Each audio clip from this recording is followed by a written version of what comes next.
This young man was originally a hero, bound by a destiny, to save rather than to kill. That's why when facing Hwang Seung-hoon, the man who killed all his comrades, Seo Kang-woo, could only capture him, instead of finishing him off immediately. But in a cruel twist of fate at the execution, Hwang Seung-hoon didn't die. Instead, Hwang Seung-hoon went on to murder Seo Kang-woo's older brother, the very warden of the prison where he was held. Before Seo Kang-woo's comrade once said, "A hero is born to save people, not to kill them." Even his brother, a warden, had said many times that the only thing that can judge a person is the law, and those who carry out the law's judgment are the wardens. And yet now, both his comrade and his brother were gone. This caused the flame of hatred in Seo Kang-woo's heart to erupt. That's why he personally came to Lucas prison. At this moment, the death row inmates locked behind the door were trying every trick in the book to break it down and escape. However, when the heavy prison security door opened, a group of inmates was blown away. Those behind them stared wide-eyed at the scene. Thick smoke and dust enveloped the gate, their only escape route. And as the smoke gradually cleared, a figure slowly emerged.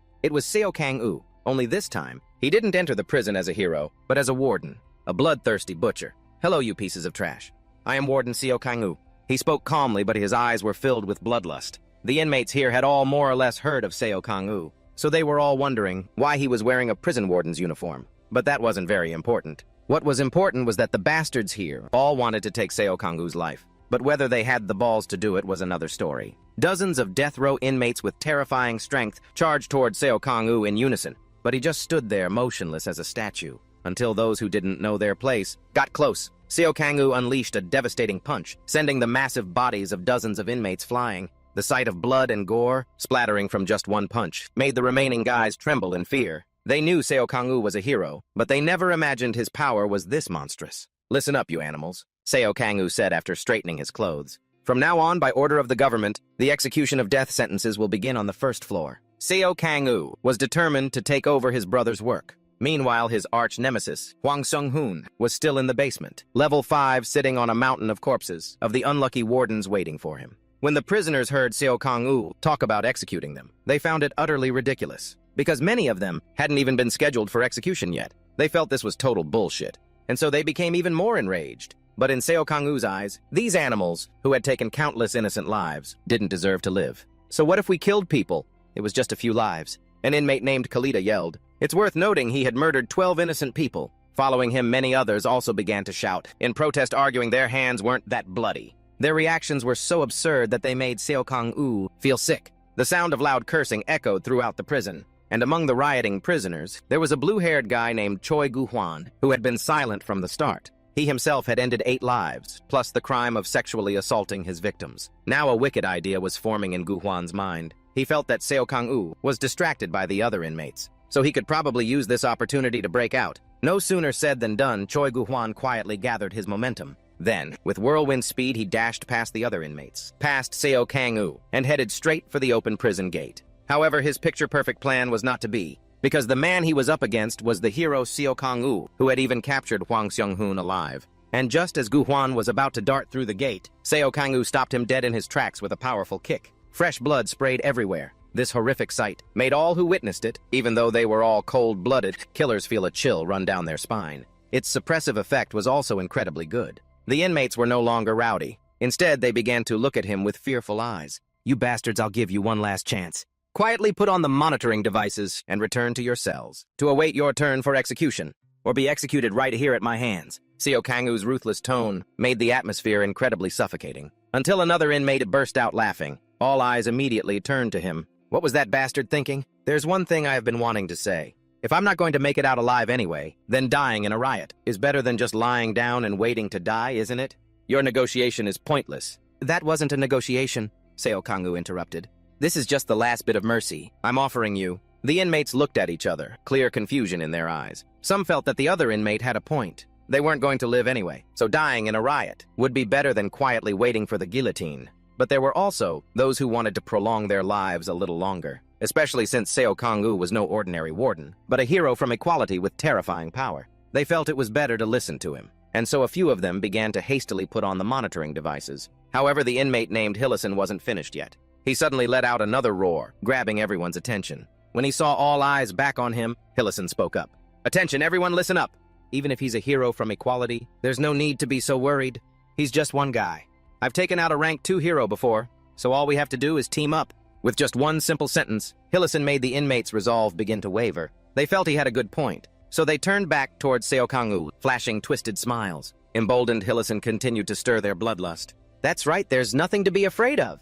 Let's kill him and take back our freedom. Seo Kang-woo stared at this bastard and could only sigh. Trash will always be trash. He recalled what Do Se-yeon had told him before. Lucas Prison is divided into detention areas, based on the prisoner's danger level. The first floor holds those who have killed many people, and the total number of inmates on this floor is over 300. In the first basement, there are over 100 Sector Level 6 criminals. Down in the second basement are over 30 city-level criminals. The third basement has 10 dangerous criminals at the national level. The fourth basement has 5 who are ranked at the continental level 6 danger. And finally, in the fifth basement, there are 3 individuals, including Hwang Seung-hoon, whose danger level threatens the entire world. Sounds like a lot. But the number of prisoners you have to deal with will be much smaller, she said, and Se-yeon also added that the prisoners in the basement, level 2 and basement at level 5, all hate each other. And among the more than 300 inmates on the first floor, there is a particularly special name to be careful of. That name is Hillison, the eyesore standing before Seo Kang-woo right now. The reason he's more dangerous than other inmates on the same floor is because he possesses a skill that can easily persuade others with his words. Hillison was also the one who attacked a hospital, injuring 30 people and killing 7. Counting the rank 2 hero named Hayes, that makes 8 people. However, as Seo Kang-woo said this, Hillison coldly cut him off. It was 10, I killed 10 people, because that hero bitch was pregnant with twins. As he said these words, a twisted smile appeared on his face. Clearly, after a long time locked in prison, Hillison had never felt any remorse for his crimes. He even saw taking the lives of an unborn pair of twins as a prestigious achievement. Hearing this, Seo Kang-woo could only sigh. Then he spoke softly into his comms unit. Commander, I think I'm about to use a little force. Is this prison sturdy? Whatever you do, it won't collapse. I can guarantee you that. The person on the other end replied. Seo Kang-woo was very satisfied. With that assurance, he no longer needed to hold back his strength. But Hillison still didn't know the meaning of fear. Because in his eyes, even if Seo Kang-woo was a real hero, his strength was probably on par with Hayes, the one who had been defeated by him. Hillison even brazenly provoked Seo Kang-woo and poked right at his pain. Let's see, you're a hero from equality, but you couldn't do a damn thing right.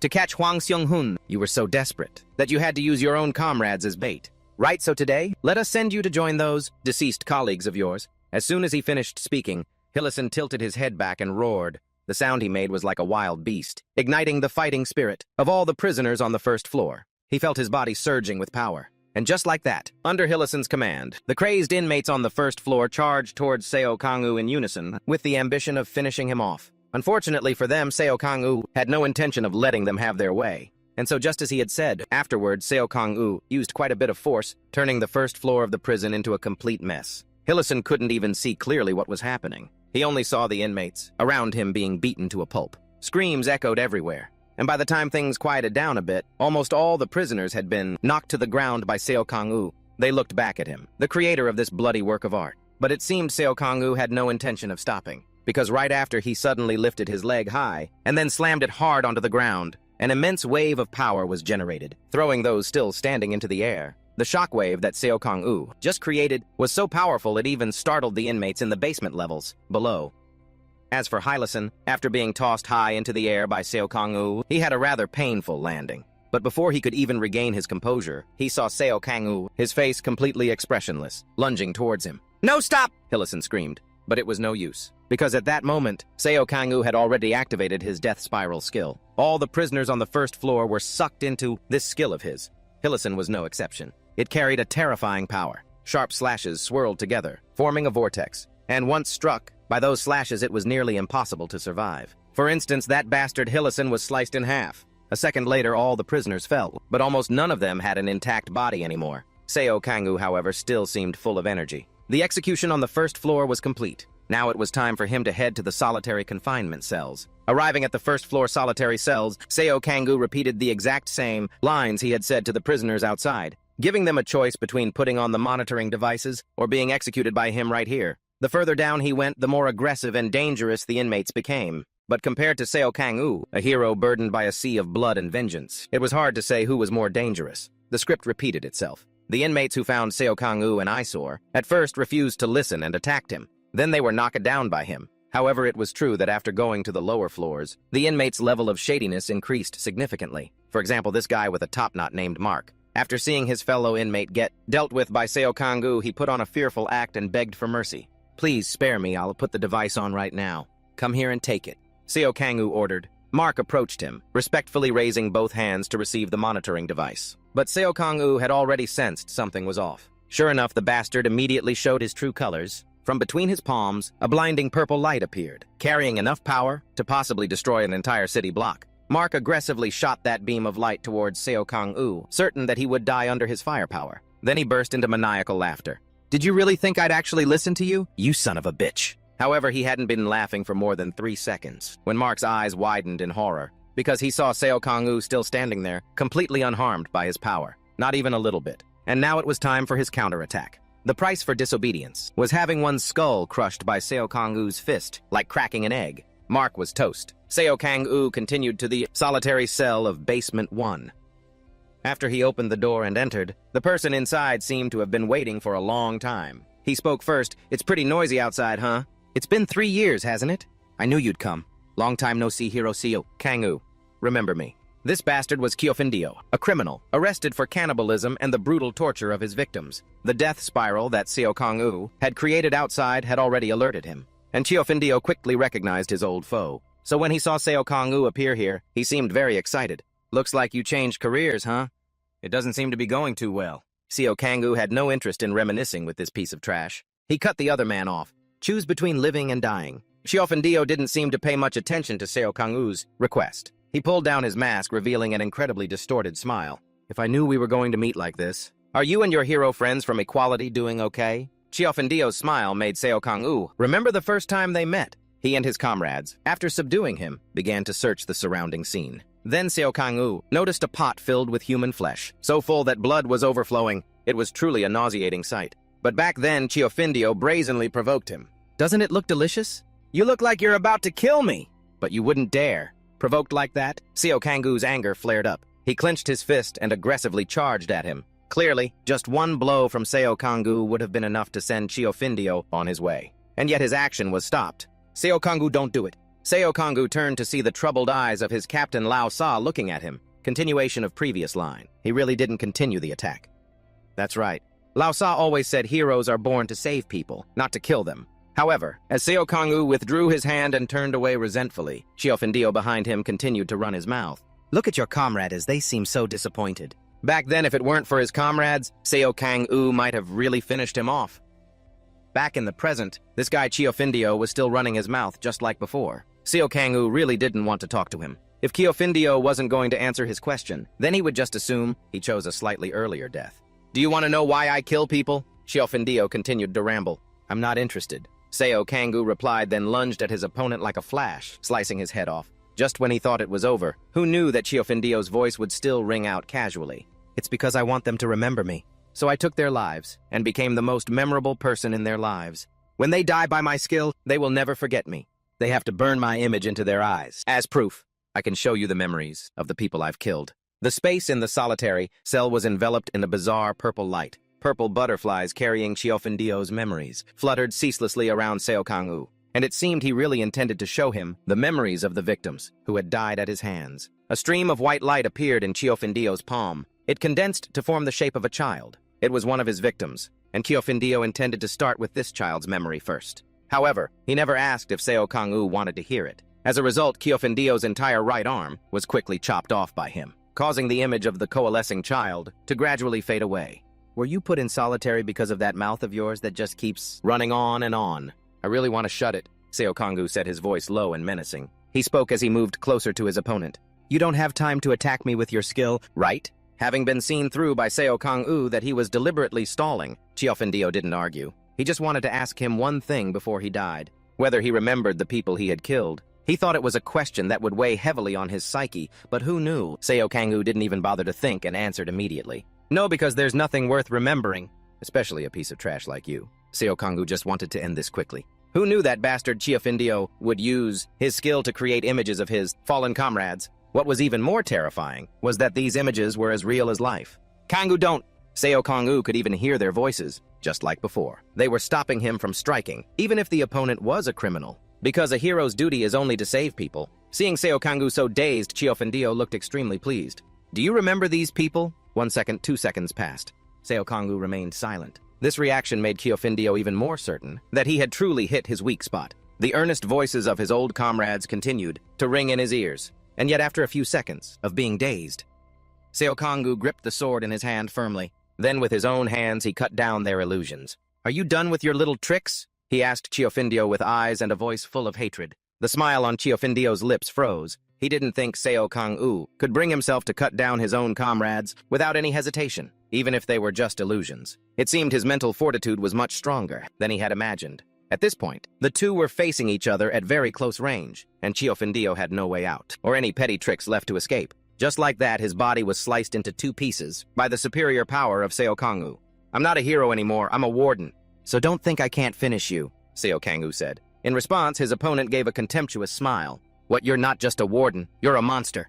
A monster no different from Hwang Seong-hoon." After saying these words, he breathed his last. It seems being compared to Hwang Seong-hoon made Seo Kang-woo very angry, but Kyofindio was already toast. He couldn't take his anger out on him anymore. Meanwhile, in the 5th basement, Hwang Seong-hoon, to kill time, was getting physical with another female inmate. He did it for fun, but his opponent showed no resistance at all. Even her facial expression was dull, which made Hwang Seong-hoon lose interest. "When are you coming down here, Seo Kang-woo? Otherwise, maybe I should just go up myself," Hwang Seong-hoon mumbled.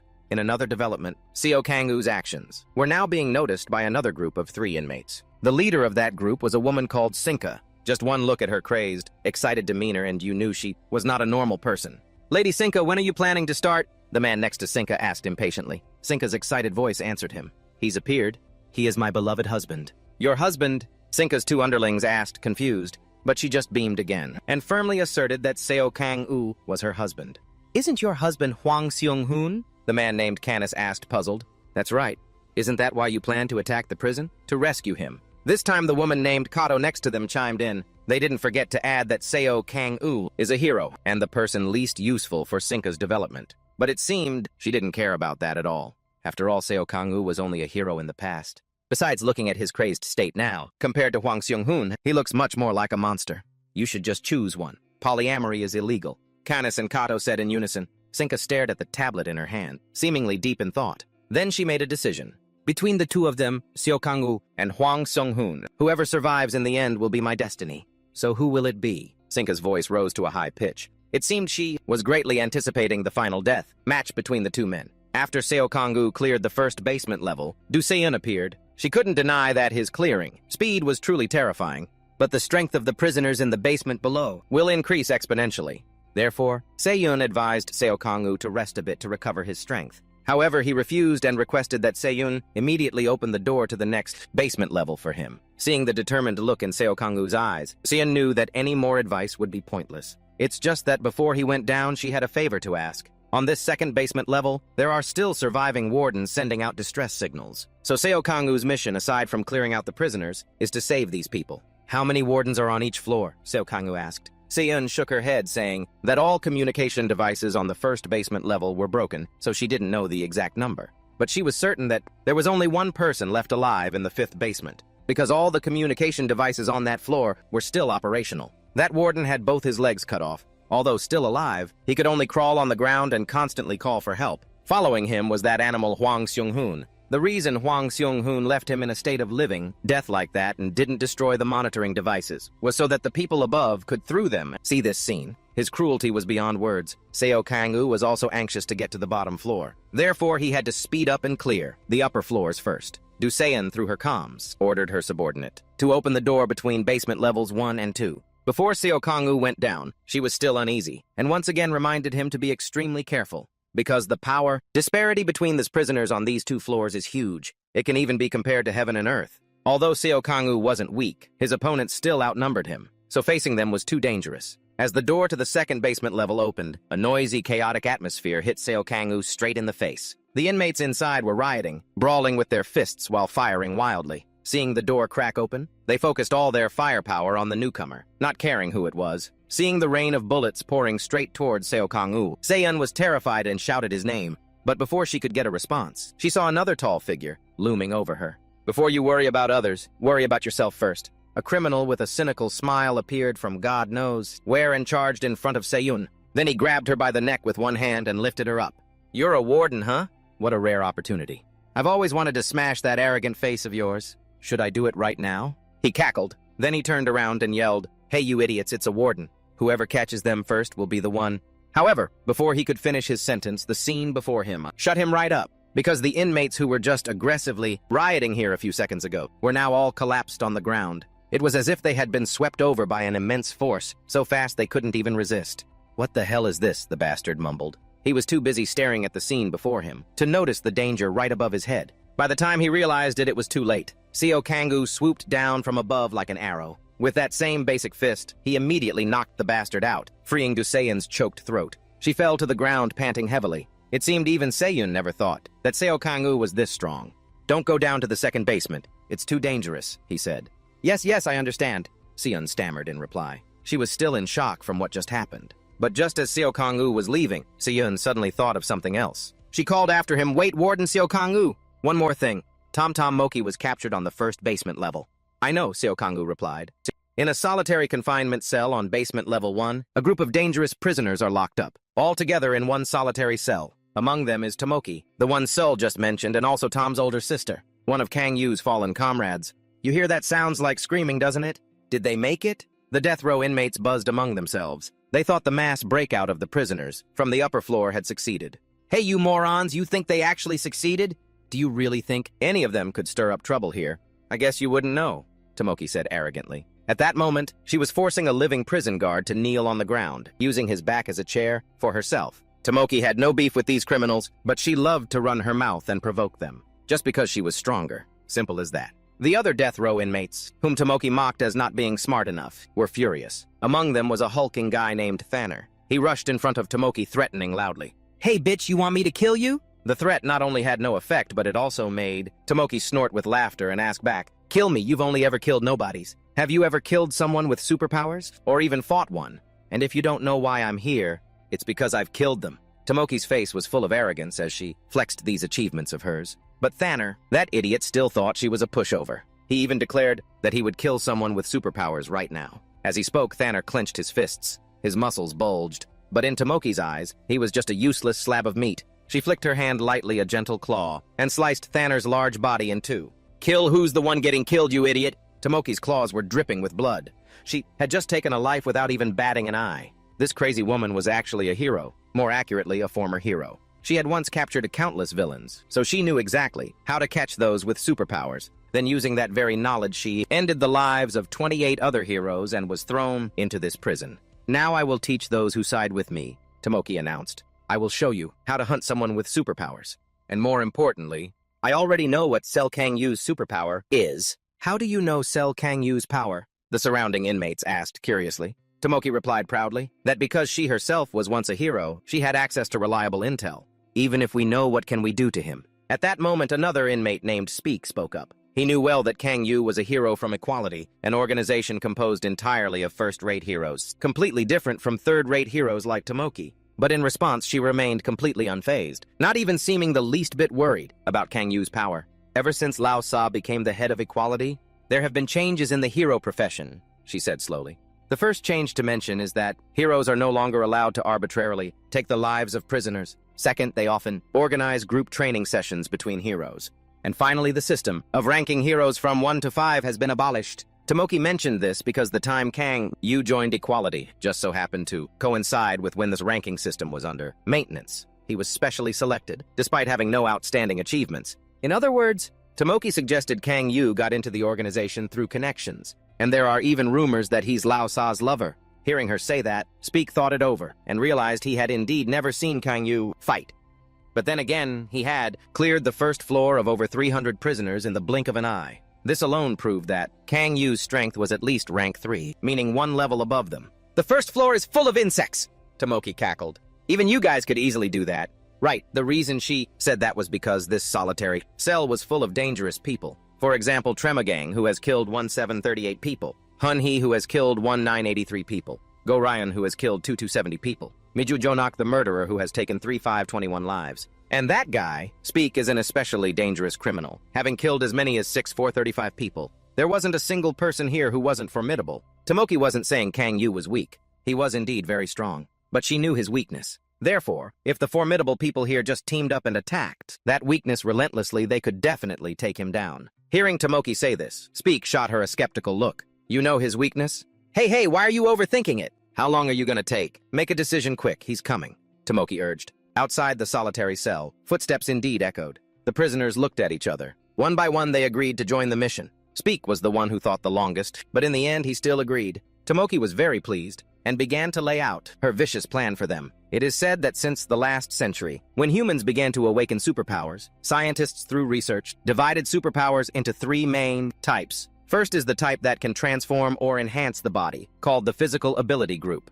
Second is the type with the ability to create objects from nothing, called the creation ability group. Those with abilities not in the other two groups are classified into the special ability group. At this moment, standing before the prisoners in the solitary cell, led by Tomoki, was Kang Yu with an expression on his face colder than ice. As soon as he appeared, the entire group of prisoners revealed a bloodthirsty look, like wild beasts setting their sights on their prey. Meanwhile, Speak and Tomoki were using their physical ability telepathy to exchange information. She knew Kang Yu's ability well. It was also in the physical group like hers, and she thought she understood his weakness because she had carefully watched him train every day. Back then, Tomoki was still a hero, and she often saw Kang Yu sparring with training robots. As for Kang Yu, at this moment he couldn't care less if the prisoners were just being stubborn or plotting something. He just walked towards them and repeated the classic line he had used with the other death row inmates. Put on the monitoring devices or be executed by me right here. Then Kang Yu took a closer look and realized this bunch had already put on the devices.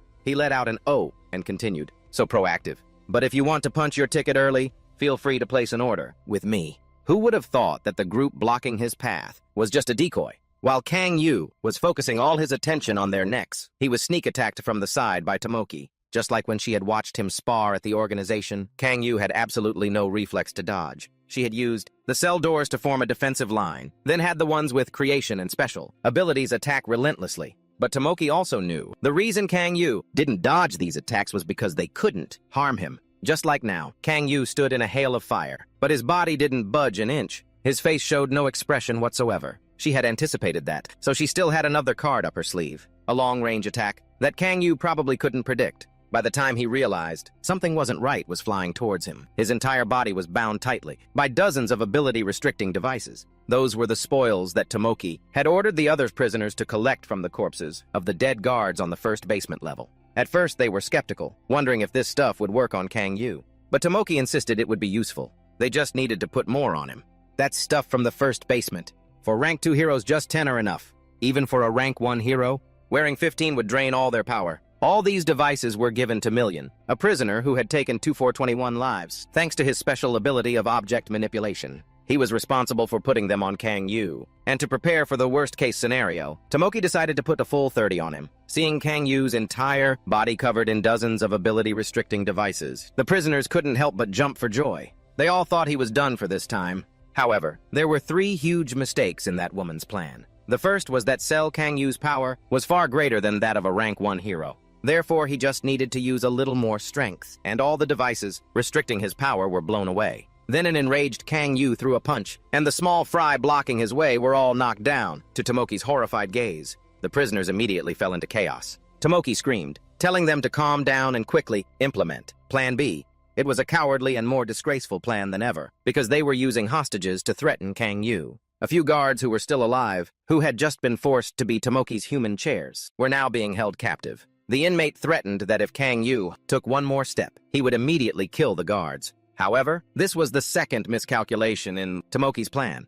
Because although Kang Yu's ability is physical, it can also be used as a special ability. He indeed did not move, just as the opponent demanded. But even from such a distance, all Kang Yu had to do was snap his fingers, and the vortex of death would be activated again. And the prisoners holding the guards captive were all taken down in an instant. The third and final mistake was that to Kang Yu, those who regret their actions too late do not deserve forgiveness. Therefore, at this moment, those who regretted begged for mercy and promised to wear the monitoring devices could no longer escape his grasp. Speak saw Kang Yu wipe out nearly the entire solitary cell in the blink of an eye and began to panic. He turned to Tomoki and screamed, "Damn it, what the hell is he? This has all gone to shit. Don't you have another plan?" Tomoki didn't answer because she was also panicking. She kept biting her nails, muttering, "Impossible, impossible." Seeing Tomoki's unreliable state, Speak started blaming himself for believing her. "You said the restricting devices could stop him." We put 30 damn things on him. I'm putting on the device now. That way there's still a chance to live. Already in turmoil, Speak's nagging in her ear made Tomoki's anger explode. She roared, "Shut up!" Then she lunged at Speak and attacked him. Even though the plan had failed, Tomoki couldn't accept him daring to talk down to her. "You bastard. You think we're on the same level just because we're locked on the same floor." I was almost good enough to be a rank 1 hero. Speak got wrecked instantly. As for Tomoki, she didn't even bat an eye when she finished him off. It was only after Speak was gone that she began to panic again. If all those ability-restricting devices were broken, it meant Kang Yu was much stronger than she had imagined. Then why isn't he fighting on the front lines? These questions swirled in Tomoki's mind, and while her thoughts were in a tangle, a very faint sound suddenly came from beside her. A young guard was trying to sneak away quietly to escape, but he was still discovered when their eyes met. He immediately burst into tears, trying to run faster and crying out for help. Tomoki planned to take his little life, but as her claws swung down, they were severed by another force. The cut was incredibly clean. Tomoki instantly became a one-armed invalid. She turned her head and saw Kang Yu, who had appeared behind her at some point. His voice was colder than a winter's night. "Hero Tomoki, no. Death row inmate Tomoki, that's more like it.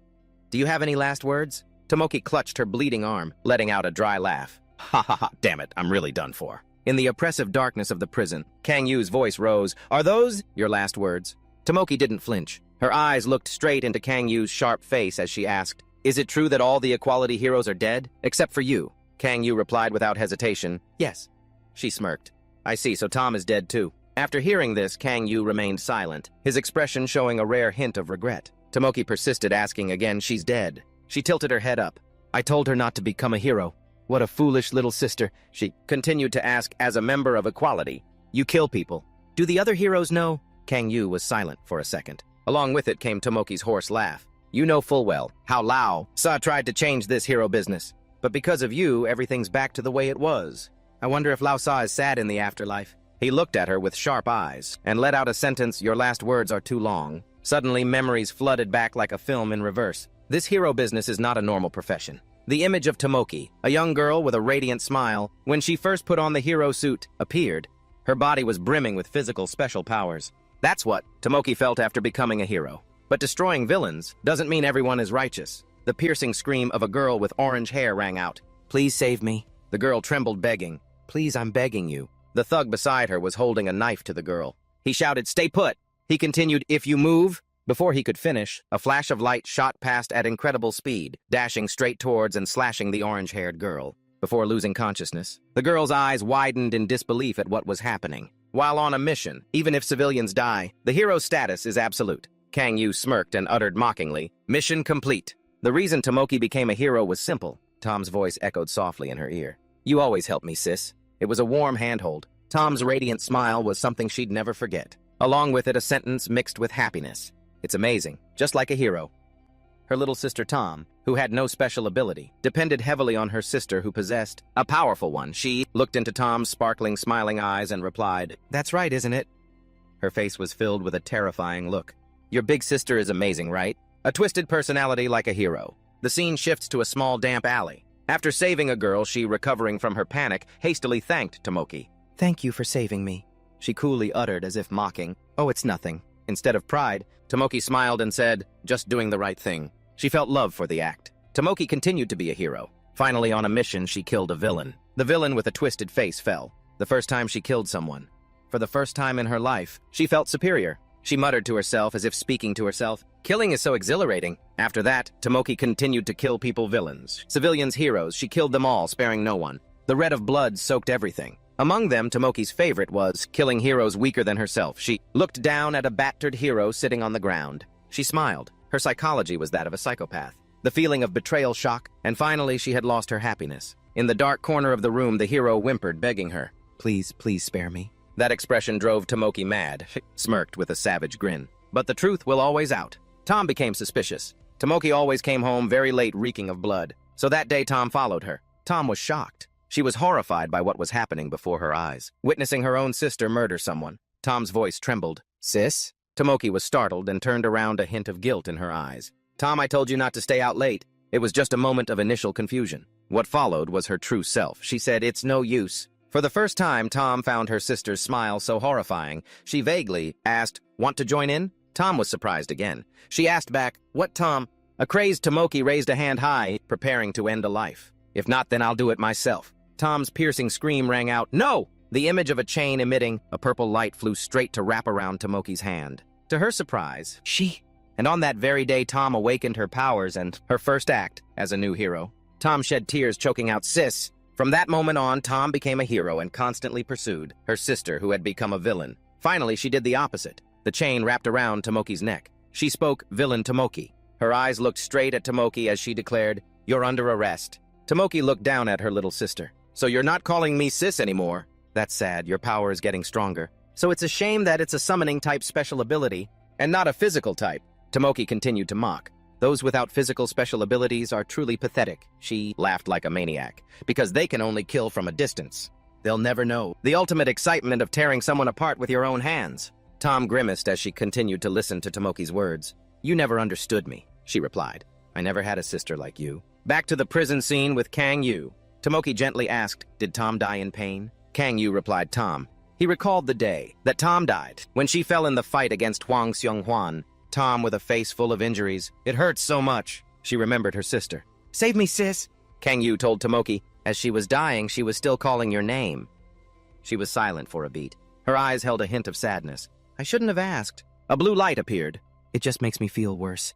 She dashed straight at Kang Yu. He stood still, watching her rush towards him. Tomoki didn't hesitate to attack Kang Yu. Her red pupils dilated. Tomoki's special ability blade glowed a fiery red. A black background with red flashes, symbolizing the corrupt power that had torn apart countless victims. Kang Yu fought back against Tomoki. She rose again, slashing violently. At the same time, Kang Yu delivered a fatal blow. He kicked out powerfully, sending Tomoki flying. I let my guard down. A loud noise echoed as Tomoki's body flew far. White smoke filled the air. Kang Yu stood there, staring in the direction he had just attacked. The white smoke slowly dissipated. With that, Tomoki rushed at him again, her face filled with ferocity and anger. Kang Yu struck again, punching her hard in the stomach. Tomoki's eyes widened, blood spat from the corner of her mouth. She crumpled her hands on the cold floor. Tomoki looked up at Kang Yu with anger and hatred. After a back-and-forth exchange, Kang Yu looked down and said, "Even if you're a criminal, I don't enjoy killing my colleagues." Tomoki looked straight into Kang Yu's eyes.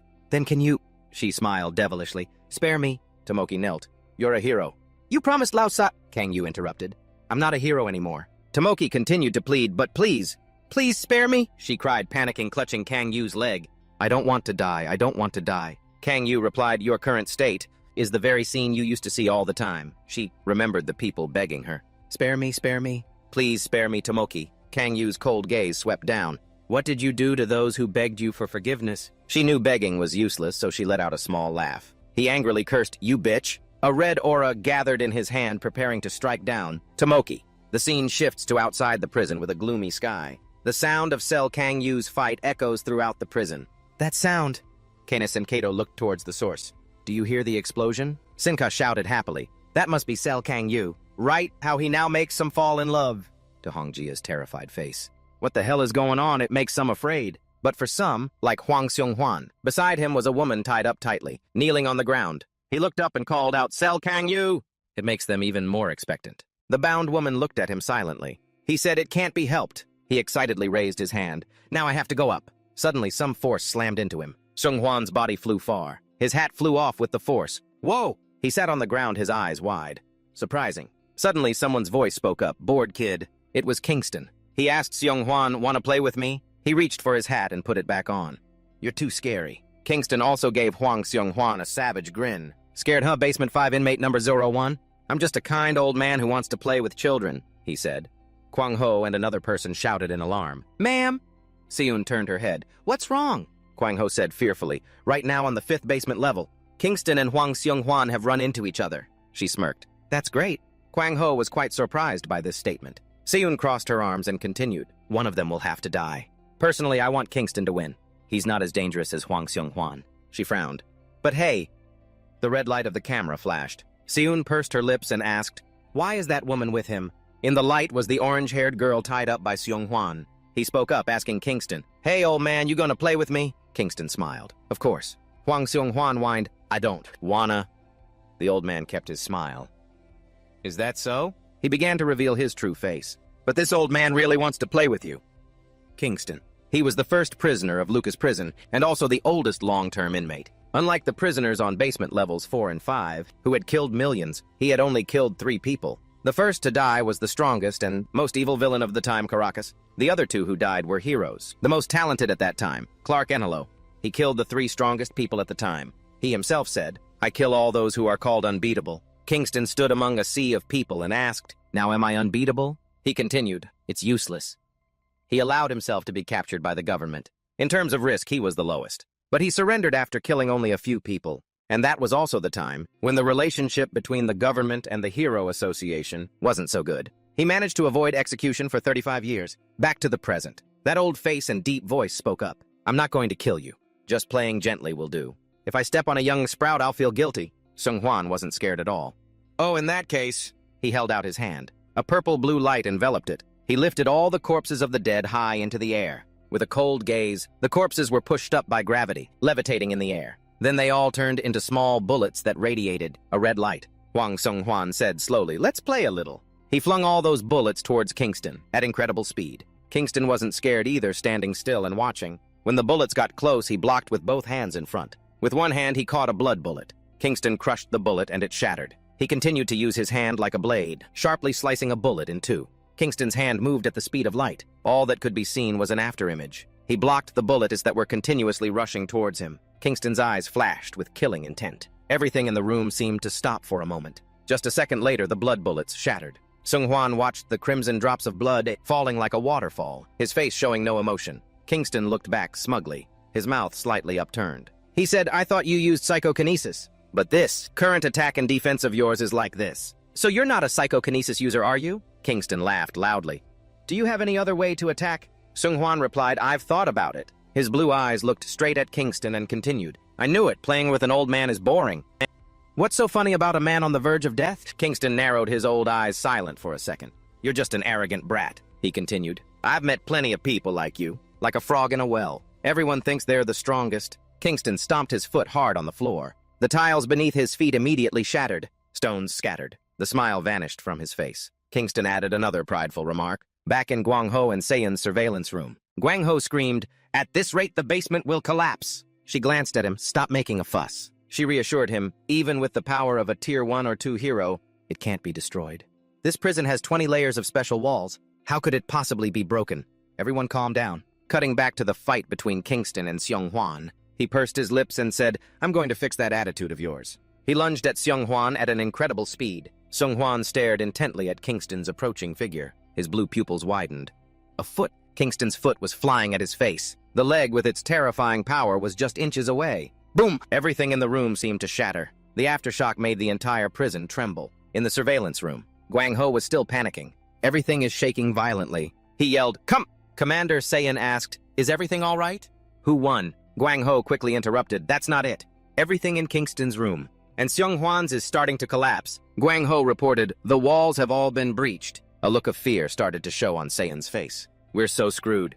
In the battle, Seung-hwan suddenly muttered, "It's like a human drill." "How far did he go?" Kingston replied softly. "Is this enough to get you interested?" Seung-hwan looked intrigued. "Should we follow him?" Suddenly a voice came from behind. "Why would you follow that old geezer?" It was Shinga. Behind her were Kato and Kinnis. "Wouldn't it be more fun to talk to me?" In the surveillance room, Guang-ho and Seiyun were also surprised by this appearance. He asked coldly, "And what are you?" Shinga, with her sparkling, inviting eyes, "Let's have a chat and you'll find out who I am."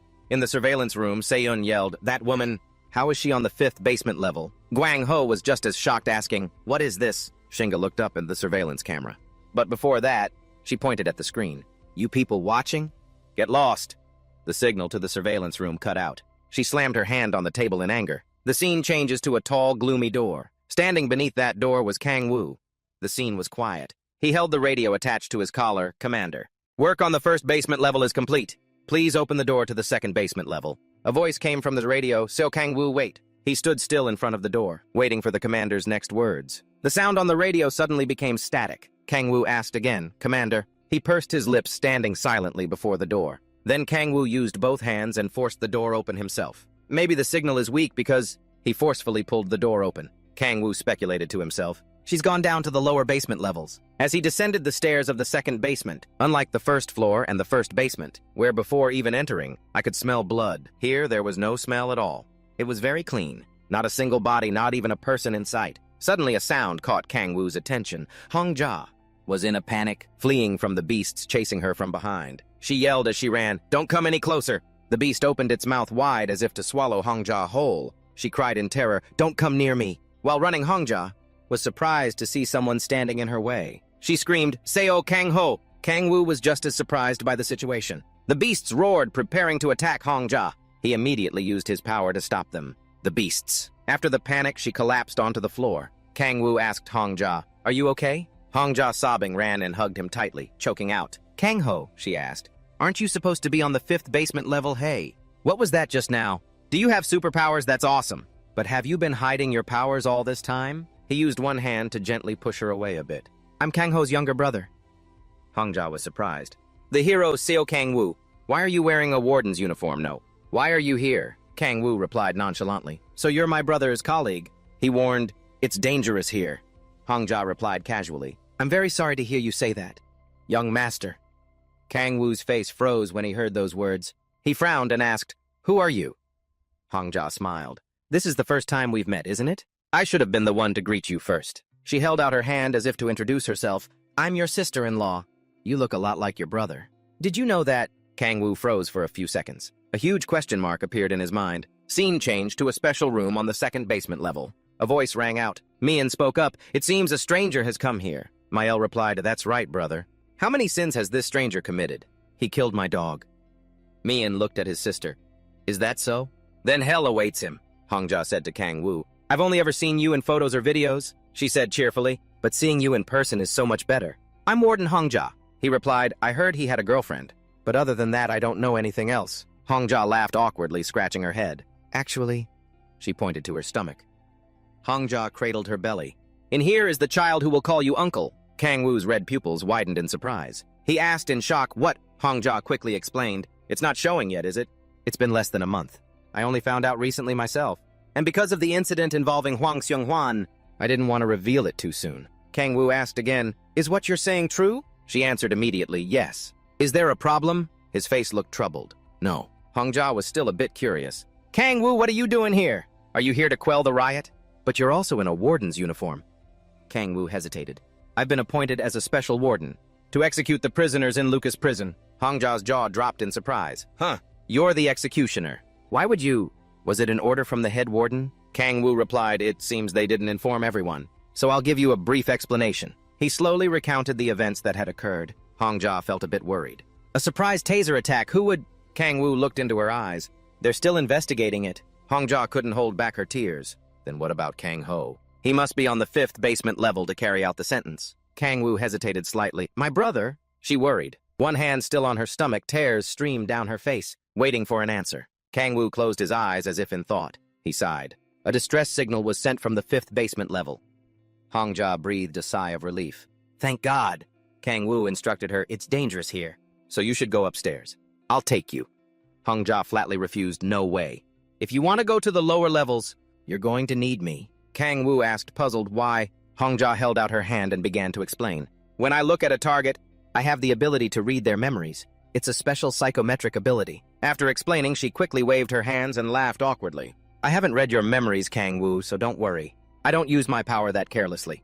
I use this ability for the prisoner's psychological therapy, and I use it to determine if what they did was truly a crime." Kang Woo still didn't quite understand Hong Jia's ability. "But how is your ability useful to me?" Hong Jia interrupted. "Right now on the 2nd basement level, the solitary confinement cells are being controlled by Mian and Mael. They are 2 siblings with a special summoning ability. Their power allows them to turn others into puppets by stabbing them in the heart. Right now all the prisoners on this level are their puppets." Kang Woo voiced his thoughts. "I already know a little about their abilities. They are Mago's disciples." He gestured towards the door. "I already have this information, so please go upstairs." Hong Jia still didn't want to leave. She continued, "Some of the puppets fighting under the siblings' control are wardens." She looked at Kang Woo with a serious gaze. "Among the fighting puppets, you won't be able to tell who is a prisoner and who is a warden. But with my ability to read memories, I can tell them apart." Kang Woo retorted. "If they've become puppets, aren't they already dead? What's the point of telling them apart?" Hong Jia still tried to prove her ability's worth. "No, they're still alive. When the siblings stop using their power, they'll return to normal." He wasn't convinced. "Those 2 will definitely not do that." She was very certain. "They will. I can persuade them. Kang Wu still tried to persuade her. It's too dangerous for you in your condition. Hongjia spoke from the heart. Before becoming a mother, I was and still am a warden, so I must carry out my duty. She recalled the face of Kang Ho, looking at her affectionately with a warm smile. Kang Wu looked at Hongjia annoyed and didn't answer. Then he held out his hand. Fine. Many bright red threads flew out, wrapping around Hongjia's body, making her panic. He slowly raised his hand. The threads wrapping Hongjia suddenly lifted her off the ground. She couldn't help but be scared. What is this? Kang Wu reassured her, my power. It will shield you from danger. Hongjia, being protected by his power high above, panicked and called out, wait! Won't this put you at a disadvantage? This is weird. Kang Wu continued forward, resolutely not looking back. Suddenly a loud noise came from ahead. Many stone beasts were approaching. He stopped frowning, saying nothing. Kang Wu's eyes scanned the monsters gathering before him. A murderous intent flashed. Hongjia quickly said, that's the ability of the older brother Mian. Please remember that he has captured many wardens. Kang Wu asked her, which of them are wardens? Hongjia closed her eyes, as if using her mind-reading ability. Give me a moment. A purple light emanated from her. Her purple pupils flashed. Hongjia continued to stare at them as if in a trance. She had her answer. The two in the back are wardens. Hongjia, panicking, offered a strategy to Kang Wu. First, we need to defeat them and group them together. Before she could finish her sentence, the red threads wrapping her formed a sphere, starting to block her view. Hey! Hongjia shouted, I can't see anything, Kang Wu, what is this? Hongjia was still struggling against the power protecting her. Kang Wu said, the difference between them is... He shot his power straight at the stone beasts. A deadly glint shone in Kang Wu's eyes. The ones left alive will be the wardens. A monster lunged to attack Kang Wu. He observed it for a moment and noticed its eyes had no pupils. He used his power to send it flying. Kang Wu's eyes were ice cold as he continued. And the ones who die are the prisoners, simple as that. The beasts charged in frantically. No matter how hard they tried, Kang Wu's power knocked them away. Red lightning struck the monsters mercilessly. One of them raised its hand to strike Kang Wu. He leaned back to dodge. There was no longer any warmth in Kang Wu's eyes. Hongjia watched the battle anxiously from above, unable to help. Cut to a sphere, a red crystal ball reflecting the fight between Kang Wu and the beasts. The ones enjoying it were the siblings Mian and Mael. Mael asked her brother, Brother, this outsider. She recalled Mago's appearance. Do you think he's stronger than our master? Mian fell silent for a moment. Well? He then remembered Rasa. What about that woman? He didn't answer. Mael started to get scared. Brother. She rested her head on Mian's shoulder. I'm scared. Mian soothed her, don't worry. With one arm around his sister, he began to summon his power. Mian looked at Kang Wu's emotionless face. He said with contempt, if this is all he's got, he can't kill us. The scene opens with Hongjia, still frantically, trying to escape Kang Wu's power sphere. She yelled frantically at him. Why did you lock me in here? Kang Wu stood still. He calmly replied, Did that surprise you? Sorry, I should have warned you. Her eyes widened as she looked at him. How did this happen? Kang Wu still didn't turn to look at her as he continued. I've pushed the wardens aside. Only now did his gaze sweep over Hongjia. As for the prisoners, they've all been executed. Hongjia asked, Executed? But isn't the execution device on the 5th basement level? Kang Wu stood there, his hands loosely clenched. I executed them with my own hands. Found it hard to believe. What you mean you executed them yourself? Kang Wu looked up at her. Is there a problem? She pressed on. Who decided this? He answered defiantly. I did. Hongjia asked worriedly, Did the head warden agree? Kang Wu replied with the single word, yes. She sighed, looking disappointed. Her face darkened. What are you trying to do? Kang Wu looked at her, confused. Hongjia slowly lowered her head.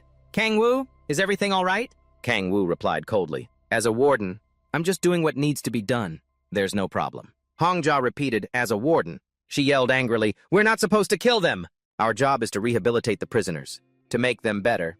As wardens, Kang Wu lost his patience. Enough! I'm sick of hearing such idealistic nonsense. Hongjia persisted with her opinion. A hero's job is to save people, not kill them. Only the law has the right to judge others. Kang Wu growled. I know all too well what happens when you chase those ideals. He remembered the young but dangerous face of Xiong Huan. Someone was brutally murdered by that beast. Who doesn't listen to reason? In reality, whether I'm a warden or a hero, it doesn't matter. I'm just doing the job that I should have done. A long time ago.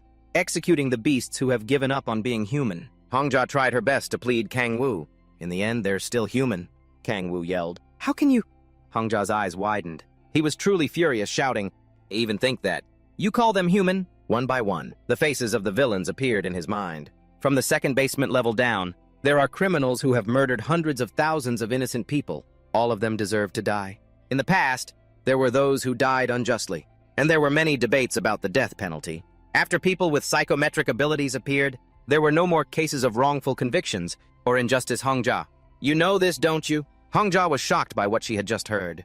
But they all have their own stories. Kang Wu found it laughable. Stories? She cut him off. Especially Mian and Mile. His voice was losing patience. Hongjia, everyone in this world has their own story, including the victims they killed. Don't they have stories too? In the end, they will die by my hand, or by the death penalty. There's no difference, is there? Hongjia trembled. The death penalty is not the same as a massacre. Kang Wu raised his hand to cut her off. Stop it, don't say any more. This ends here. If you keep acting like this, I will send you upstairs. Hongjia, I will handle this my way. White smoke filled the air. Hongjia was still bound high above. Below, Kang Wu prepared to deal with the monsters. Above their heads, sharp circles had turned from yellow to red. They stood there silently. Kang Wu could still feel the pressure radiating from their bodies. He asked Hongjia, which of them are the wardens? She scanned them again.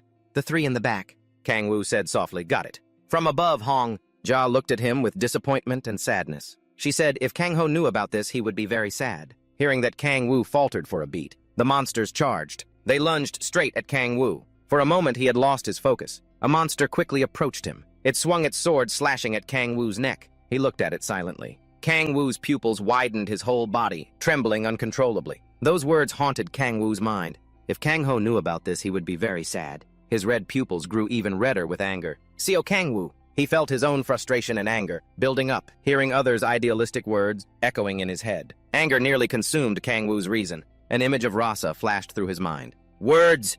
He gritted his teeth and punched the monster hard. Words. Kang Wu lost his sanity. Everything in him now was just pure rage. Words. The monster before him was torn into 3 pieces. What good are words? Was this misfortune or luck? The vortex of Seo Kang Wu's anguish. He held out his hand. The continuously summoned red vortexes subsided, a little. A second later, the red vortexes exploded. The monster's blood rained down after killing the prisoners. Cut to Shinga's surveillance orb. She watched the fight with amusement. Her purple pupils shone with excitement. She couldn't help but exclaim, he's even hotter now. At the sight of Kang Wu's battle with the beasts, he walked on, eliminating any monsters that appeared to block his path. The space had grown quieter.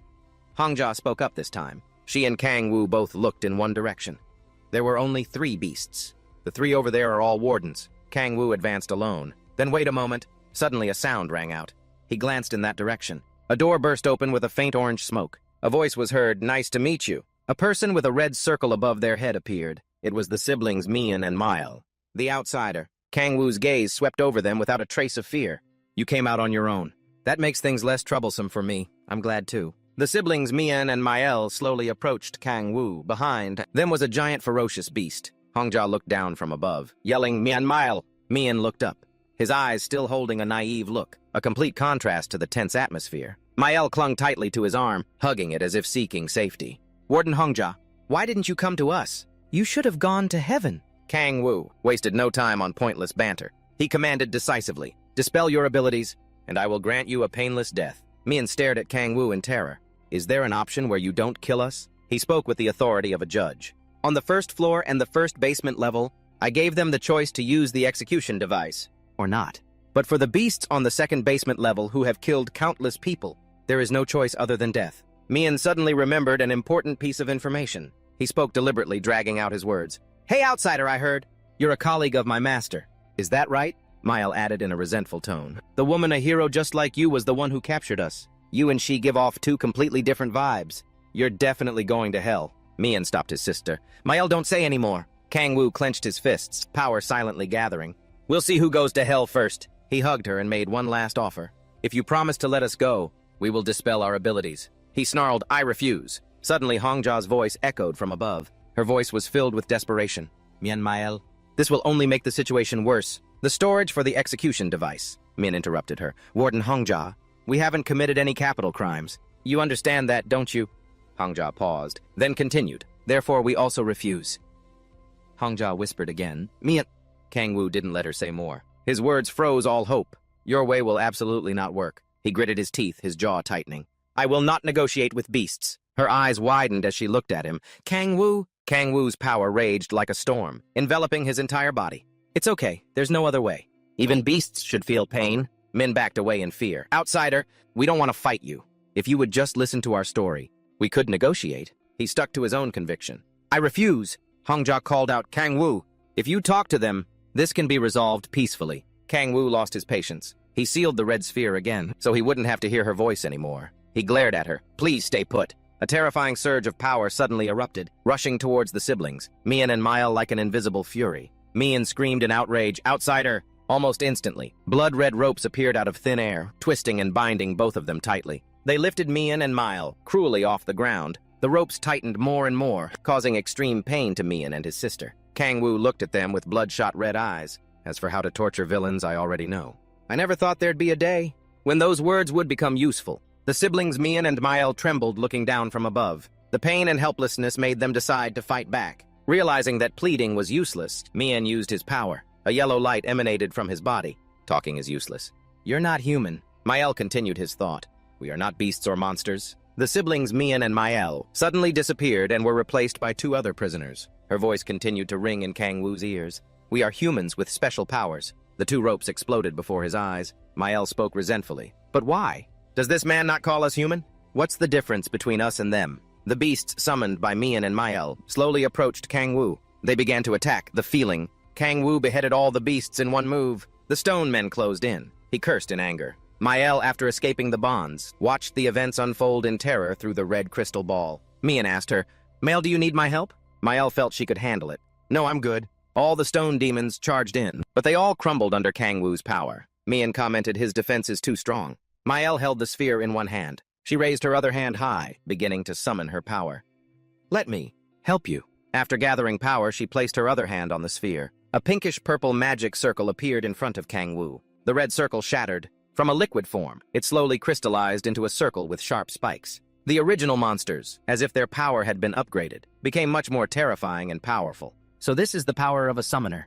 But compared to humans, they're nothing. Kang Wu shot out a beam of his power, making the beast explode in midair. He took a few running steps, then launched himself into the air. Kang Wu spun and kicked a nearby monster. Another monster, seeing this, became enraged. It swung its claws, wanting to crush him. The monsters roared in anger. Kang Wu flew up, gathering power in his hand. Kang Wu descended like a lightning bolt, towards the monsters gathered below. He moved like a phantom, weaving through the densely packed monsters. Wherever he moved, the surrounding monsters fell. Kang Wu completed every move with an emotionless face. Mael hugged the sphere with both hands, horrified by what was happening before her. She asked Mian in a panic, Brother, how much longer can you hold out? Probably about 10 minutes. 10 minutes, she repeated. Min brought her fingers to his mouth and tore at it until it bled. Not long. Then this time, she raised her blood-stained hand. Then she pressed her hand against the sphere, once again preparing to summon power. Suddenly, everything around them shook violently. Boom! A deafening sound echoed as rocks were sent flying by the force. Dust and smoke filled the air. But they were surprised by what just happened. What was going on? A military-style hat appeared in their line of sight. White dust had spread across most of the scene. Kang Wu stood before the two brothers, Mian and Mael becoming clearer by the second. Kang Wu's voice made the brothers tremble in fear. But now that I think about it, if I have to catch you one by one, then your lives end here. So undo your ability, and I'll give you a painless end. Kang Wu stared daggers at the two brothers Mian and Mael. His power caused the walls to gradually crumble. Mian and Mael's eyes widened as they looked up at what was happening. Just how many abilities does he have? One of Kang Wu's hands was still swirling with power as he slowly stepped closer. Your ability, he growled. Undo it. Mian's blue pupils and Mael's red ones widened in fear. He held out his hands as if summoning power. A stream of light emanated from his palms. Then many yellow magic circles appeared above. Kang Wu narrowed his eyes. A series of creatures that looked like angels appeared. Michael, Gabriel, Raphael, Uriel. Kang Wu chuckled without a hint of hesitation. He shot forward with rocket speed. Kang Wu used his power. He transformed into a red lightning bolt, tearing through the bodies of Michael, Gabriel, Raphael, and Uriel. The two brothers Mian and Mael looked up, his lips trembling. Mian shouted. Mian's hand shot out, creating a small magic circle. A warden with soulless eyes appeared right after. All the wardens had been controlled by his power. Mian threatened, stay away from us. If you don't let us go all of these wardens? Before he could finish, Kang Wu cut him off. If you don't undo your ability and free the wardens. Suddenly, Mael's scream rang out. Hearing the call, Mian glanced at her. She was being restrained by Kang Wu's red ropes. She cried out in pain. Brother!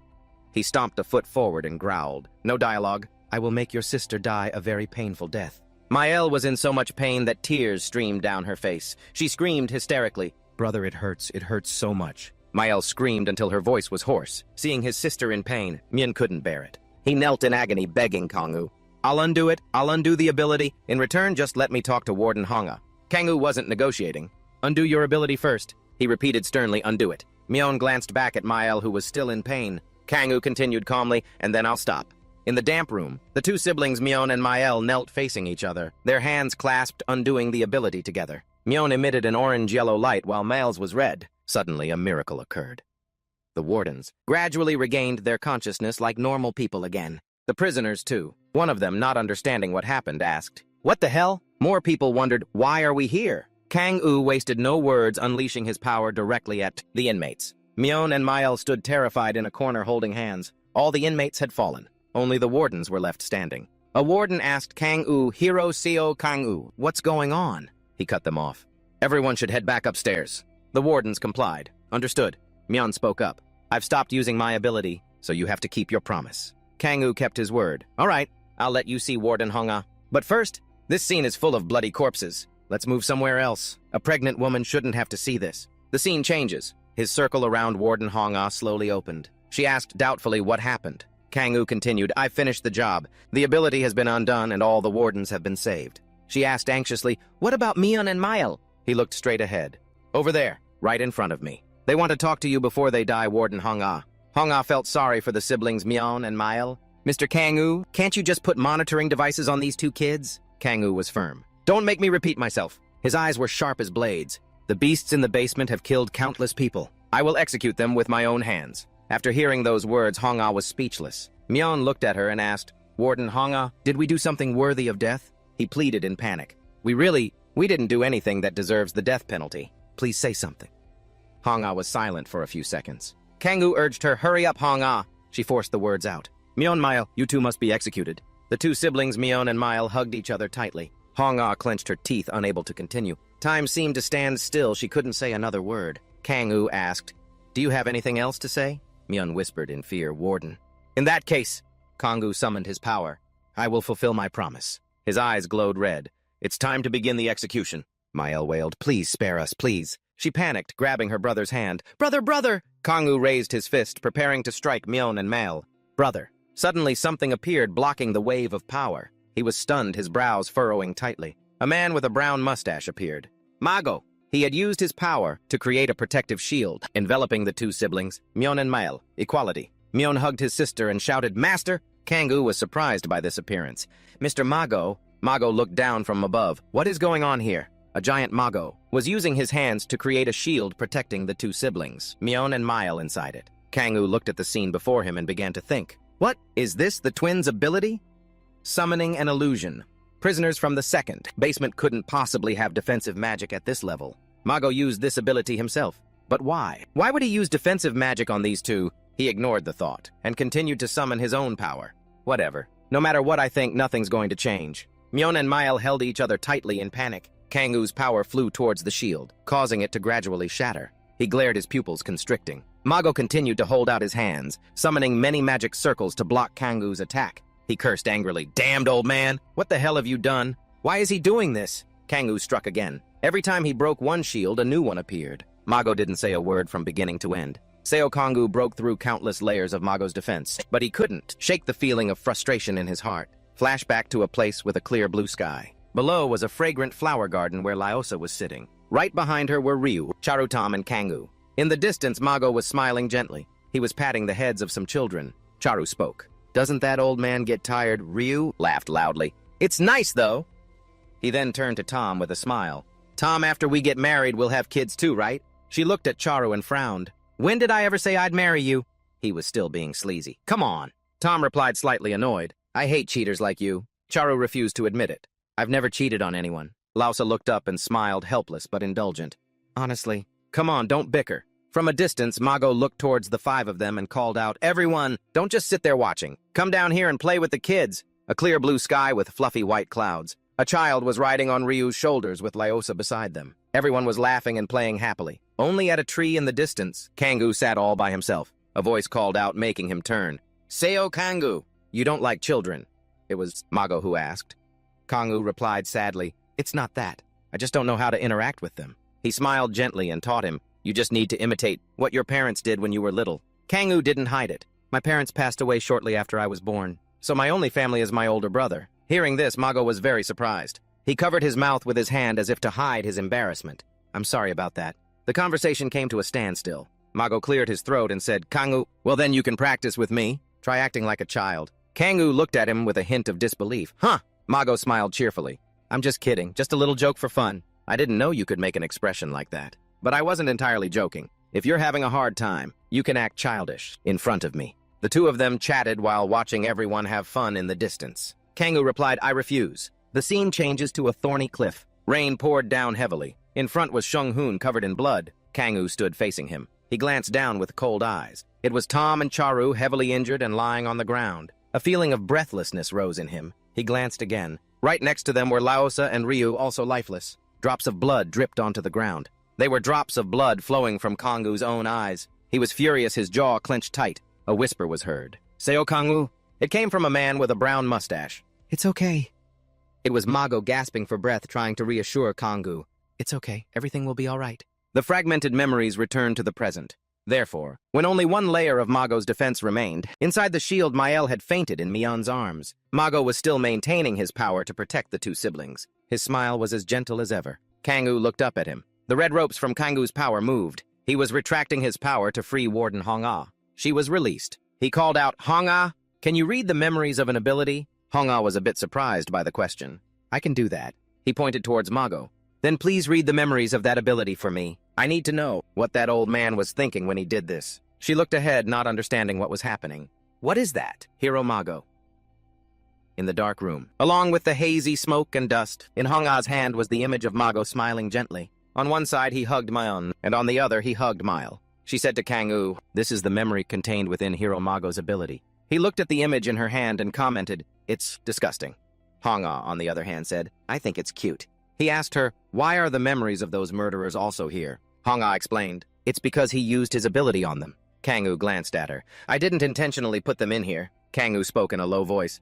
I'm telling you this so you don't misunderstand. Whatever the situation of those murderers is, I will still execute them. Mago. Little Mion and Mael trembled in fear in Warden Hong-ah's hand. Hong-ah sympathized, I understand. Then she opened her hands and the image of the three people, Mago, Mion, and Mael fell. The scene changes to a place with a lavish chandelier. The auctioneer's voice rang out. Ladies and gentlemen, we will begin the auction of individuals with special abilities. Here a young man was imprisoned in a dungeon, his hands gripping the cold iron bars, his clothes tattered. A dim red light shone on, his face hidden by messy hair. In the midst of this despair, voices whispered in the darkness. It's hell. Mion. Mael, age 6, the auction hall, brightly lit, appeared with a lively, yet shady atmosphere. An auctioneer stood on the podium shouting loudly. It was an auction for ability users, a hobby for collectors, VIPs hidden deep beneath the desolate city. It was a secret auction house. Mion and Mael were sold here by their own father. The most expensive ones had special grade abilities, and some had shape-shifting abilities. The most common summoning ability had the lowest price. So Mion and Mael hid their true abilities, and for a long time no one bought the two children. As they were waiting to be thrown out, light from outside shone in. A man in a suit stood blocking the front, coldly saying, "Get out. Someone wants to buy you two." A girl with him approached the iron gate, scrutinizing the two children inside. "Oh, are these the kids? They summon both an angel and a demon." The man asked, "Is that why you want to buy them?" He frowned suspiciously. He continued, "I'm asking because there are no returns here." The girl covered her mouth and giggled. "I'm just curious." The man turned back, asking, "Curious about what?" She lifted her head, her eyes excited, a sinister smile on her face. "I wonder what would happen if you breed an angel with a demon." The two clueless children looked at her with worried expressions. She approached the two children with a strange smile. "You're probably too young to understand, but you'll find out soon enough." Suddenly something made her glance away. In the dim space, a loud noise suddenly erupted. The man looked in the same direction. The sky above suddenly shook and a fierce fire erupted, engulfing everything around. A loud explosion rang out. The entire city was immediately engulfed in a sea of flames. Buildings collapsed, and swirling smoke and dust filled the area. A scene of devastation and ruin. A light blue shield appeared, surrounding the two auction customers, helping them escape the explosion. The man shouted in panic, "What is this?" Inside the protective shield, Mion immediately shook his sister, asking, "Mael, are you okay?"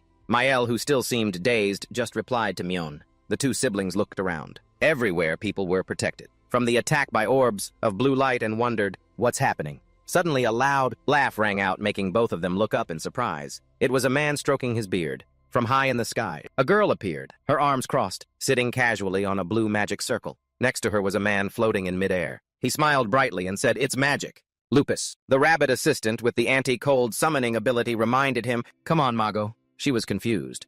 "What kind of monstrous level is this? How can I keep up?" Mago laughed loudly again. "If you work hard, you can do it, Lupus." "I told you, with summoning abilities, imagination is incredibly important." She replied, "But you teach too fast." Amidst the rubble and swirling smoke, he stood casually on a large yellow magic circle, asking his assistant, "Have you finished the task I gave you?" Lupus replied, "Yes, I've teleported all the auction participants and freed those who were imprisoned." He looked at her and said, "Then let's continue to the next level." Lupus was extremely confused. "What is it this time? How can I summon a giant meteor like that?" A hesitant voice interrupted them. It was Mion and Mael. The children hugged each other tightly and asked, "Can you take us with you?" The two siblings trembled, pleading, "You're a summoner, right? We're also ability users with summoning powers." Lupus replied, "No way. He already promised to only take me as his disciple." But Mago smiled brightly and said, "I never promised that," which made her turn her head in shock. "Huh." He continued, "Let's see what your abilities are." Lupus frowned and grumbled, "Liar." Mion and Mael opened their palms and used their abilities. From behind the two children, the spirit of a girl with white wings appeared, and a fierce man in black armor. An angel and a demon. Lupus was very surprised. Their summons are so strange. Usually kids just summon toys and dogs. Looking at the two children in front of him hugging each other in fear, an interesting thought flashed through his mind. How interesting. And then he smiled brightly and opened his arms wide in welcome. "All right, come with me. I will teach you magic." Time flew by. For 3 years, Mago taught Mion and Mael how to summon. He created a giant magic circle and instructed that imagination is the most important factor for summoning abilities. Mago closed his eyes and pictured a fireball streaking quickly, and continued, "The image in my mind will appear when I use my ability." He looked at Mion, whose eyes shone with a dazed blue light, as the gentle spirit of a woman smiled and appeared behind Mion. "He summons an angel because he remembers his mother, who protected everyone when he was a child." Mago then turned to look at Mael's resentful pink eyes, as the shadow of a man, fiercely holding a wooden stick, appeared behind her. And he said, "As for Mael, she summons a demon, perhaps due to the influence of her abusive father." Mago gently touched a vibrant rainbow, stretching before the two children. "If we look at this world from multiple perspectives, we can summon many things. But it's also okay to focus on just one thing, like that rabbit over there." He pointed towards Lupus, who was enthusiastically showing off meteors are the best in the middle of the large room. Mago crossed his arms thoughtfully. "I don't know which path you two will take." Mion and Mael quickly replied, "We really like heaven and hell." Mago asked in surprise, "Heaven and hell?" Lupus was also surprised. "That's different from normal kids." The two children remembered the moment their mother was dying, in her sickbed. "Our mother told us before she passed away that good people go to heaven and bad people go to hell." Amidst the sad sunset, tears rolled down the siblings' cheeks. Those words have always been our support. Now they asserted, "We want this world to have only justice. Good people will go to heaven, and bad people must go to hell." Mago smiled brightly and patted Mion and Mael's heads. "You two will definitely do it, because you are the kindest children." Time continued to pass. One day, as Mago was quietly watching the sunset, a voice called out, "Mago!" It was Lupus. She ran over anxiously, reporting, "The Hero Association needs your help." He exclaimed in surprise, "What?" Mago frowned in annoyance. "They ignored my proposal, and now they're asking for my help." Lupus hesitated. She looked terrified, as she spoke of a very dangerous individual, with frightening eyes and a long-drawn face, and blue bloodstains has appeared in Finland. Hearing that, Mago's eyes widened in shock. "What did you say?" He commanded seriously. "I must convene the Hero Association immediately." "What are they doing?" Lupus was confused. "I don't know either." Mago held his head and sighed. "Oh dear." He was silent for a moment, then told his assistant, "You bring Mion and Mael here." When they found out, Mion and Mael were very worried. "Do you have to go?" Mael ran and hugged Mago tightly. "No, don't go." And Mion asked worriedly, "When will you be back?" He answered with a troubled look, "The opponent is quite tough. It will probably be at least a few years before I can return." Mion asked again, "Can't we go with you?" Mago hugged Mael tightly. "You and Mael, the opponent is too dangerous. I can't let you two go with me." But his eyes looked very troubled as Mael cried out, "I don't want you to go." She cried as she said, "I don't want to be abandoned again." Hearing this, Lupus replied, "Abandoned. You two aren't objects." And Mago gently called their names. "Mion, Mael." He raised his hand and cast a magical light on the children. "This is my farewell gift. My ability symbol is on your clothes, so when you get to the shelter, someone will take care of you." He gave a warm smile. "We'll meet again someday." Mion and Mael looked at Mago with teary eyes. He gently advised them, "Until then, you two must grow up to be good people." But after Mion and Mael parted with Mago, they didn't go to the shelter afraid of meeting strangers. Instead, the two children went to a remote place and trained their abilities on their own. In a peaceful, isolated forest, they constantly practiced casting their magic, with the lingering thought, what ability must I master to become a good person? By the time I see Mago again, a bright yellow light surrounded Mael. What is good? While Mion was covered in a blazing red light amidst the dark, eerie magic. What is bad? Their abilities created two entities, an angel and a demon appearing in opposition to each other. The two children were both troubled by the same anxiety. What should I do with my ability? Time passed. 2 years later, Mion and Mael decided to define good and evil for themselves. The children, now grown, stood together, quietly watching the sunset stretch across the familiar fields and return to their hometown. They held a clear belief in their hearts. Good people go to heaven, while bad people must go to hell. Amidst the crowd of people who had collapsed from being controlled, Mion and Mael watched with amusement as they were divided into two opposing sides, with glowing red and yellow halos above their heads. Here, their eyes were now frighteningly mesmerized, with cold smiles on their lips, and they began to create their own heaven and hell, imagined by themselves. It was a utopia. Within just 1 month, Mion and Mael turned the entire city into their own paradise. They terrified everyone here, seeing spirits flying everywhere. They observed the town's residents, summoned their angels and demons, and then monitored the residents, choosing who would go to heaven or hell. Those standards were determined by the twins themselves, from what they heard from their mother as children. Things that humans are not allowed to do: steal, litter, cause public disturbances, lie, betray friends. And so for them, deep in their childhood memories, those things were an obsession that never faded. Even for those who met the standards, and now in a narrow alley, Mian along with a large angel approached, a woman holding a child, and said, "I've been watching you." His face had a strangely joyful expression. "You have lived a righteous life." The girl hugged her son tightly, afraid, her face streaked with tears as she pleaded, Please help us." Mian reassured her, "Don't be afraid." Then he held out his hand, commanding the angel's spirit to stab deep through both mother and child, and said softly, "This is not the end." He continued, "You will have a beautiful dream in heaven." In her final moments, the woman choked up as her spirit appeared, a radiant golden halo above her head. Mian clasped his hands before his chest and smiled gently. Forever. And so the people around Mian and Mael were all categorized into two types. But they didn't know that. The commotion from the twins' land, in another place, in a high-rise building, had attracted the attention of the Hero Association. An elderly man with a stern expression spoke. Now its authority. The president of the Hero Association, who glared and ordered, "Start the meeting." Under the dim lights, he spoke with an angry tone. "I made the announcement." He looked towards the long meeting table, but only 3 people were present. "Why is it so empty?" A blonde girl, with a characteristic mole under her eye, the rank 3 hero Xiao Benju, spoke up. "I guess they're on vacation or something." On the opposite side, Kusta, a hero of the same rank as her, replied cheerfully, "Please bring up that information. Let's see what it is." The room fell silent again, as the information screen appeared before them. They were all surprised. "What's this?" He was surprised. "A level 1 reaching this degree? That's one of a kind." Benju sighed. "Damn it. I want to rank up. I want to reach that level." Hearing this, authority asked, "Rank 3, do you want to try?" She replied dejectedly, "It won't work, Mr. President." She pointed at the screen. But on it all, the information about Mion and Mael was displayed. Benju wondered, "Why did you choose this small village? It doesn't help much with a hero's performance." Authority replied, "I chose that place because these kids are rated as level 1 villains." Kusta chimed in curiously, "How old are they?" He said around 10. Both heroes were surprised. At such a young age, they've already conquered an entire village. After their second promotion, they could reach level 2 or level 3 villain status. Should we prepare something before dealing with them? But the president asserted, it will take at least 5 more years for them to develop further, so there's no need for much preparation. Kusta joked, "That long, huh?" Authority continued, "There are a few things to add." He said while looking at the information screen, "These 2 are Mago's disciples." Hearing that he was confused, "Mago," while Benju just scoffed. "I knew it." She then suggested, "Then we should let Mago know about this." But he replied, "He went to Finland to hunt down Asep." She immediately retorted, "He can come back after he's done." Suddenly a voice rang out. "Well then!" A small hand with sharp pink nails was raised high. Everyone turned to look towards the end of the meeting table. There was a girl with pigtails and a gothic style, both sweet and creepy. K2, the last rank 3 hero to join this meeting. She asked, "Can I go?" Scene changed to a place where the sun is slowly setting behind.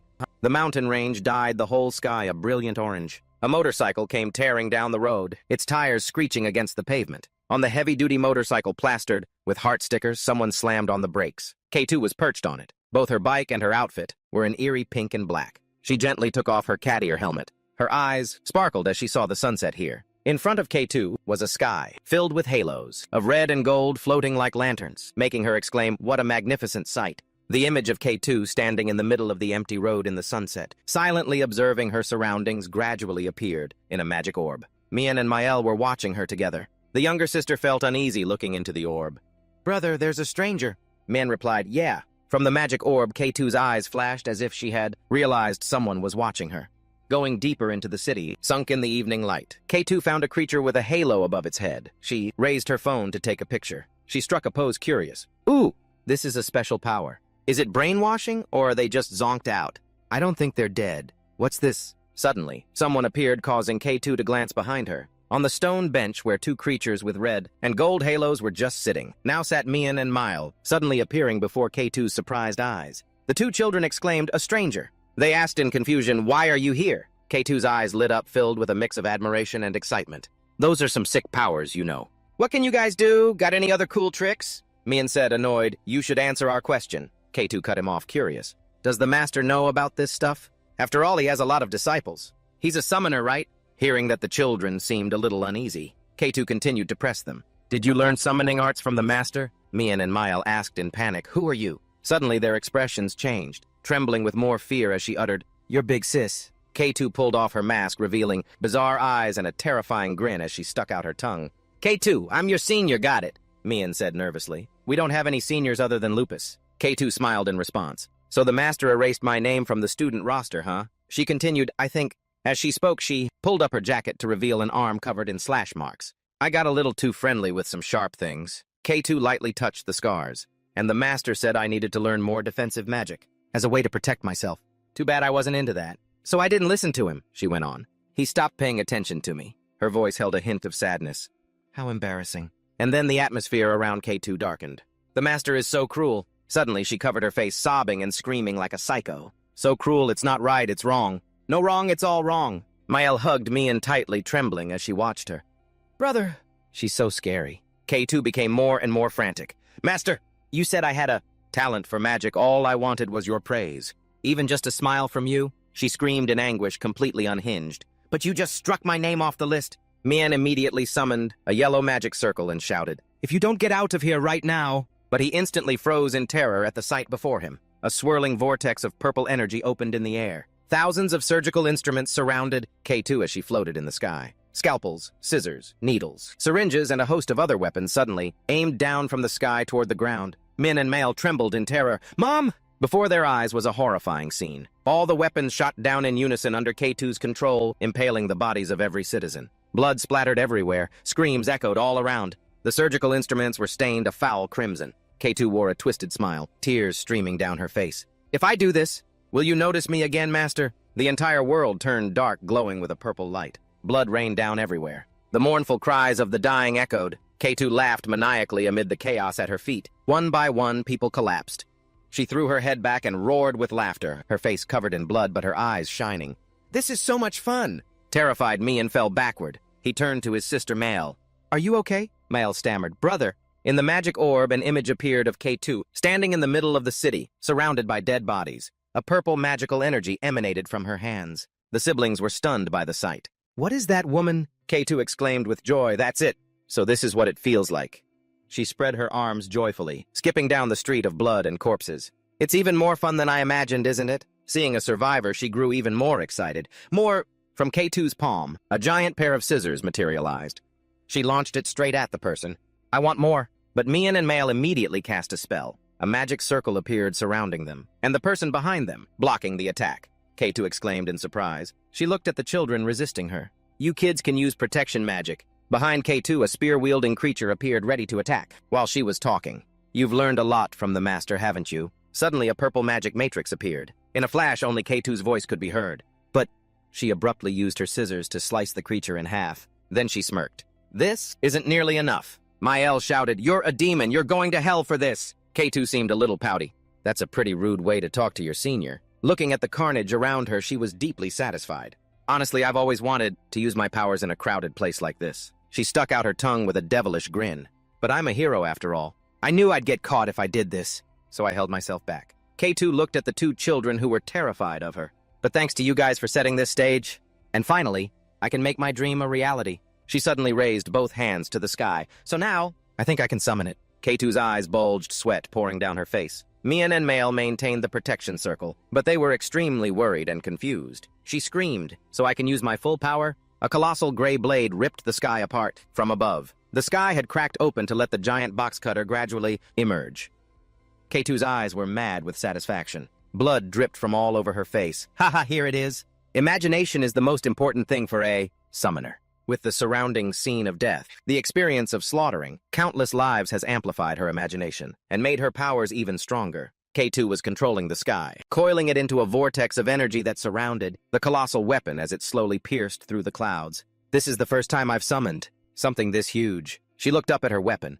It's so damn big. With a satisfied look, she laughed loudly, her face covered in blood. So badass. K2 turned to look back at the children and held out her hand. It's all thanks to you kids. Now goodbye. Suddenly, she was swallowed whole by a massive set of jaws, which snapped shut while her arm was still raised. Mian watched the scene in terror. In front of him was a giant rock monster. On its head, it wore a glowing red halo.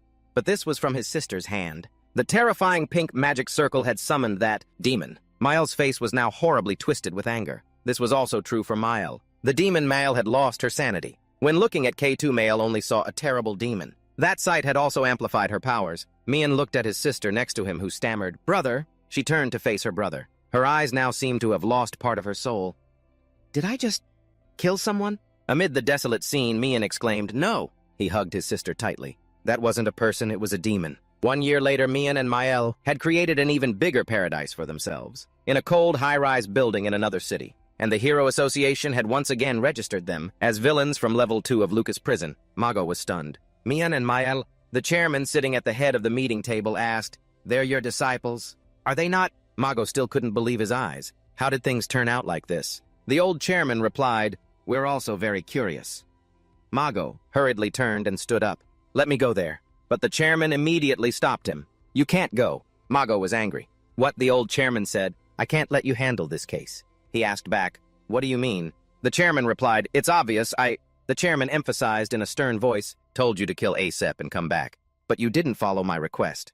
Am I wrong? Instead, you arrested her and handed her over to the government. If that's the case, then I can't follow your request either." Mago was annoyed. "Just talking like this won't solve anything. I'm going." The chairman suddenly slammed his hand on the table. "I told you straight!" He shot up from his seat. "You're not going." Mago also immediately deployed his magic threateningly. "Stop it! You're talking like you're some kind of power-hungry psycho." Power-hungry psycho? Right as the two men were threatening each other, a voice rang out, "Let me go." A girl with long, curly blonde hair, dressed in a superheroine costume, appeared. It was Lao Sa. The Level 3 heroine asserted, "I'll be the one to go." The chairman was a bit surprised.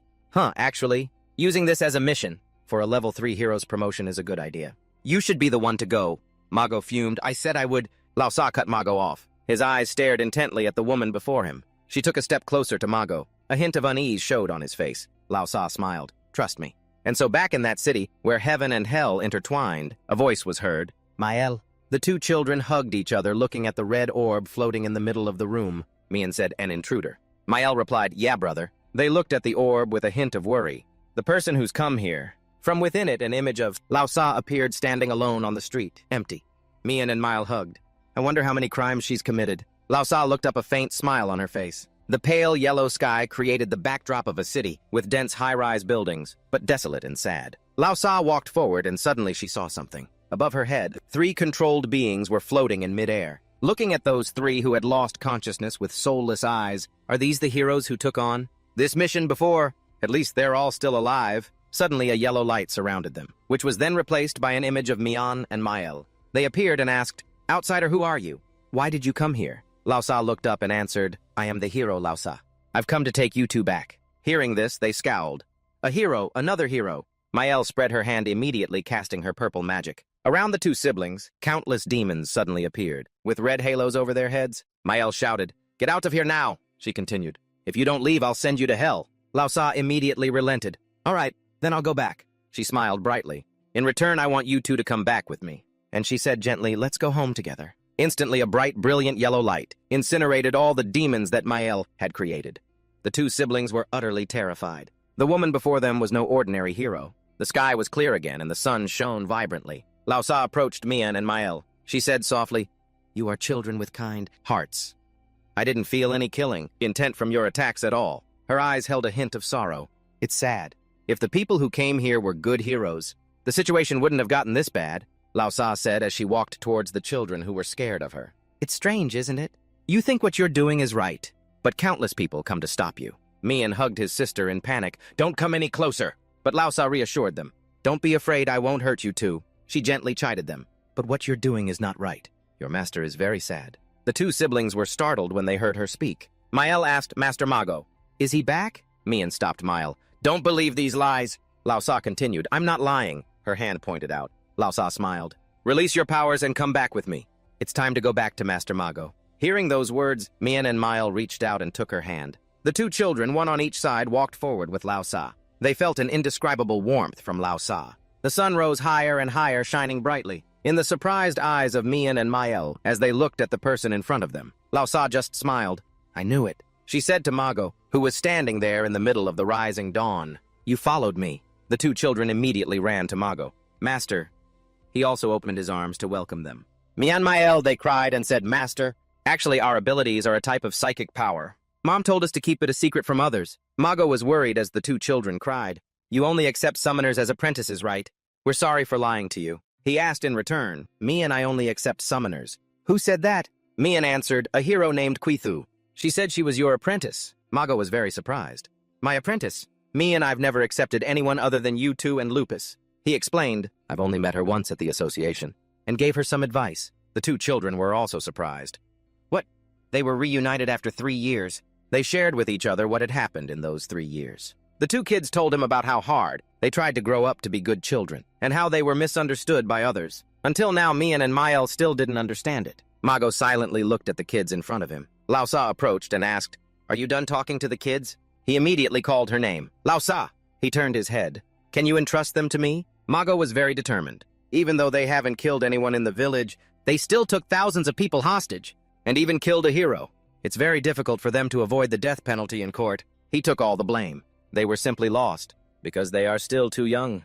They've also released their powers. If you entrust them to me, I will help them understand that what they did was wrong. But Lao Sa replied, I can't do that. Mago questioned Lao Sa, you said they were just children. She said sadly, Mago, I also disagree.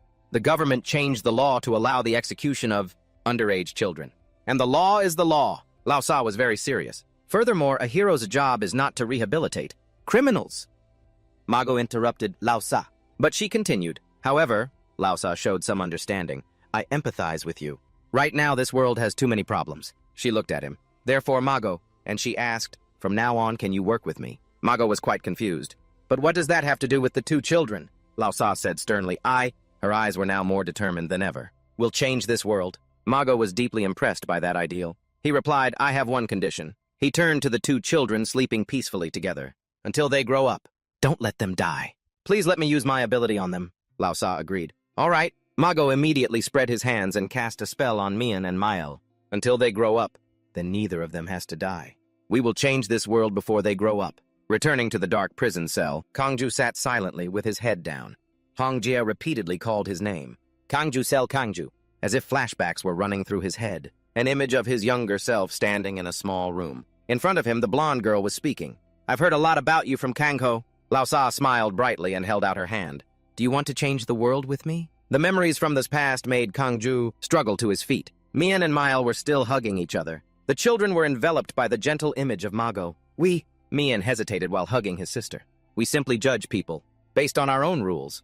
Isn't the law also a set of rules made by the people of this world? He looked at Kangju, who was sitting silently with his head down. What's the difference between us? Hongjia approached from behind him. Kangju, Kangho and I were assigned to restore the deep cognitive functions of these two children. Red threads appeared around her. I'm not saying they did nothing wrong.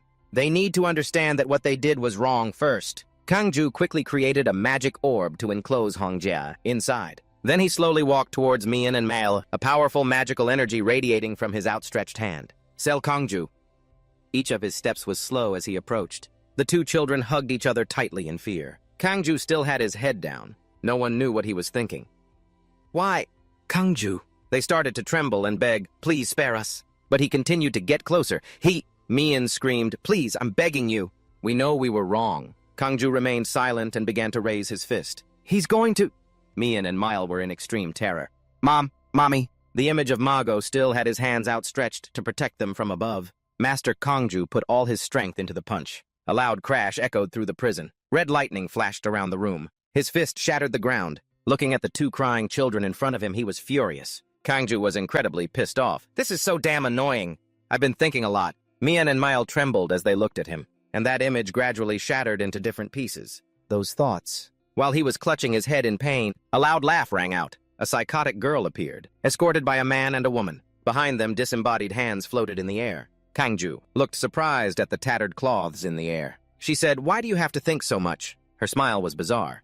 "That look doesn't suit you." Looking at the disheveled, blood-stained face of Kangju, "You're even more handsome in person than in the pictures." Her eyes were filled with satisfaction and excitement. "Hello, my husband. Your bride has arrived." The girl in front was wearing a wedding dress, holding a wedding bouquet, slowly walking towards Kangju. He immediately punched straight, while she was rambling on. "I'm so happy to meet you. My name is—" But a loud bang was heard. Kangju was stunned. Canis blocked Kangju's powerful punch with his arm. The short man with sharp eyes said, "You should listen when someone is speaking. Don't you have any basic manners?" The girl immediately said, "Canis, soon he will become our master." "You're being so tactless." Canis turned his head. "I apologize, Miss Shinka." Shinka then continued, "Let me introduce myself again." Kangju immediately punched her in the face as she said, "My name is—" This time a bright light appeared, dispelling his attack. It was the power from Shinka's hand. She smiled brightly, looking at Kangju collapsed at her feet. "You're so impatient." She continued to ramble on, in front of him. "We're going to be seeing each other for a long time, so let's talk for a bit." Shinka, the space-controlling psychic group, introduced themselves. "My name is Shinka. I will be the one who becomes the mother of the new human race." The dimly lit room created an indescribably gloomy feeling. Kangju looked questioningly at the three people in front of him. "I'm protected in a mysterious magic frame." "The mother," Shinka beamed. "That's right, the mother." But he sighed. "This is exhausting." His eyes clearly showed boredom and annoyance. "My brain hurts." Another psycho just showed up. Hearing that, she immediately interrupted. "Psycho." She turned to look at the guard behind her. "I'm probably the most sane person in this place." "Right, everyone," Canis agreed. "That's right." Kato also agreed, "I guess so." Shinka turned back and held out her hand to Kangju. "Kangju, do you know that humanity is in danger right now?" Colorless roses appeared. "The human race," Shinka's eyes widened, "is on the verge of extinction. At this rate, we'll all go extinct." Kangju was confused. "What?" Shinka continued, "Kangju, what do you think the threat to humanity is?" A badge engraved with the image of a phoenix and the scales of justice appeared. "You, a member of the Equality Organization, probably think it's the villains or heroes of the past who had absolute power." Kato from behind chimed in solemnly for Shinka. "However, that is completely untrue. While she talked nonstop, the thing that is degrading the human race right now is—" Kangju covered his face, tired. Shinka continued, "The powerless individuals who call themselves ordinary people. According to my plan, we must filter out those genes. Only those who possess superior genes should give birth to future generations. But because of the sacrifice of those who carry those genes, superior genes, the genes that should have been filtered out are multiplying at a terrifying rate. For example, the second-generation heroes of equality, led by Lausa." Shinka was excited. They possess superior genes. However, why did they still die? Despite the logic of nature saying otherwise, creatures that cannot evolve to survive naturally die. But they are trying to prevent that. Kangju was extremely annoyed hearing her nonsense. "Kangju, you're fine. You're not a hero anymore. Right now, you also enjoy killing those with weaker genes. Don't you?" Shinka was excited, her tone incredibly agitated. "I fell in love with you when I witnessed that." Kangju was silent with his face in his hands. It was unclear what he was thinking. She continued, "Lucas Prison is a gathering place for superior humans who will become the new human race, but are unjustly imprisoned here for killing inferior humans. After we kill all the heroes who are preventing humanity from evolving, and all the inferior humans, we will build a world where only people with powerful psychic abilities exist, the Alpha World." Shinka rambled on without stopping. "Oh, don't worry. If those powerful heroes change their minds and join us, we'll include them in the new human race as well. We're not that strict." Kangju spoke up. "I try not to fuck with anyone who isn't a criminal." "Fuck!" He lifted his head, revealing red glowing eyes full of anger. "But it looks like I can't avoid fucking you people up." Shinka was excited. "Fucking me right here." "Oh my god, that's so embarrassing." Kato cut in. "Miss Shinka, I don't think he means what you think he means." But she couldn't contain her excitement. Okay. But don't do it now. We'll do it next time when it's just you and me." Kato explained, "Miss Shinka, I told you it's not what you think." But she interrupted, "Shut up, how would you know?" "Anyway," Shinka pointed at Kangju, You will be Adam. Then she joyfully pointed at herself. And I will be Eve. The two of us will give birth to the children of the new human race, leading the evolution of humankind. She held the wedding bouquet to her mouth and giggled. Actually, at first I was going to make Seong-hoon the Atom and use an electromagnetic pulse weapon to save him. Hearing that Kangju was startled, Shinka continued, but the security of this prison is tighter than I thought. No attack from the outside could do anything to it. So, after we got the layout of the prison, we used a electromagnetic pulse weapon that we made and detonated it from inside the prison, using my psychic ability. Kangju frowned, confused. An electromagnetic pulse weapon, Shinka continued. After that, I talked to Seong-hoon. She recounted. However, he's not of age yet and hasn't even hit puberty. You know, you're only fully capable of that after puberty. Right, but time is precious. That won't stop me. My name Shinka means imaginative, so I immediately thought of a great solution. After her long presentation, Shinka concluded, before Seong-hoon becomes an adult, I'll do it with you, Kangju, for the sake of humanity. When he becomes an adult, then we'll do it with him, for the sake of humanity. Between two choices, I found a solution. I raised her hands excitedly. To be able to pass on both of your genes to the next generation. Then Shinka turned to ask Kangju, what do you think? You two could become sworn brothers. You two can get along. Isn't that great? Seeing his silence, she continued, do you understand what I'm saying? Kangju cut her off. In that case, his face was full of rage and... So you guys are the culprits. You're behind the electromagnetic pulse weapon attack. Right, Shinka panicked. That's not it. I meant other things. Ah, she suddenly realized. That's right. Your brother was an investigator, wasn't he? He died after that EMP weapon attack. It's okay. You can build another family with me. Let's build the biggest family ever together, okay? Every word from Shinka's mouth made Kangju absolutely livid. He took a step toward her. Shinka still didn't realize how much danger she was in. Have you decided? He replied, I decided a long time ago. Hearing this, she cheered up. Oh, really? Kangju held out his hand. I take back what I said about not being able to treat you like you're not even human. Shinka and her two attendants were shocked, watching his power grow before their eyes. I will make you. Kangju went berserk. His teeth clenched and blood streamed from his eye sockets. Suffer as much as possible by tearing you limb from limb and crushing your bones. Kato! Exclaimed, isn't that like treating them inhumanely? Canis worried, this doesn't look good. Shinka was confused, bewildered. Why would he want to tear me to pieces? Looking at Kangju's now demonic eyes, she smiled. Well then, Shinka sighed, lovers' quarrels can be fun. They say a little roughhousing brings people closer, right? Kangju, his red eyes filled with hatred, lunged forward, tearing through Shinka's protective shield and her two guards. She shrieked with delight. Damn, you're fired up! Canis crossed his arms. This is very dangerous. Kangju's blazing red sparks shot straight for Shinka's face. She immediately raised her hand, opening a purple energy portal, blocking the attack. Kangju was taken aback. He gritted his teeth in frustration. His bloodied hand reached out as he floated in midair. 1 second. But Shinka was already inside the magic circle.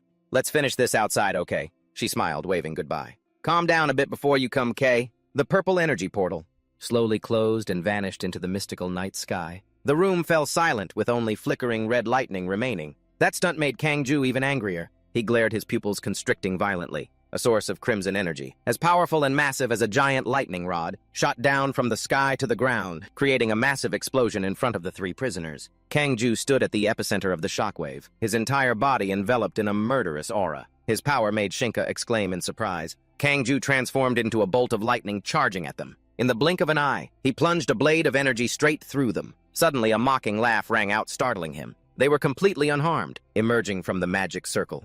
Watching Kangju furiously attack them, Shinka was amused. It's like we're playing hide-and-seek. Kangju unleashed a series of kicks with astonishing power. He stomped his foot hard and the ground around him shattered into pieces. However, Shinka was hiding in her magic circle. Winking and sticking her tongue out, she teased him. She beckoned, it's about to close. Come and get me! Kangju roared, form! His hands transformed into sharp claws. Shinka was thrilled. That's the thing you used in B1? Kangju shot towards her at full speed, but she still vanished into her magic circle to dodge. And then she teleported right behind him. Kangju's relentless attacks flustered Shinka. Wait, hold on, this time you're faster? And stronger, which panicked the three prisoners. But when he raised his clawed hand, there was no one in front of him. Kato wrapped herself around Kangju from behind, immobilizing him. Her lips parted, letting out a cat-like meow. Shinka pointed at Kato angrily. Kato, everything was going so well. Why did you interfere? She replied, Lady Shinka. Kangju spun around and grabbed Kato by the head. As she mumbled, if he catches you, you'll die. He gripped her tightly. The violent collision of their intersecting powers created a huge explosion. Kangju slammed Kato's head into the ground. The ground shattered with a loud cracking noise. Shinka and Canis watched from a distance, stunned by the sight. The dust slowly settled. Kangju stood alone on the blood-soaked ground. Suddenly a voice rang out, "See?" Kato was unharmed. She was standing right behind Shinka. "I told you, if he catches you, you'll die." She continued, "About that life I just lost. How do you plan to handle it?" Shinka hesitated. Canis interjected, "Lady Shinka, please make a decision." Looking at the bewildered Kangju before her, she uttered, "What a—" Her eyes darkened. "Waste." Kato beside her asked, "What about the life I lost?" Shinka lifted her face, tears of anguish streaming down. "That jealousy of yours is just adorable. How did things turn out like this?" Kangju didn't care, roaring, "Form 5? But Shinka interrupted, "Multi-space." Her eyes flew open. Shinka raised her hand, summoning a giant circular energy mass that glowed a brilliant purple. A series of magic portals appeared along both walls, as if opening the cages within. Strange figures began to step out one by one. He stared in astonishment at the scene before him. Shinka said sadly, "Say hello. They are the new humanity, and they're here to replace the old one." From now on, in the fiery prison of B3, a young girl with short green hair stepped out. "Can't believe Mago is dead. I should have been the one to finish him." Aquarius Summoner. Another prisoner, a half-human, half-fox woman, appeared. "Who's going to tame me now?" Whole body tempering. An old man in a turban continued, "Does an old man like me need to get involved?" Friator body tempering. A young man replied, "Old man, everything in this world is necessary." Natura Esper. A little girl with a long tail hid in the corner. "I'm scared." Becky knew Esper. The next one, holding a pipe with a pen tucked behind his ear, spoke with interest. A hero in a prison uniform. "Now I'm interested." Vidi Esper. Another girl with her hair in two pigtails, wearing a brown suit. "You rude bastard, smoke in the designated area." Morris Esper. In another corner, a girl in a blue Chinese-style outfit shouted excitedly, "CC body tempering," while the armored man beside her was annoyed. "What the hell are you talking about, or Tiburon body tempering?" And then a young man stepped out laughing loudly. "So many people more evil than demons have gathered here." Hunjin Young Esper. Next was prisoner B4. A girl with a high ponytail, carrying an empty scabbard, lamented, "The scabbard is empty." Tatsujin Esper body tempering. A man with empty eyes and stark white hair pointed at her mockingly. "They're just useless fools who rely on weapons, huh?" Stevens body tempering. A man with long, flowing white hair appeared. "Number 4 is still alive." Terepia body tempering. Next was a dark-skinned girl with 2 braids, hands on her hips, looking at everyone. "See, I knew these outfits were more comfortable." Maledity Summoner Esper. Beside her, a grotesque creature stood watching in silence. Hero Esper.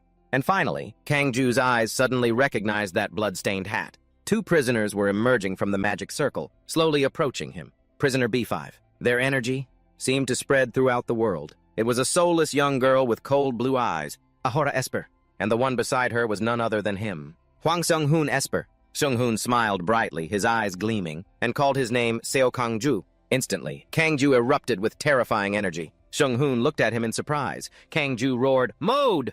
His power erupted violently like a pillar of lightning. 0. His face twisted and contorted, looking like a demon. Seung-hoon exclaimed excitedly, "Let's—" Before him, Kangju was now exploding, with an overwhelming surge of power, charging forward at an incredible speed, making Seung-hoon more and more ecstatic.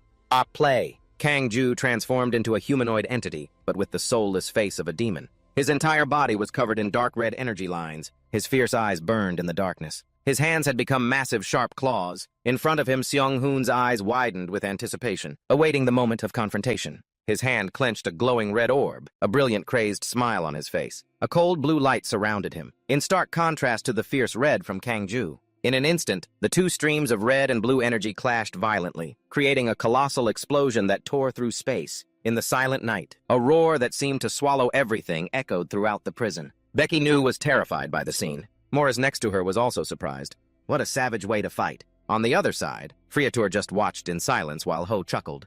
"I hope no one gets careless and gets hurt." Elsewhere in the dungeon, people were shouting, "Warden!" Everyone around was in a panic, trying to escape.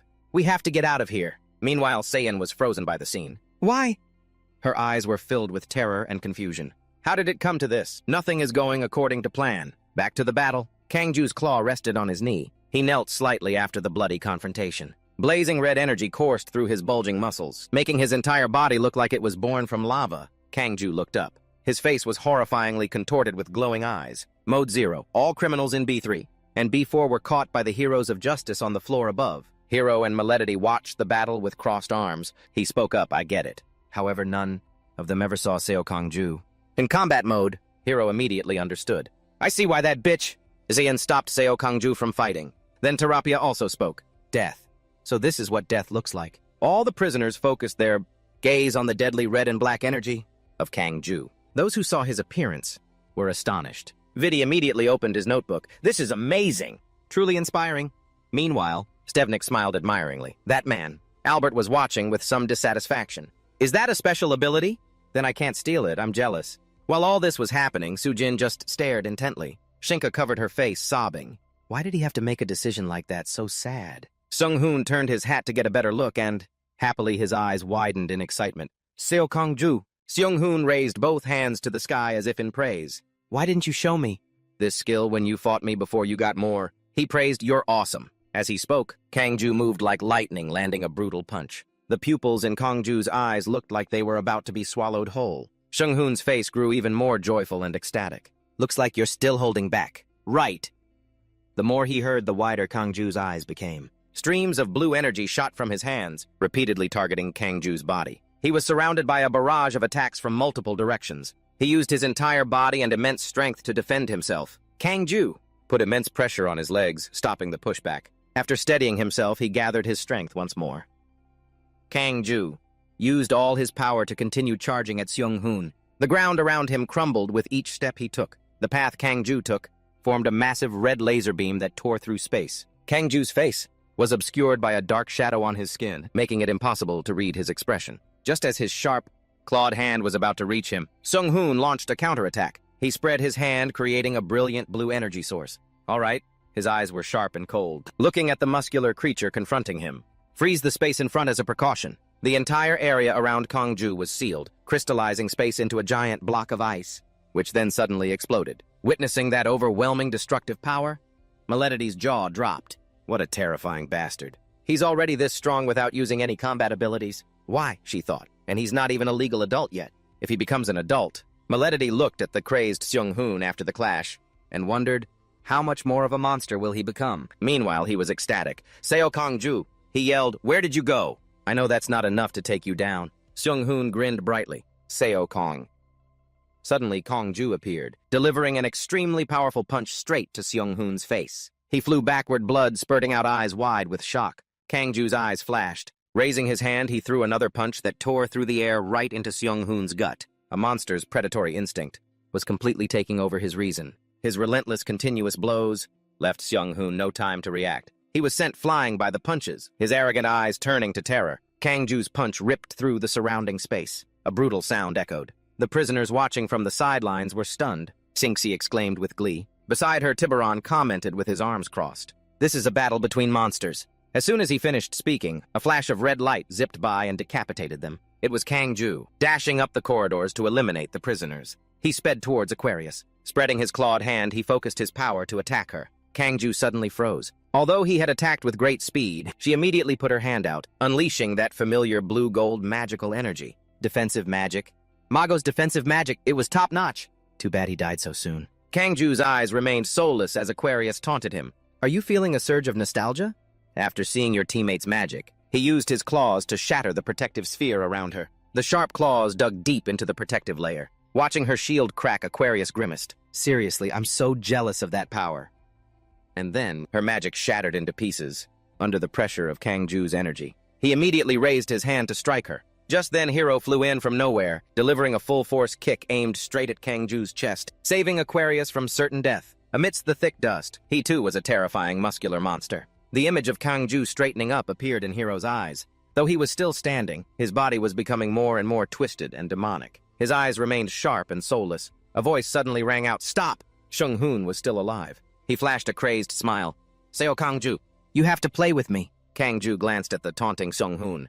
"But come to think of it," he said excitedly, "I can still tell you're hiding something." Seung-hoon's face grew more and more excited. "Are you holding back because of the warden? How pathetic." He laughed with delight and raised his hands to the sky. "That won't do. I'll create a playground for just the two of us." His outstretched hand suddenly clenched. Outside, the bright moon hung high. The night sky outside the prison was still quiet. But then the space around them shattered. The ground began to crack. Where Seyun and the other wardens were standing, they also felt the terrifying tremor. Everyone screamed in panic. "What is it this time?" Hun from the corridor also looked up at the sky worriedly. Before him was a vortex, emitting a cold blue light, causing the walls to crack violently. The The pent-up energy was about to erupt. Am I seeing things? Sung-hoon laughed manically. From now on, his eyes grew even more crazed. Everyone go play outside. The wardens everywhere were horrified, looking at the scene before them. The fortified prison, where the world's most evil criminals were held, was now shattering into pieces in the night. Sayan looked in that direction, panicked. Suddenly she was ensnared by another force, a wrapping around her body. Sayan, her face pale with fear, screamed, "What is it this time?" Many red orbs, formed from weaving ropes, floated in the air. They blackened, becoming something more powerful. Many red orbs shot towards where the blue power was raging. A small hand reached forward. It was Sung-hoon. His face was radiant. This place is pretty sturdy. Suddenly his pupils widened. A blood-red figure was hurtling towards him at an incredible speed. That thing was attacking Sung-hoon's protective shield. Above, Shinka held out her hand, looking down and smiling. "Ah," she said. "You shouldn't touch people when they're using a skill." Shinka turned to her companions. "Shall we go too? It's too dusty here." Suddenly, Tatsujin pressed her hand firmly on the ground. She was summoning her power. Shinka watched her action with surprise. A purple power source was glowing under her hand. "Tatsujin!" Her purple pupils glowed in response. A sharp sword was drawn. She was the one holding it. Shinka asked in confusion, "What are you doing?" Tatsujin raised her hand and slashed forward powerfully, summoning a portal. Shinka's mouth fell open in surprise. She stepped towards the portal. "Why waste energy like that? We can get out this way." "All right, let's get out of here. Let's gather." Outside on the street, the air was buzzing. Pedestrians were bewildered by the situation before them. In front of them was Kang-ju, his body glowing red, his eyes completely white. Some people exclaimed, "What is this?" Suddenly at his feet, a circle of purple power erupted. Kang-ju vanished before everyone's eyes. The scene was chaotic. Some people were still curious, not understanding what happened. What just happened? A villain. The scene shifts to a place where Kang-ju was standing amidst thick white smoke. He stood there staring straight ahead, his inhuman white eyes. In front of him was some kind of mass formed from many stones. It was a giant circular rock formation. A familiar hand reached forward. Sung-hoon flew up from it. His power was destroying everything. A face that betrayed his age. Sung-hoon smiled triumphantly. A loud noise made everything explode, shattering into many pieces. White smoke filled the air. A few seconds later, the dust slowly settled. In the sky above, golden sun rays peeked through. The scene was utterly devastated. Sung-hoon walked slowly forward. Kang-ju had one hand on the ground, his thoughts unreadable. His facial skin tightened as he summoned his power. High above, many people watched the fight with eager anticipation. Shinka's eyes lit up with anticipation. "Nobody get in their way, okay? For now, we just watch." The reason why the prisoners of B3 and B4 listened to Shinka, even though they're not the type who would normally listen to others. Rewind time. Shinka stood before Stevniks, greeting him. "Hello, I'm Shinka." Her purple pupils sparkled. "I will help you achieve your desire." Desire. Shinka used the prisoner's desires, a feeling all humans possess. The earth seemed to be covered by her symbol. Friatur's aged eyes held a pensive look, and she succeeded in inviting all the prisoners to join her world, but only one person. "What if I refuse?" Shinka said, surprised. "If you refuse, that would be very sad. You'll die among other reasons." Hwang Seung-hoon in a dark prison cell. He asked a new type of human. Seung-hoon laughed until he cried. "You want to marry Seo Kang-ju for that reason? And then marry me. You're quite interesting." Shinka laughed along with him. "I'm glad you think so." He interrupted her, "But there's still one problem." His sharp eyes looked straight at Shinka. "I think fighting Seo Kang-ju is much more interesting than anything you can offer." She called out, "Sung-hoon, if you only chase after short-term thrills, you'll just become a pleasure junkie. You need to think long-term. If you kill Kang-ju, then what else could you possibly find joy in?" His face was still full of laughter. "It's fine. I'm going to die anyway." "I'm fine with dying while I'm still having fun." Shinka stated her desire seriously. "If I can have Kang-ju's child, and then have another child with you, they'll be able to entertain you as they grow up. And then once you become an adult, you'll be even stronger than you are now. That way, you can feel even more joy when you fight Kang-ju at that time." "Ah, I'm so excited. Look at the long-term benefits. If you agree to join me, you'll be able to have fun until the day you die." Seung-hoon paused for a few seconds because of those words. Shinka's eyes were sparkling with anticipation. He smirked. Seung-hoon shrugged nonchalantly. "All right, let's give it a try. Sounds fun." Shinka was overjoyed with his agreement. "Excellent, you've made a wise decision." Seung-hoon cut her off again. "But I don't love you. How are we supposed to get married in the future?" She wasn't bothered by that. "It'll be fine. You'll love me by then, I'm sure of it." Returning to the fight between Kang-ju and Seung-hoon, he was punched in the chest by Kang-ju so hard he was stunned. Seung-hoon's body, like an arrow leaving a bow, slammed into the stone wall behind him. He spat out a mouthful of fresh blood in pain from the punch. Seung-hoon wiped the corner of his bloody mouth with his hand. He smirked provocatively. "I guess one hand isn't gonna cut it." He looked straight into Kangju's eyes, a crazed smile on his lips. So Kangju, say something. Are you just going to stay silent like that? Or can you not speak in that state? Do you know what this is? Sung-hoon held out the orb in his hand. This is your brother. Hearing that, his eyes rolled back. He almost lost control, charging forward crazily. Kangju roared, unleashing all his anger. Sung-hoon in his chest didn't stop provoking him. So you can still talk after all. The surrounding space was dyed the color of an apocalyptic sunset. Kangju's blazing red figure was charging quickly towards Sung-hoon. Stones were slowly beginning to levitate. Sung-hoon used his power to pull those stones towards him. He smiled confidently. The stones transformed into sharp iron drills. They shot forward like arrows. Kangju clenched his fist and red lightning erupted violently. He didn't dodge or avoid them. He chose to confront the stones head-on. Suddenly, the stones seemed to gain consciousness and dodged Kangju's attack. He clenched his jaw. His eyes were filled with a murderous intent, as if he could shatter anything with just a look. His clawed hand swung out, smashing the stone to fragments. Sensing danger, Kangju glared in another direction. A large sphere shot out from nowhere. He tensed up, staring at it intently. Kangju took a deep breath. His fingers curled into a fist. He watched intently as the sphere was about to collide with his fist. Everything seemed to slow down. Suddenly, Kangju gritted his teeth. The powerful sphere struck him in the stomach. Kangju's body bent backwards. He painfully felt the sphere grinding against his abdomen. The air was forced out of his lungs. Kangju's whole body was like a kite, with a broken string crashing hard into a rock. Thick dust rose into the air. The sphere casually floated in midair. Sung-hoon laughed gleefully, walking forward. He raised an eyebrow. You can't attack this thing, can you? I just had a great idea. Sung-hoon challenged. If I eat it, then you won't be able to attack me, right? Kangju's pupils widened. He continued in a regretful tone, but it's too big so I can't swallow it whole.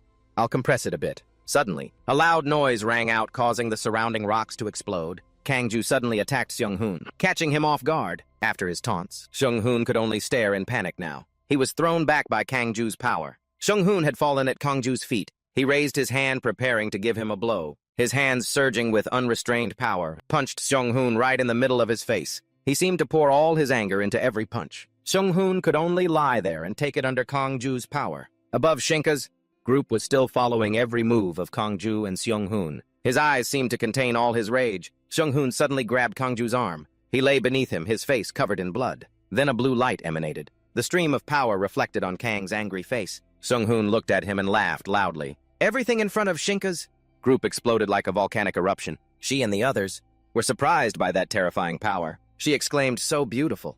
It's a shame. It would be great if those two could just make up. It would be great. Kato denied, that will never happen. Canis added, I think so too.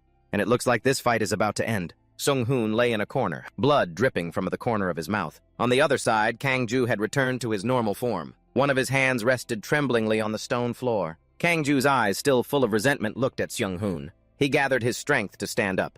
He began to panic at what was about to happen. Kangju summoned his power. Blazing red sparks of electricity gradually appeared. A gloomy power was enveloping him. Sung-hoon fearfully backed away. A crackling sound filled the tense air. Kangju's power was surging, growing larger by the second. Shinka wondered, is that? Hey, what is that? Sung-hoon looked at the terrifying power enveloping him. He let out a cackle. Seriously, how many skills do you have? You're just impossible to beat. But hey, how'd you like it, Seo Kangju? How's it feel to kill someone? Probably as disappointing as it was for me, right? You barely touch them and they just disappear. It's not even enough to let off your pent-up steam. Kangju's eyes flashed. He cut him off, annoyed. Shut up. Sung-hoon continued to provoke him, or what? After having your fun with me, don't you feel refreshed? For finally letting go of all those negative feelings. You must have felt so damn frustrated, holding back your power for all this time, because you had to hang around with that trash. Am I right? Kangju growled. You don't know a thing. He flinched for a moment. Sung-hoon narrowed his eyes. But man, this skill looks dangerous. This has to be your final attack, doesn't it? I'm about to run out of gas myself. This is a problem. Kangju replied flatly, I don't know. He looked up at the immense power and said with a laugh, if I listened to Shinka and became an adult, could I beat you? Kangju's red pupils were still filled with killing intent. That's never going to happen, because you're going to die right here. Above them, Shinka's group froze when they heard those words. Kangju's power had covered the entire area. She shouted, huh?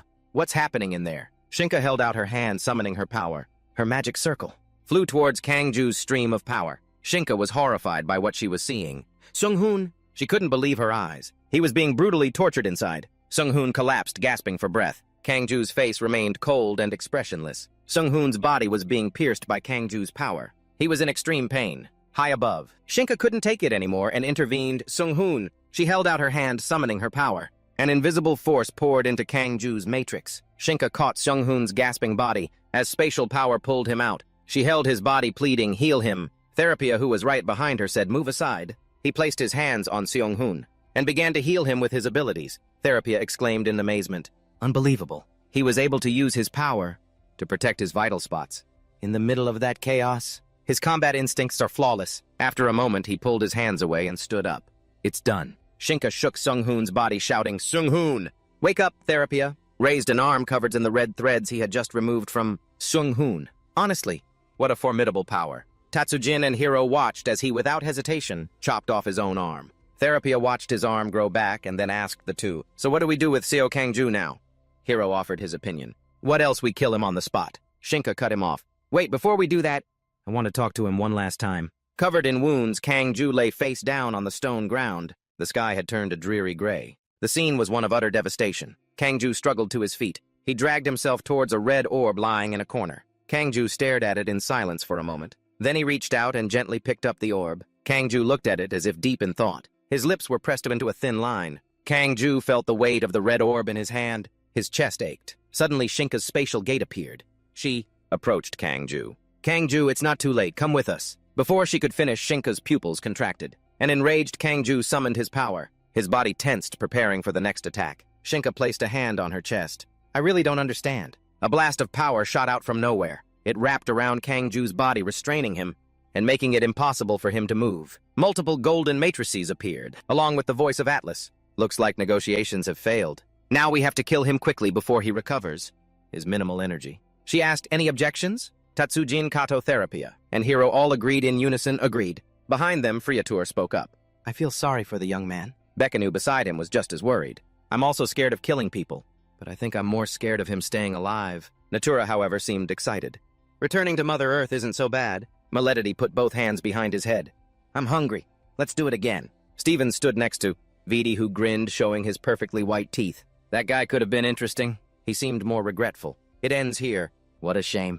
Hun mimicked a cute voice. "He's even scarier than a demon." Hiro laughed, poking his cheek. "Are you a chicken?" "Out of my way," it was Hiro's voice. He had transformed into the shape of a giant. Hiro curled his hand into a fist.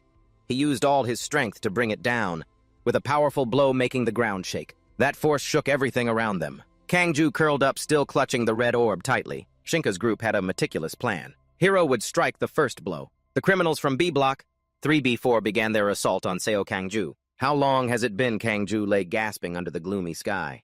Through it all, the orb remained safely in his hand. He gripped it tightly as if protecting his own personal treasure. Hiro had lifted one foot, preparing to finish Kang-ju.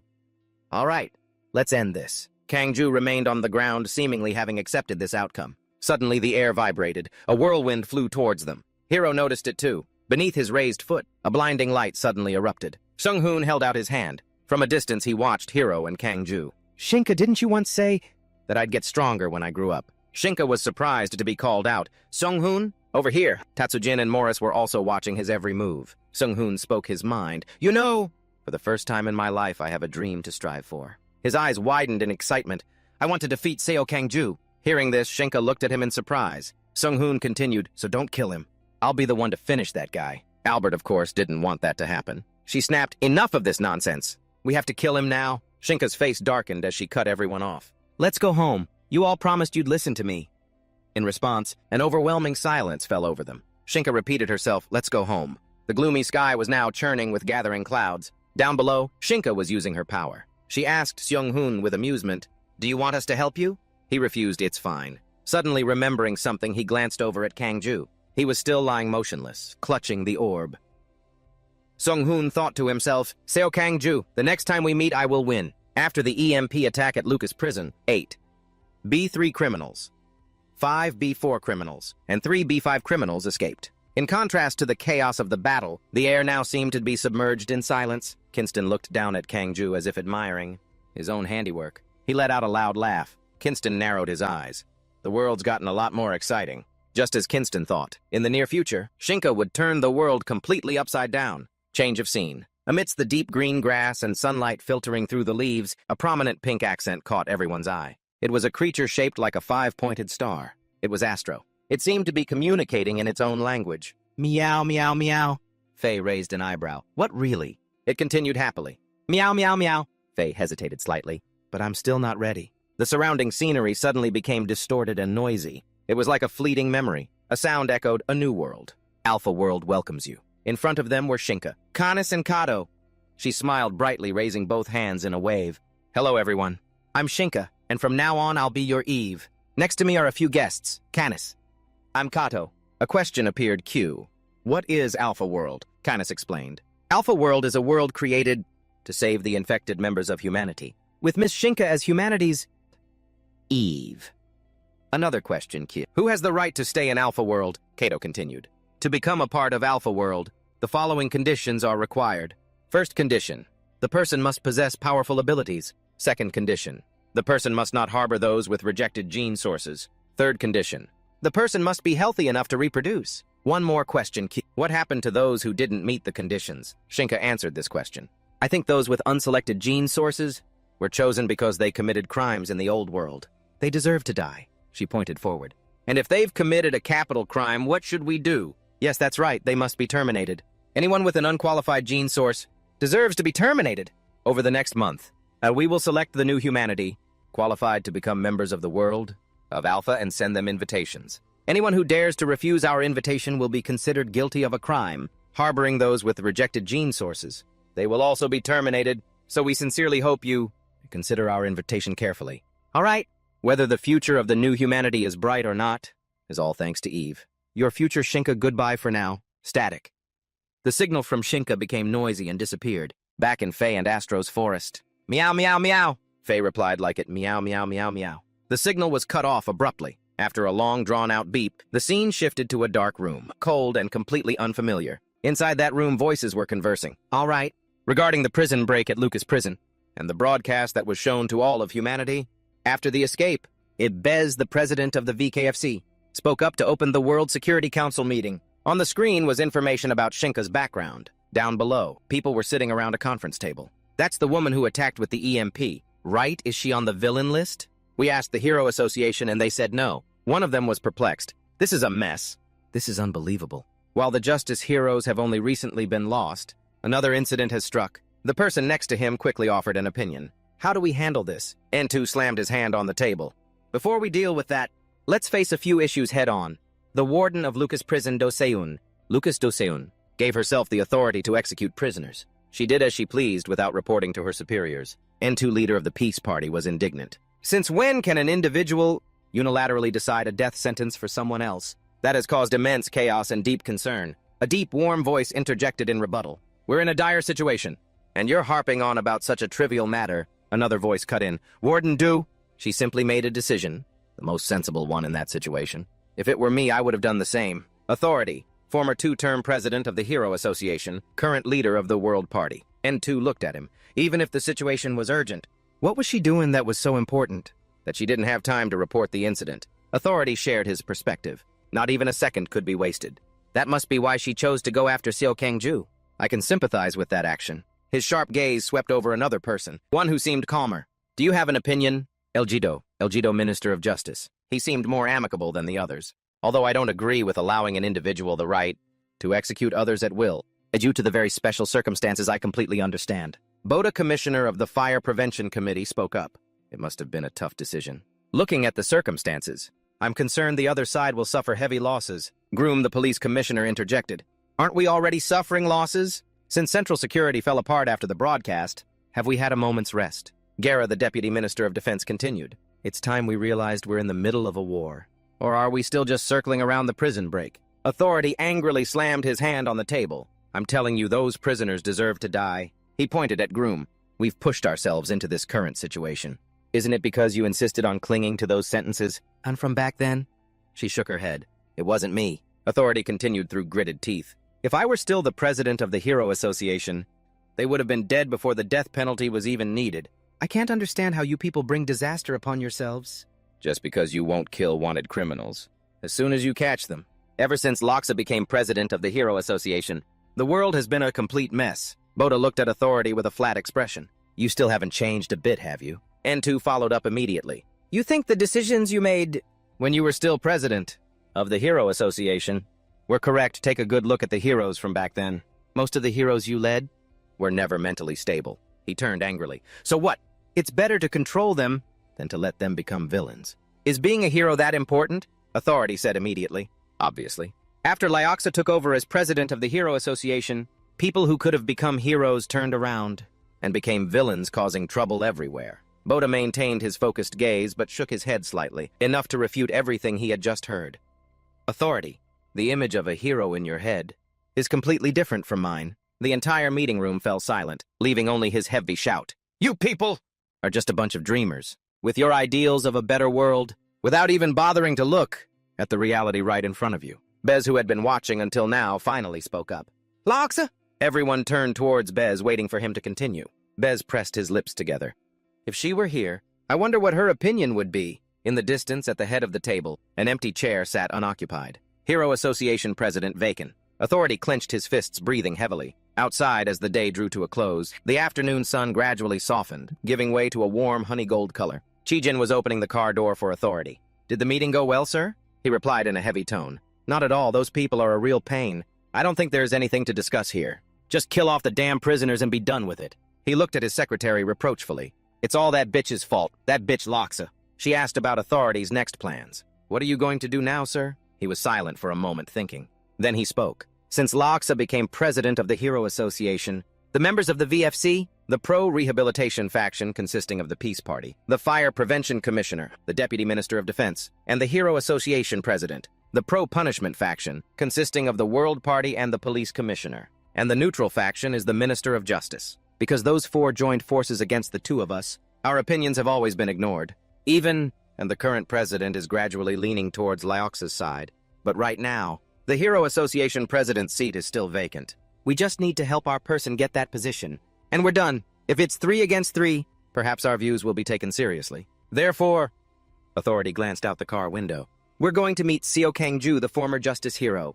I'm sure the others have already started making their moves. The image of Lupus flashed in his mind. Chijin's eyes widened slightly. Isn't Seo Kang-ju quite close with Ms. Lyoxa, sir? Authority faced out of the car window, listening to what his secretary said. Yes, he is close. He lifted his chin slightly, a smug look in his eyes. However, the current situation has also changed quite a bit.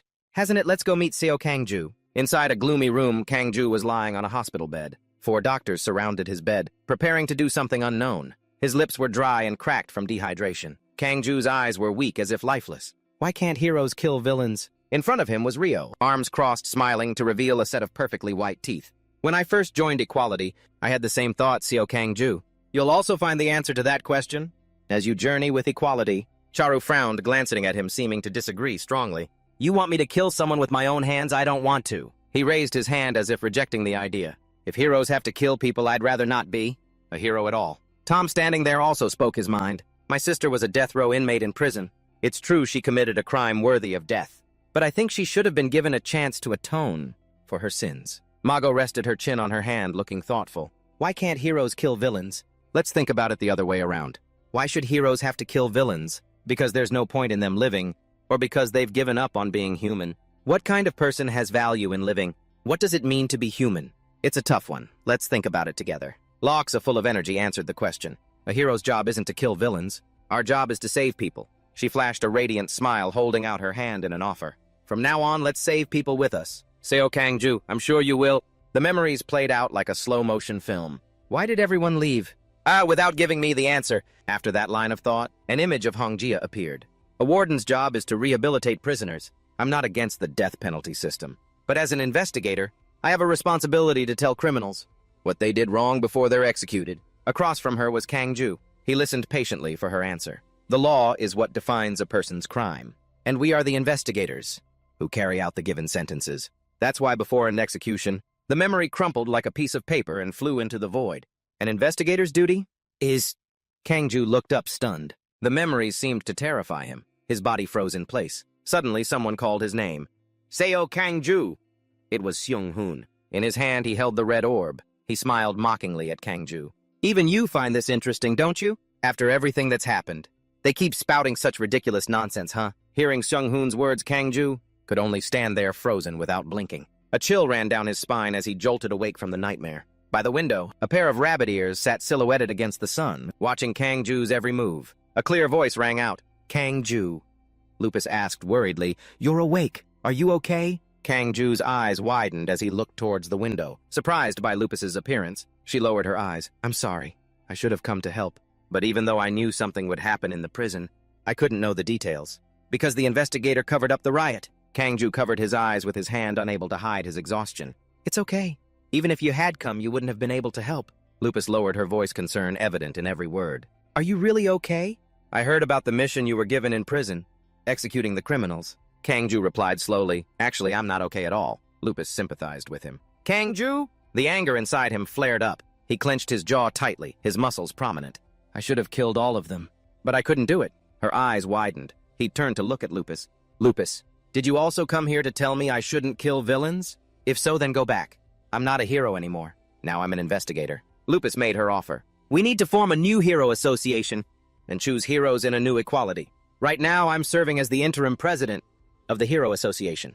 But with the changes to come, we need a hero to lead. So we're thinking of choosing you, a former hero of equality, to be the president of the Hero Association." Kang Ju cut her off bluntly. "I already told you. I'm not a hero anymore. Heroes should do what's necessary for heroes. As soon as I recover, I'll go out and do what I have to do." Lupus shot to her feet. "Kang Ju!" Suddenly another voice cut in. "Hiroseo Kang Ju. You're right about that." Authority had entered the hospital room at some point. He had both hands in his pockets, standing by Kang Ju's hospital bed. A smile formed on his old face. "Now you're investigator Seo Kang Ju, right?" Lupus was surprised by his appearance. "Authority." He slowly walked closer. "You've worked very hard to execute the criminals on your own, but now you won't have to anymore. I will soon become the president of the Hero Association, and I plan to have heroes execute criminals." Lupus's eyes widened, her face changing color in an instant. "What?" Kang Ju looked at him confused. "You're the representative of the World Party. What are you talking about?" He smiled. "I'll be stepping down from that position soon." Authority remained calm, hands in his pockets, as if certain of victory. "So I can participate in the presidential election of the Hero Association." He made an offer. "I came here to talk to you and ask if you were interested in becoming the president of the Hero Association, but now it's not necessary. Let's just say I came to visit you today and say hello." He turned and walked towards the door of the hospital room. "I hope you recover quickly and get out of the hospital." Lupus, breathing heavily and rapidly, shouted, showing her anger. "You think anyone will vote for you?" Authority stopped without turning back. "We'll have to wait and see." "Won't we?" Her whole body was shaking with rage. "Kang Ju!" He frowned slightly, showing his impatience. "I'm tired." He looked at Lupus. "You should go." Lupus's mind seemed to freeze. She paused for a few seconds. Outside in the parking lot, the sunset seemed to be drawing to a close. Authority, sitting in the car, said to Chijin, "Just as I thought. Everyone is very busy. Many other people, including myself and Lupus, probably all went to see Seo Kang Ju." He rested one arm on the door, propping up his chin. "After the emergence of superpowers, many people have struggled. Organizations like the military and the police are all relying too much on one powerful individual. Yes, the VSC will probably soon discuss Seo Kang Ju's execution of criminals, and whether he should be given the authority to execute. Under current law, Seo Kang Ju's actions are wrong," she asked him. "So what are you going to do?" Authority clicked his tongue. "If that's what the law says." Back in the meeting room, Enhypen stood up to give his opinion. "We need to punish the prison investigator." Lucifer Crew looked his opponent straight in the eye, not backing down. "Wasn't it a special situation? Even if one of my subordinates did that, I would let it slide." Enhypen roared a direct question. "If that's the case, then—" Authority cut in, talking over him, not giving him a chance to continue. "You haven't provided any information about what we can do, or any solutions at all. All you've talked about are just ideal situations, but they're meaningless." He whipped his head to the side, growling through his teeth. "Ideal situations, I've already offered a solution, haven't I? The fire department, the army, the police." Groom raised her hand in protest. "I will never agree. Including the Hero Association cooperating to arrest criminals. We will make them face the judgment of the law." No one was willing to back down. Authority pointed at Enhypen and shouted, "Is that your solution?" He slammed his hands on the table and replied without hesitation, "Yes." "Is your head in the clouds?" Bez, who had been silent until now, suddenly spoke up. "Authority." "Then what's your solution?" Suddenly, Authority cut him off. "Take a vote." Everyone in the room was confused. "A vote!"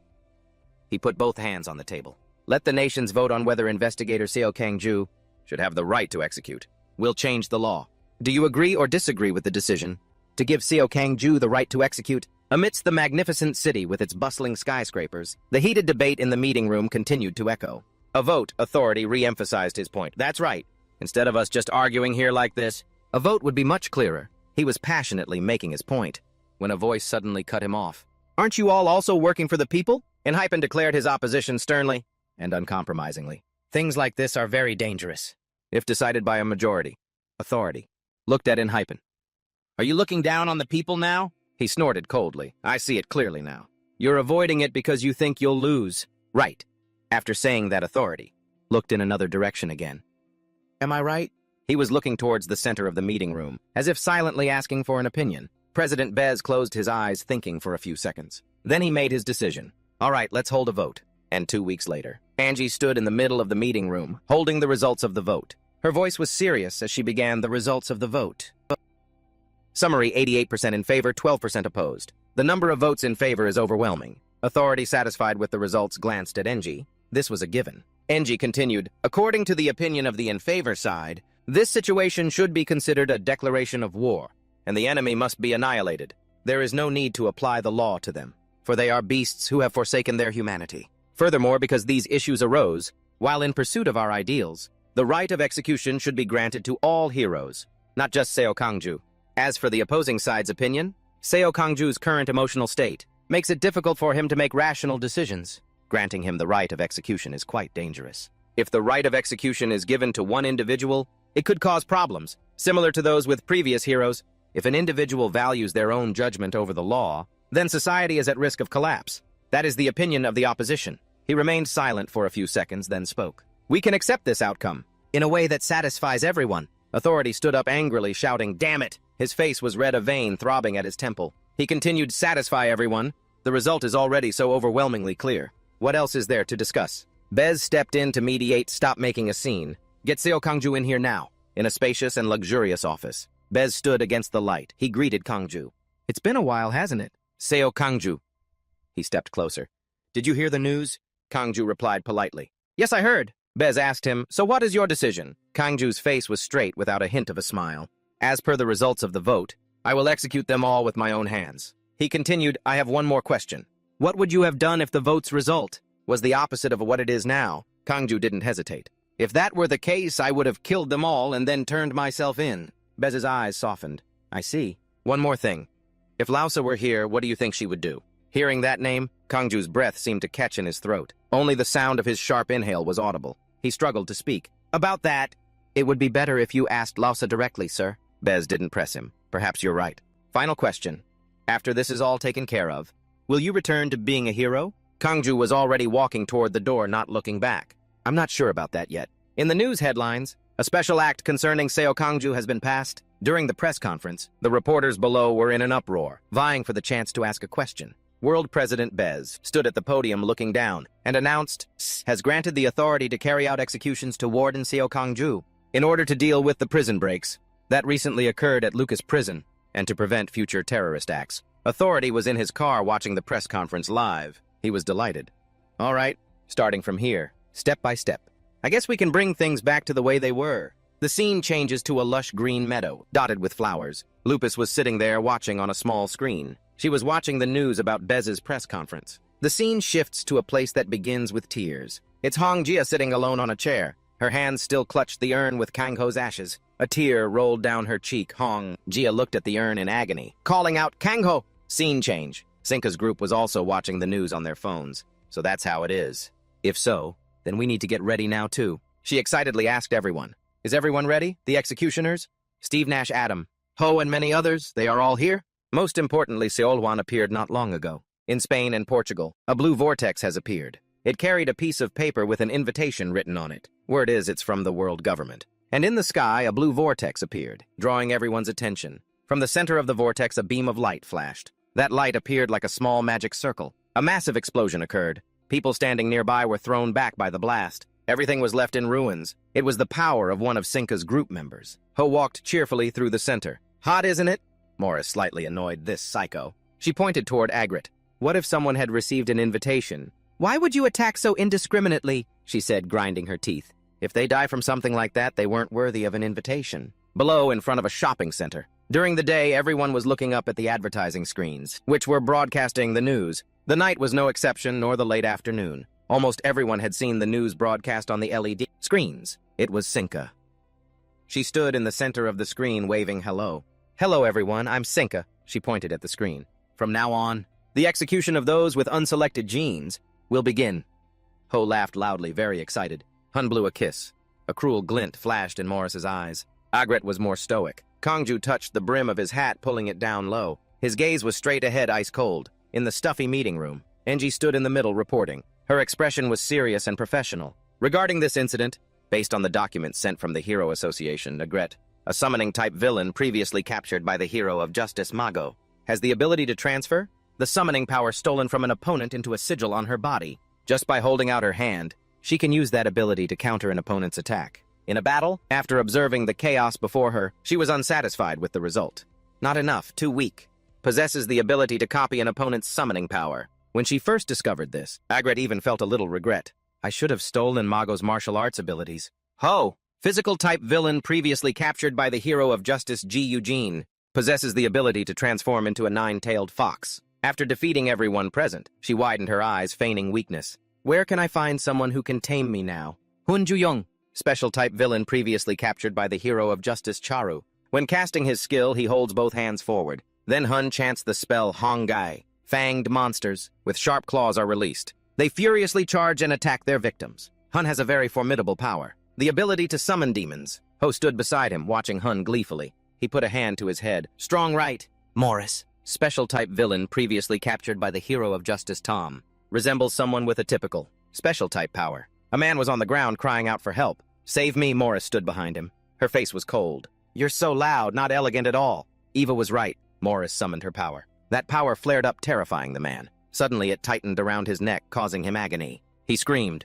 Morris was emotionless. Those with unselected genes are truly wretched to the core. Her power is incredibly complex. Enji spoke in a monotone voice. The Hero Association has quickly mobilized forces near Portugal to handle the situation. Authorities spoke up from below. It's useless for them to go. You people didn't want to kill them from the start. Bez asserted, everything is under control, it's fine.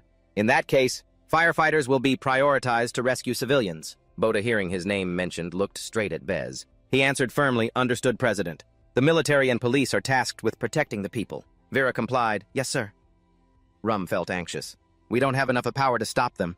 In the end, we'll still have to call the hero team for help. Bez asked Elgido, where is Officer Seo Kangju? He replied slowly, I heard from Warden Do Seyun that he started heading there right after seeing the broadcast. Next to him, Inha held out a hand, her face troubled. Haven't we fired her yet? Bez, sitting in the middle of the meeting room, asked everyone, is there any way to know what the enemy's objective is this time? Enji, standing at the other end, reported anxiously. We still haven't figured out what they really want. Back at Sinka's group, they were discussing their plan. All of your objectives are to execute all those with unselected genes, and to help those who accept our invitation. Join the Alpha world. At first, let's just give them a gentle taste. After that, persuading the remaining people who accept the invitation will be much easier. For now, I want you to focus more on bringing people in than on slaughtering. In the end, we can kill as many of the unselected as we want. Outside, the scene was one of utter devastation. A hand was raised to stop them. Hey, stop it! It was Morris reminding them, that's enough of a warm-up. All right, let's go do the mission Eva gave us. Hun smiled brightly. All right. Ho slowly raised a hand to his neck. But I want to destroy a little more. Agret was always the cold one. She paused for a few seconds, then continued. I'll do as I please. If I continue to destroy this place, those who accepted our invitation will eventually have to show themselves, Morris shouted with a hint of anger. You're crossing the line. Are you planning to ignore the mission Eva gave us? Agret wasn't scared at all. If so, what are you going to do to me? Hun raised his hands and began to use his power. His hair was blown back by the wind. Three-legged crow, a red beast, long like an eagle, flew out. Hun climbed onto its back. I see. Even if you tell him to go, he's not going to listen. Ho stood below, waving at Hun. Let me up! Morris gritted her teeth in anger. She turned back to look at Agret and spat out, as soon as this is over, I'm reporting this to Eva. She continued with her work without the slightest concern. Do whatever you want. The entire neighborhood was being consumed by massive flames. Agret sighed in frustration. Nothing's changed since I got out of prison. So annoying, everything's the same. No matter how much I destroy my power still, doesn't get any stronger. Such a cursed ability. I get it now, I have to keep stealing. Suddenly a pair of beastly legs descended from above, about to land on Agret. It was Lupus with 2 rabbit ears. Agret used her power to summon a protective shield. She raised an eyebrow. You're Lupus. She ground her teeth, annoyed. You really haven't changed at all? It's been so long since you got out of prison. Didn't you learn anything in there, Agret? She was also a bit surprised by Lupus's appearance. Lupus, perfect timing. Give Mago my best, won't you? Scene change. The sky is clear with fluffy clouds drifting by. Lisbon Talent Academy. A class is in session inside. A young student raises his hand to speak. Teacher, I'm scared. Prof reassured him in a quiet voice. It's okay, everyone. He smiled as if to soothe the fear in the student. No matter what happens, I will always protect you. Follow me to the shelter, Prof. Teacher at the Talent Academy. Suddenly a sound rang out that startled Prof. The sound of clapping came from one of the students. She was sitting arrogantly on a desk. It was Morris. Very impressive, truly an admirable teacher. The scared children ran to his side. She was impatient. You're all so noisy, how rude. Prof raised both hands, clenching his fists as if in self-defense. Morris! She leaned forward slightly. You know me, how flattering. Morris held an umbrella that contained her power. She jumped down from the desk. Don't be afraid. I know you also received an invitation from Eva. Those who received an invitation follow me. He interrupted. Please leave immediately. He angrily held the children tightly. He declared, I will not let you take a single child. Morris approached Profs. You're not very smart. And to think you dared to interrupt me while I was speaking. He looked at her defensively. Morris frowned, displeased. I'll have to teach you some manners. The School for Superpowers. After the Mile incident, it was established to educate children with superpowers. Under the direction of Laosa and Mago, special schools were set up all over the world. Here the children are taught by hero teachers how to adapt to society and how to control their abilities as superhumans. In the classroom, Morris rested her umbrella on the ground, tipping her hat with one hand. She spoke domain of etiquette. The hat emitted power from underneath. Prof and the children were terrified. What is that? Morris tapped her hand with her umbrella. Shh. She used her power. Silence. All the children's mouths had been sealed. One of them tried to remove it in fear but couldn't. Morris stood proudly before Prof and his students. Finally, some peace and quiet. Morris's special type superpower is also known as etiquette. It activates when the opponent is judged by her to be inferior or lesser, causing the opponent to be restricted or even harmed. If I see any more fussy behavior, I will send you on your way. Eyes appeared all around them, a typical power for a bully who preys on the weak. Morris ordered the 3 children who received the special invitation, step forward. She looked at a list. Let's see. They're all special types, huh? Special types have many diverse uses. From now on, you will help create the Queen's world together. The children stared at Morris with wide, bewildered eyes. She told them, answer me. One of the boys bravely stepped forward. He asked, is the Queen the woman who appeared on TV? Morris answered cheerfully, exactly. A beautiful woman with perfect ideals. The boy's face fell. Then I don't want to. Morris was surprised by his answer. Huh. The boy, with his childish voice, expressed his anger. Didn't that person say she would eliminate everyone who doesn't possess superpowers? I have a lot of friends who don't have superpowers. I will never hurt my friends. Another little girl agreed with him. Me too, my parents don't have superpowers either. They didn't do anything wrong. The girl next to her said the same. Me too, besides. Our teacher taught us that. Discriminating and hating others is wrong. He also said that people who want to solve everything their way with superpowers, instead of using words, are bad people. You're a bad person, let us go. Morris asked calmly one last time, you don't like it? The child still wasn't scared at all. Yes, I don't like it. She angrily summoned her power to deal with the 3 children who had just defied her. Then die. At each of their necks, a yellow-orange butterfly was slowly tightening. A loud noise echoed. Morris's eyes widened in surprise. In front of her was Prof with blood trickling from the corner of his mouth. A shield appeared around the children. Blood flowed continuously from his neck. Prof held his hand out in front of him, seemingly trying his best to protect the children. Prof absorbs all shock impacting the target. Special type, also known as bodyguard. Morris laughed with amusement. I see. Now I understand why. Cinca sent you an invitation. An ability that's just perfect for a bodyguard. So that Cinca can operate freely, a bodyguard is essential. It would be a waste of talent to kill you. Prof's face was tense with anger. Morris, we know all about you, back when you were a child. Morris held up a hand, stopping Prof from continuing. Stop. Did you hear that from Tom? It's rude to spread a lady's past around. I didn't come here to reminisce about my past. I came here under the Queen's orders, to select those worthy of joining the Alpha world. Give up the children and I'll spare your life. Prof growled, no, I can't do that. Morris was rather curious. Why not is one of them your actual child? Prof denied it. No. She placed a hand on her chin, tilting her head in confusion. Then, Prof's gaze was direct, unwavering. Because I'm a teacher. Prof member of the Hero Association, teacher at the School for Superpowers. Attacks from level 3 and 4 prisoners? Can his defense withstand them? But back when Authority was the head of the Hero Association, he was always the number 5 hero. The reason was, in a room, Authority sat with his back to him. He asked, how long are you going to keep this up? We don't need a punching bag, because he didn't have the ability to kill. He lacked the ability to eliminate villains. But when Laosa became the head of the Hero Association, she offered him a position. "Prof, would you like to be a teacher at the school for superpowers?" he asked Laosa with a heavy heart. "Was I wrong? My ability isn't suited for being a hero." "Is it?" She cheerfully comforted him. No, what are you talking about? I mean, do both jobs, teacher and hero? Nothing is more important than teaching children, so I want to entrust them to the best hero." Prof hesitated.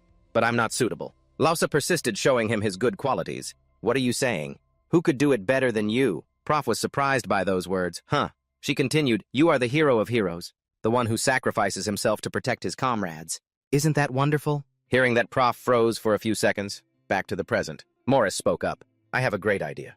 You go convince the children. They'll listen to you since you're their teacher, right?" Prof slowly interrupted Morris. "The world is changing. The emergence of superpowers and the great wars have caused our society to collapse. And to stabilize this society, we've had to sacrifice so much." Morris was confused. "What does that have to do with my question?" He sighed. "What I mean is, if that woman's crazy, delusion becomes a reality. This society will once again fall into chaos." She angrily warned him, "Don't you dare insult the Queen. You're being very long-winded in your refusal of the Queen's invitation. I don't care if this society is chaotic or not." Prof cut in, "No, you should care." Morris was completely baffled by his words. "Because when society is in chaos and cannot function, there will be more children who suffer the same pain as you." Morris's facial muscles tensed up. She glared at him. "What do you know?" Prof continued to shout, "Like I said, we know all about you." Morris angrily summoned her power. Ridiculous. From above, countless giant spikes rained down. Prof and the children were terrified and panicked. She growled furiously. "You've been spouting nonsense this whole time." The children cried in fear. "Teacher!" Prof fell to the ground but still tried to hold on. Morris, her face contorted with rage, looked down. "How filthy." "All of it."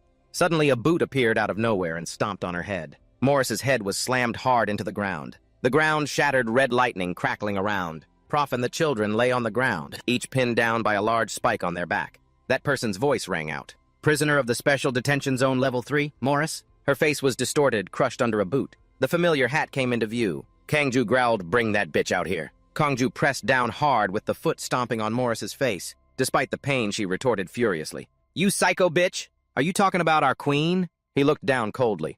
"That includes you." Morris was breathing heavily, agitated. "You brat!"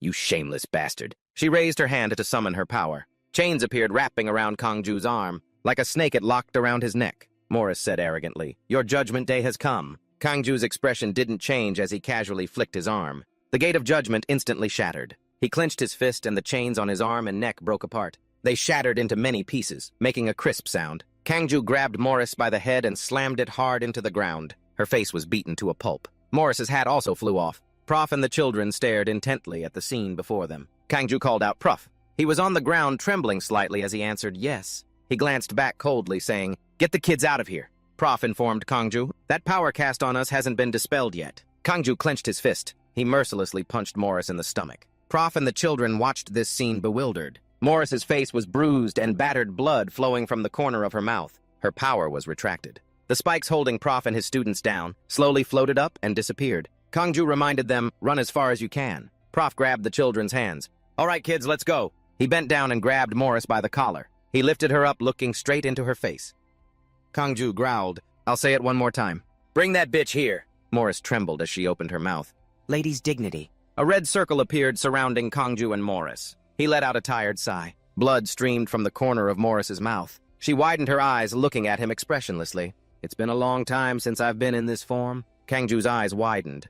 Suddenly, two figures appeared from nowhere. They stood behind Kangju, grabbing him and pulling him away from Morris. They were men of air, dressed in suits and hats. "Ladies first." The other continued right after ladies first. Morris raised her umbrella high and charged toward Kangju. "Ladies' domain." The umbrella floated up to a certain height and then opened. Morris spoke, "To think you had to face me. You must be very unlucky." Ladies' dignity. Morris's original form. Once Lady's dignity is activated, those who acknowledge Morris as a lady will also possess superpowers similar to hers. At the same time, this ability is a typical power that targets the weak. That's why Morris never thought this power could stand against Seo Kangju, the man who could break Sinka's time-space ability. She simply wanted to buy time. Morris smirked. "This place will be your grave." Morris's main objective was to help the other criminals complete the mission Sinka had assigned and return safely. She was determined to stall for as much time as possible. Kangju stepped closer. "It seems you have no intention of bringing her here." Morris was annoyed. "I don't get it. If I were you and the one chosen by the Queen, I would be overjoyed.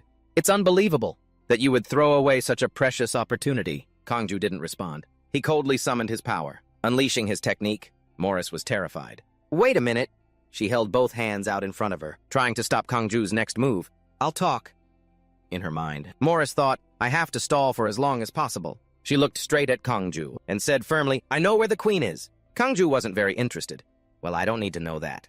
I just need to bring your corpse to a psychic and have them check. I'll find out soon enough. Morris thought in a panic. I hadn't thought of that method. As long as I die here, it won't be a problem. She asked Kangju, once you find the queen, what do you plan to do? Even if you get there, you'll have to fight everyone. Do you think you have any chance of winning? This time, even the queen won't spare you. Kangju said nothing, still channeling his power. Morris grimaced. I knew it! Her eyes showed her determination. I have to end it myself. I have to die without leaving a trace. Suddenly, a loud noise was heard. Kangju's eyes widened in surprise. It's Sinka. Using her power, she approached Kangju and Morris. Her gaze was alluring. Did you want to see me that badly?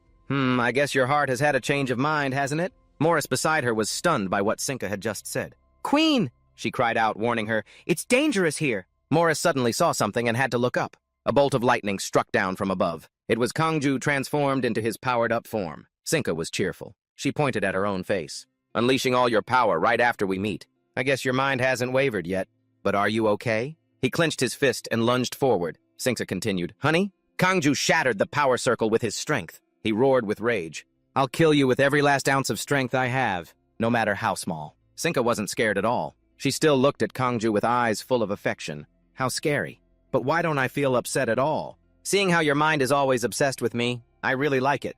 Could it be love? Kangju stood before Morris and Sinka, seething with rage. She cheerfully gave Morris an order. I'll take care of things here. As for you, go deal with those who refused our invitation, all right? Morris was startled, acknowledging the order. Yes, my co— Before she could finish her sentence, Kangju had already shattered the power circle and charged. Sinka had been cheerful, but her expression momentarily froze. In the classroom, a portal opened. A disheveled Morris stepped out of it. I'm a little late. She coughed and approached Prof and his students. The frightened children clung to Prof's leg. He quickly said, Kids run. Morris coughed up a mouthful of blood. She covered her mouth and continued, It's not. One of the children in the group turned around surprised. Huh. It was Hana. She pointed at Morris. That person. She's the one from our history textbook. Back with Sinka. She was being enveloped by Kangju's power. Sinka's voice was astonished. We've only just begun. Aren't you getting a bit carried away? Kangju slowly. He approached as cold as the winter wind. This place will be your grave. Sinka was truly stubborn. She still wasn't the least bit scared. To use this technique, you must have to revert to your zero form. Right, she said, holding out her hand, chattering cheerfully. I think you shouldn't push yourself too hard. Kangju wasted no words and attacked her with force. He glanced down. Sinka was controlling Kangju's power. With purple orbs, she looked at Kangju happily. Just as I thought.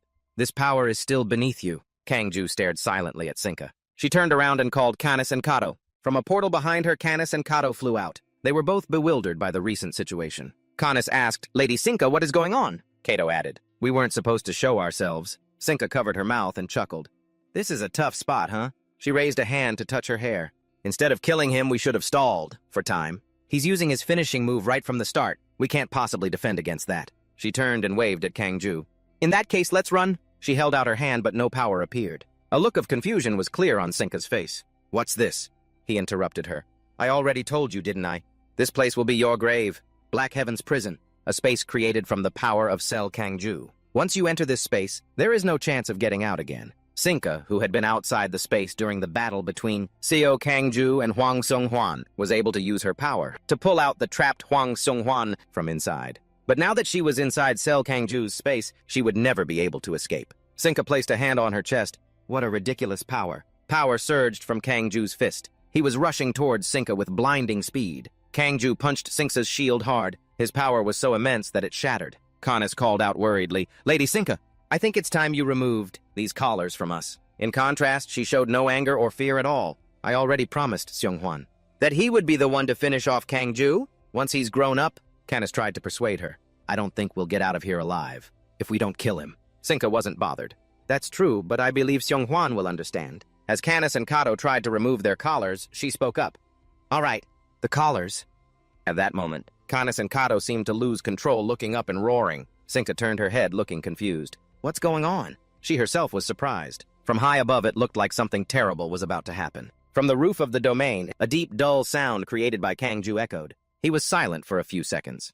Peerless under the heavens. Everyone present was staring intently, in the direction of the sound. Kato and Canis screamed as if they had gone mad. No one on earth can stand against me. Not tens, not hundreds, not thousands of enemies. None can stand against me. Once someone considers me an enemy, the whole world will be his enemy.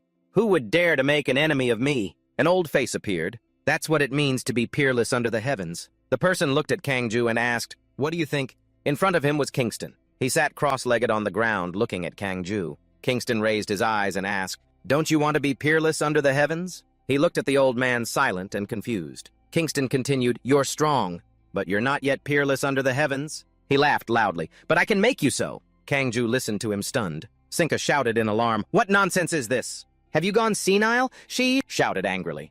Where the hell did this old man come from? Kingston, without a word, threw a punch forward, flying towards Sinka. She flew into a rage. "I'm talking here," he reminded Sinka. "When men are talking, women shouldn't interfere," she said coldly. "An old man like you should." Suddenly, blood trickled from her nose. "Disappear." Her face contorted, whether from pain or anger. Canis and Kato ran to her anxiously. "Lady Sinka!" She coughed up a mouthful of blood. "Damn it, that old geezer with 1 foot in the grave." Kingston looked at her arrogantly. 1 foot in the grave? But I'm still standing here just fine. However, for a bitch like you, that's impossible. Sinka angrily thrust her hand forward using her power. She was furious. She screamed, "Go to hell!" Many purple orbs flew towards Kingston. He didn't flinch at all. Kingston stood still, his hands clasped behind his back. Sinka's power emitted a blinding light. She gritted her teeth in fury. "You're just an old man about to die." It's unclear when Kingston moved, but he was now standing right behind Sinka. "You do indeed possess a powerful ability. With that level, you're not inferior to that white-haired kid." Sinka was startled and whipped her head around to look. "You!" She attacked Kingston again. Kingston replied to her. "However, both you and that kid have a big problem." He shattered Sinka's power circle. Fragments of glass rained down. Sinka was thrown back in pain. On her body, there were now more injuries. Kingston clenched his fist. "You trust your ability too much. So much that you don't bother to train your body at all." "Your body is—" Sinka, bent over, coughing, dryly gritted her teeth. Kingston looked straight at her, his tone challenging. "I will show you that this body which I poured my soul into is true power." Above Kingston's head, space portals appeared, overlapping each other. Something caught his attention. It was Canis frantically rushing towards Kingston. He blocked the man's kick with his hand. It seemed to be nothing to Kingston. Oh, he struck again, flinging Canis backward. Kingston flexed his hand, a slight smirk on his lips. "Even so, your underlings have trained themselves." Both Canis and Kato flew towards Kingston simultaneously. The man's and woman's eyes were both completely white, as if they were out of control. Kingston took a stance, his fists clenched at his sides. He looked up and smiled. From outside, Sinka was also using her power to restrain Kingston. Sel Kangju, standing outside the fight, was watching Kingston and Sinka battle it out. He was a bit surprised by the appearance of an unexpected character. But after observing the situation, he quickly decided on his next move, to cooperate with Kingston and kill that woman. Inside the meeting room, Bezek spoke with surprise. Kingston appeared. In the center stood Unji reporting, "Yes, we received a communication from Officer Sel Kangju." Boda spoke up. Kingston has always been eccentric. Vera beside him added, "It seems he's found someone new that he finds interesting." Bezek's face darkened. "Doesn't that mean Officer Sel is in danger?" Vera quickly replied, "It's all right. Although we don't know how strong Kingston is, we know what he will do." Chrome sighed helplessly. "Seriously." Boda also turned his face. "I agree. He won't be hostile towards Officer Sel, and he will act in an unexpected way." He glanced in another direction in the meeting room. It was someone else. The chair of the Hero Association's chairman was still empty. In the vast meeting room, the prisoner Morris laughed in disbelief. "Why would a textbook have information about me? How ridiculous!" "And that really annoys me." Now Grove growled, "Not just you. All the criminals in Lucas Prison are recorded in there." Morris asked in surprise, "What?" "To mock the failures," Grove explained. "No, not like that. To understand all of you." After hearing the story, Lausa and Mago established the academy. It's possible a prison officer came to see them. It was Lausa and Mago. She spoke up. "Nice to meet you."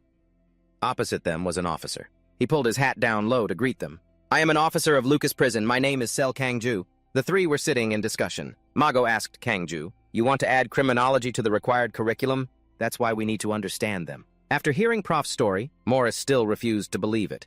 "That's absurd." She asked Prof, "So what do you think? How do you feel after reading about my past?" He remained very calm. "Morris?" Suddenly a voice rang out. "Why are you trying to talk to a beast? You haven't changed a bit." Both he and she turned towards the voice. Authorities slowly walked in. I should have fired you. Prof said worriedly. Authority, he began to speak. Listen here, you all. What you've been taught is wrong. Authority looked down at the kids, frightening them. I will teach you what it should be, so take this opportunity and remember it well. Criminals don't become criminals. He loosened his tie because of their circumstances. Those who are buried in their emotions will say they became criminals due to the environment they grew up in, or society. They try to stir your pity when they're criminals simply because they were born that way. They are just mutations of society like cancerous tumors, and cancerous tumors need to be completely cut out. Authority clenched his fist, veins popping out in anger. He declared, I will give you a demonstration. Looking at Authority's grave face, stern with sharp, cold eyes, behind him, Prof was trying to protect the students. Morris felt insulted by his recent words. I'm a cancer on society. She clutched her stomach, a severe wound staining her clothes red with blood, her eyes filled with fury. The thing that's wrong is this world. But Authority interrupted silence. The two faced off, in the middle of the vast, brightly lit library. He stood at a distance. She replied coldly with sarcasm and contempt. Such a hollow, disgusting excuse. I'll say it again. Authority raised his fist, veins visible along his arm. He stated firmly, no matter what era or society you were born into, you would still be a piece of scum. You are simply, he growled. Your existence was a mistake from the very beginning. Morris roared, shut up! Standing under the brilliant light from the dome above, Authority calmly replied to Morris. He slowly walked forward. Although the pain you suffer cannot compare to what countless victims and their families have gone through. As he spoke, he took a watch from his pocket. Light glinted off the glass. Authority's face revealed a cruel expression. He put the watch on his wrist and declared, but I will bring you the greatest pain within my ability. Now watch what I do. Morris was a little scared of what was about to happen. Sweat beaded on her forehead. The watch hands began to move. He glanced at the watch and said coldly, about 10 minutes should do it. Authority, special body type. Morris tensed up, raising her umbrella, her eyes full of defiance. Bring it on. In an instant, Authority immediately lunged with terrifying speed, punching her straight in the stomach. His power stretched out, creating a streak of blue light that tore through the air. Morris was knocked backward, blood spraying from her mouth. The intense pain shot through her. She gritted her teeth, suppressing the excruciating pain. Morris crouched, planting her feet firmly, creating circles of burning red, magic that hovered around her. You bastard! As she finished speaking, Authority flashed forward and punched her extremely hard in the stomach. The impact tore the space around them. The sound echoed violently. More and more blood poured from Morris's stomach. Authority glared, activating his energy, creating a blue light that enveloped his body. Acceleration. He rushed forward and unleashed a chain of continuous attacks, like a storm. Morris was hit repeatedly. Her body caved in with each impact. Morris's face twisted and contorted in pain as she continuously received his brutal punches. Blood flew from her mouth. Suddenly, Authority opened his hands wide. He grabbed Morris's head tightly in midair. Using all his terrifying strength, he crushed her head. Morris's entire body was covered in injuries contorted from the bone-deep pain. A series of deep gashes were on her face. Her eyes had no strength to stay open. She coughed up blood uncontrollably. Authority gripped Morris tightly, delivering another powerful punch to her stomach, making the space tremble. He looked at her, his voice mocking. Does it hurt? Tom must have treated you very gently. Blood flew from Morris's body dark, red with each of Authority's blows. A weak moan escaped her lips. Suddenly, Morris gritted her teeth in extreme pain. She let out a furious scream. A blazing red barrier circle erupted from under their feet, engulfing the entire space. Behind Authority, entities appeared wearing brown vests, with long beards, wearing top hats and monocles, but their faces were completely blank. The first faceless one floating high above spoke. Ladies first. The other faceless entities chanted in unison, repeating it like a bizarre ritual. Ladies first, ladies. But in a flash, Authority zipped past them, so fast he only left a streak of blue light, causing the faceless ones to be instantly crushed to pieces, right before Morris's eyes. Acceleration. He continued to use his power, the blue light surrounding, his body quadrupling. Another direct punch hit Morris right in the face. The sound of the impact echoed. Morris's body was thrown backward, through the air. Her eyes were crazed with pain. But without giving her time to recover, Authority moved at wind-tearing speed, quickly catching up to Morris before she hit the ground. He delivered another blow to her back. The immense pressure sent Morris flying up into the air. Dust and debris flew into pieces. She had now lost consciousness in a daze, slowly falling to the ground. While Morris's body was still floating in the air, he rushed in again. Authority continuously delivered brutal punches. Each blow impacted her body. Tears mixed with streams of dark red blood splattering everywhere, creating a scene that was both violent and tragic. Prof and the kids watching from afar were all horrified and terrified. Before their eyes, the energy from Authority's power was exploding with extreme violence in the center of the library, making the entire surrounding space tremble. He clenched both fists and raised them high. Then he gathered all his strength, aiming for when Morris's body was motionless, falling from above. Instantly, Authority delivered the finishing blow right in the middle of her stomach. Both of them shot down like a meteor. His punch dragged Morris, slamming her into the wooden floor. The impact created a massive explosion, sending debris flying everywhere. Thick smoke and dust rose up. Authority stood amidst the rubble, calmly looking down at the dying Morris. She couldn't utter another word. Observing the body, Morris now lay motionless, powerless on the cracked stone floor. He said impassively, "You seem to be in great pain?" "That's a fitting expression for you." Authority stood in the middle of the grand hall, slowly raising his foot high above Morris's blood-soaked body. His face was calm. His foot stomped down hard on her chest. The wound was impacted, causing blood to splatter all around. He glared, his expression stern and terrifying. "The victims and families you've harmed must have suffered many times more than you."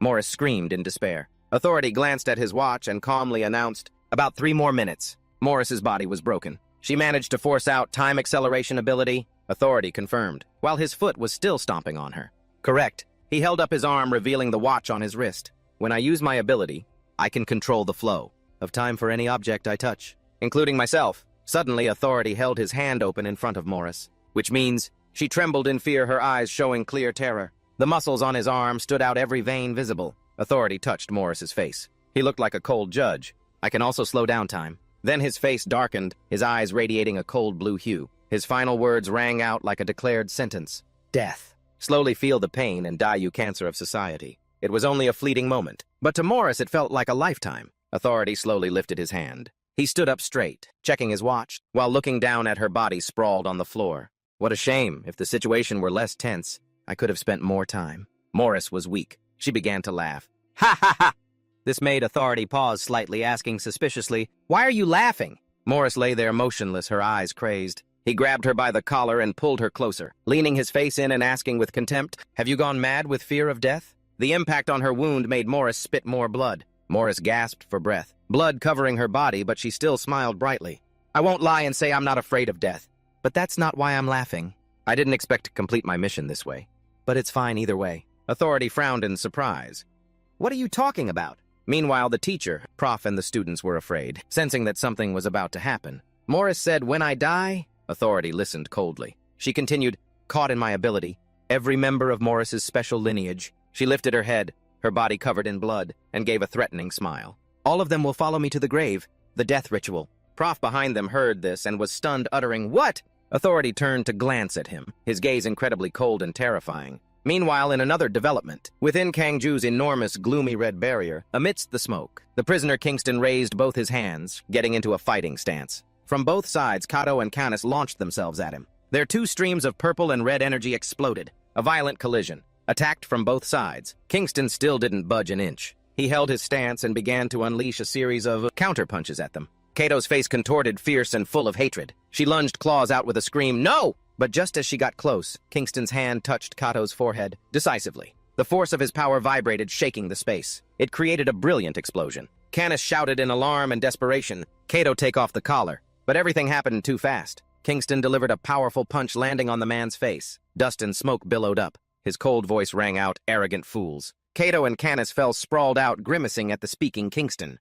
"Who do you think you are, to dare walk around with your power sealed like that?" He glared. "You are too complacent." And then he took an attack stance again. "I will make you..." Instantly, Kingston slid past, severing parts of their bodies with terrifying speed. Never able to think like that again. Kato and Canis were stunned for a moment. A second later, they screamed in terror. He glanced at them. "The arm, let your healer reattach it for you. He's pretty useful." Witnessing this scene, Sinka was furious. "This damned old man."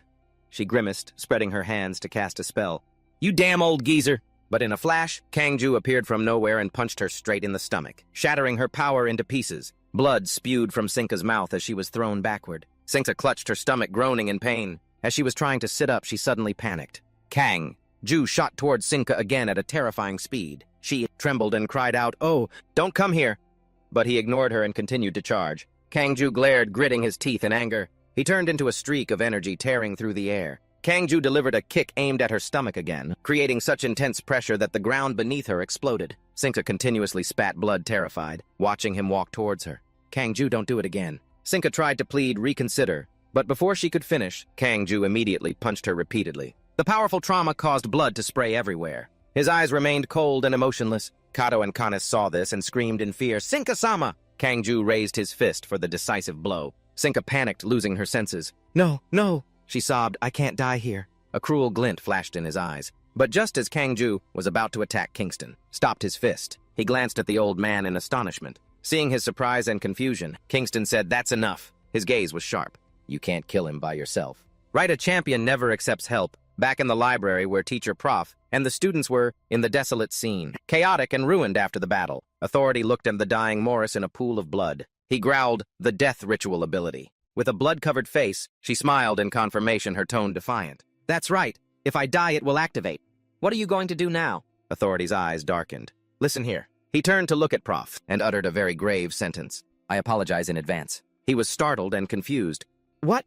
As he finished speaking, Authority launched a surprise attack piercing straight through Morris's heart. Cold blue energy radiated around him. The fierce punch blinded and stunned her. Blood sprayed from all over her body. Her entire body was in extreme pain. He watched the scene coldly and impassively. Morris fell to the ground. A mournful scream rang out as Authority spoke. "If you take this girl back for treatment, make her dispel the ability and then kill her, you can survive." Looking at Morris covered in blood with a gaping hole where her heart was. After the last attack, he continued, "But if, by some means, she escapes your grasp, hundreds of thousands of people will suffer again." Authority stood up straight and stepped to the side. "So it's best to kill her right here, and your sacrifice is the most logical thing." Teacher Prof shielded the students behind him. All the children were tense and terrified as they heard every word he spoke. To cure cancer, sometimes healthy cells must also be damaged. The air in the room was heavy amidst the ruins. Authority stood with his arms outstretched, his voice echoing with coldness. "Sacrifice for the greater good is necessary."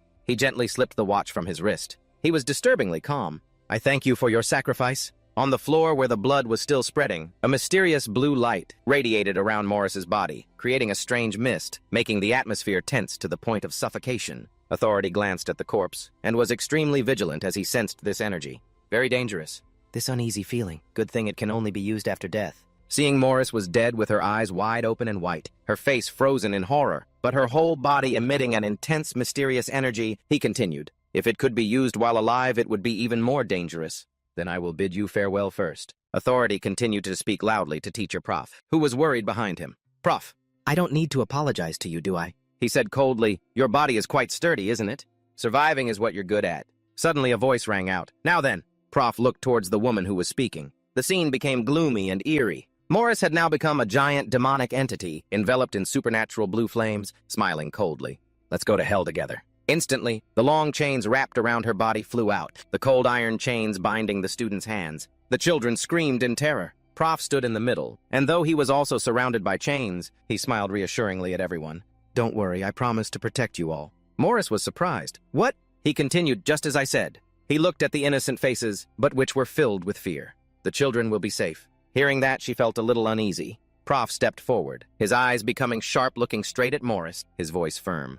"The only one who can go with you here is me." Meanwhile, the situation inside Kangju's barrier was also extremely tense. He raised his fist high to deliver the next blow. Kingston held out his hand in a defensive stance. Kangju's punch tore the space around them. The ground beneath their feet shattered from the terrifying power. He blocked while laughing, just as I thought.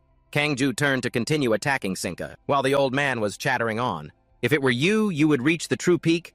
Boom! A sound echoed. Everything around them seemed to shake. His punch was quickly blocked by Kingston, in the nick of time. He looked at him and commented, "And an old man like me gets left behind? Let's talk." Kangju was surprised, but he quickly gritted his teeth and angrily delivered the next blow. "Get out of the way." Kato and Kenneth looked at them in alarm. Kingston continued to speak. "Now, young man." He spoke while blocking the blows from him. "I understand how you feel." Then his hand clenched tight. But to resolve this situation, he pulled back his hand, gathering strength. "You can't let your emotions take over." Kingston aimed right for Kangju's face and punched straight ahead. He held his breath, his eyes wide, watching the fist approach. A second later, Kangju quickly dodged the blow, but the power of the punch was so strong that it shattered his barrier. And the ceiling also exploded. A patch of sky appeared through the hole. Shinga stared at that moment in horror. Then she glanced over at Kingston, who was beside her. "If you want to escape," he advised. "Now's your chance, girl," Shinga thought silently, and she immediately cast a spatial magic circle for herself and pulled her 2 followers with her to escape from this place. The scene gradually fell silent. Now only 2 people remained. Kang Wu looked straight at the old prisoner standing before him. The old man lifted his head, glared, and smirked. Let's sit down and have a talk. But Kang-woo ignored him and continued to charge, making the old man let out a simple "oh." He raised his hands into a fighting stance, grinning with interest. All right, the body can say a lot after all. Back at the library, when the gates of hell behind Morris had opened. What? Prof? Prof was facing her massive great entity. He spoke calmly like authority said. Besides my defensive ability, I have nothing special. At first, I didn't like my power either. But after talking with Rasa, I realized my power is also necessary for this society. Then he glared and began to use his power, channeling pressure into his hands, making his muscles bulge with veins. I will use my full power to take all the damage for the children. The young students shuddered. Prof, Morris laughed. Why do you have to go that far? Prof answered, I've already told you. His voice was resolute. Because I am a teacher. Morris was slightly annoyed. What does that have to do with you walking to your own death? Prof replied to Morris, you could never understand me. Because we live in completely different worlds. He was resolute and steadfast. Raised by the wrong people and turned into a killing machine. Hearing this, Morris scowled. Shut up. The teacher continued. In this life, never having a choice of your own, manipulated like a puppet. She grew angrier. Shut up! Prof ignored her. Walking the wrong path for someone else's future. Morris screamed in a fit of rage, shut your mouth! But he was fearless. No, I can't do that. He steadfastly protected the children. I will go to hell with you and correct all the wrong things you have learned. Morris was furious. Damn you! Prof fearlessly continued. He looked lovingly at the students who were now in tears. Being a teacher is a job dedicated to the students' future. So from the day I was appointed as a teacher at this school, I have been ready to sacrifice myself for my students. A little girl shouted worriedly, Prof, you can't! But Prof reassured them, it's okay, everyone. He tilted his head and smiled gently. Become good adults, okay? Because you all are our future. The children looked at their teacher confused and scared, while Morris was agitated. Future? She remembered a scene from the past. Hello, children. From today on, I will be the one to lead you. She was a charming woman wearing a wide-brimmed hat. She slowly lifted the hat. I am Talum, she smiled mysteriously, her sharp eyes hiding her power. From now on, you will be my future. At that time, Morris could only stare wide-eyed. A 12-year-old Morris. Are you ready to sacrifice yourselves for me? Talum had selected children with special abilities from an orphanage and enrolled them in the school she created. Hello, children. Please call me Teacher Talum. She lifted her head, her smile full of ambition. I will become the queen of this world in the future, and you will receive lessons. Morris at this time was just a little girl with a worried expression, sitting in the classroom, listening to every word of Talum to become loyal warriors. In this school, she looked directly at the students, her hand on her chest, a mysterious smile still on her lips. So try to follow the lessons closely. Morris looked at the teacher with a troubled expression, seemingly not understanding the meaning behind those cryptic words. Time passed. Morris and the other children spent many years studying under Talum's guidance, learning how to use their special abilities to kill easily, etiquette education under the guise of brainwashing, loyalty tests, and much more. And Morris developed her abilities faster than any other child. Because of that, she gained Talum's favor and became the class president. The class president's authority was to act on Talum's behalf, punishing the other students. Morris followed Talum's lectures more seriously than anyone else. One night, while Morris was walking through the school, a voice spoke from behind her. So, Talum descended the stairs. How was a day as class president? Morris turned around. Ma'am, the little girl recalled the morning scene thoughtfully. I don't know why, but when I punished the underperforming students, her face showed a bit of doubt and confusion. I feel an uncontrollable nausea. Talum smirked. Morris wondered, why is that? Ma'am, Talum answered Morris. She asked coldly, do you like insects? Morris, with horrified eyes, answered decisively. No, I find them disgusting. Talum immediately cut in. Exactly, that's the issue. She explained, human nature, when seeing beings inferior to oneself, is to feel disgust. Talum placed a hand on Morris's shoulder, affirming it's a completely natural feeling. Every word was cruelly implicit. But as time passes, and your friends learn to do their part well, that feeling will gradually fade. Then she gave a cold-blooded smile. So keep up the good work, Morris. Morris looked at Talum, her eyes still filled with confusion and uncertainty, as Talum smiled, satisfied. It's a good thing I made you class president. In the following days, Morris continued to punish the other students and watched them writhe in pain. Afterward, Morris still felt an unexplained disgust. But just as Talum had said, over time that feeling gradually disappeared. Talum continued her lecture in a classroom full of students, in suits, their faces as emotionless as machines. Time has flown by since you all came here. She stood at the lectern with her subordinates on either side, declaring ambitiously, 5 years from now when you are adults, I will become the queen of this world. And so even in harsh, rainy weather, the students continuously fought, fiercely with students from other classes. They all trembled when facing them. And so the students became effective and loyal tools in Talem's hands. Everyone wore a cold, emotionless expression. Talem's plan went smoothly. She smiled with satisfaction, seeing the success of this brutal education process. Until that incident happened. One afternoon, looking at the man in the hat and elegant attire now, covered in blood, moaning weakly, a disappointed voice spoke out. What couldn't kill him in one hit? The voice came from a man with sharp features. He said to himself, maybe I overdid it last night. Then he hugged a little girl with red hair. Should probably rest tonight. The little girl's face showed clear indecision. Let's see. They were the heroes, Clark and Hilo. In the past, they both had sharp eyes. Their powers held many mysteries. Clark, Hilo Special System, returning to the school where Morris was studying. However, a bloody massacre had occurred here. Everywhere were puddles of fresh red blood, and Talem was dead. Her eyes were wide with terror, her body covered in blood. Clark pulled his hand from her chest. Blood gushed violently from the wound. He asked Hilo, who was standing beside him, "What's this?" Looking at Talem's lifeless body on the wooden floor, he was surprised. This girl is so weak. Clark remembered Uncle Authority clearly said to be careful. Hilo replied arrogantly, "Have we become too strong?" He agreed, maybe. Clark knelt down on one knee, looking closer at the body. Anyway, the fact that she intended to establish a school and raise children to become rebels. What a grand dream. Hilo turned and asked her brother, "Should we go to the school?" But he answered tiredly, too lazy. She immediately frowned. "But if we don't go, Uncle Authority will nag us." Clark reluctantly agreed. "Fine, let's just make a trip. Get it over with quickly." At the school's main hall, when Morris and the other students were called to assemble. For this reason, Clark stood with Hilo on the stage. He held up the corpse of Talem and announced, "This school will be closed from now on." Witnessing this scene, the students covered their faces in utter horror and screamed. Morris was also terrified. "Teacher!" A loud scream. "Attack!" The students immediately charged forward to fight Hilo and Clark. The entire school erupted in chaos. Hilo calmly looked straight at them and raised her hand. She snapped her fingers. A powerful energy wave erupted around them. In a flash, Hilo had unleashed a wide-area attack. An invisible, terrifying force threw all the students backward. All the children were knocked down. Looking at them lying scattered on the floor, Clark said softly, He was bored. She taught them too well. Hilo hesitated. "Is it right to take these kids with us?" Clark was also pondering.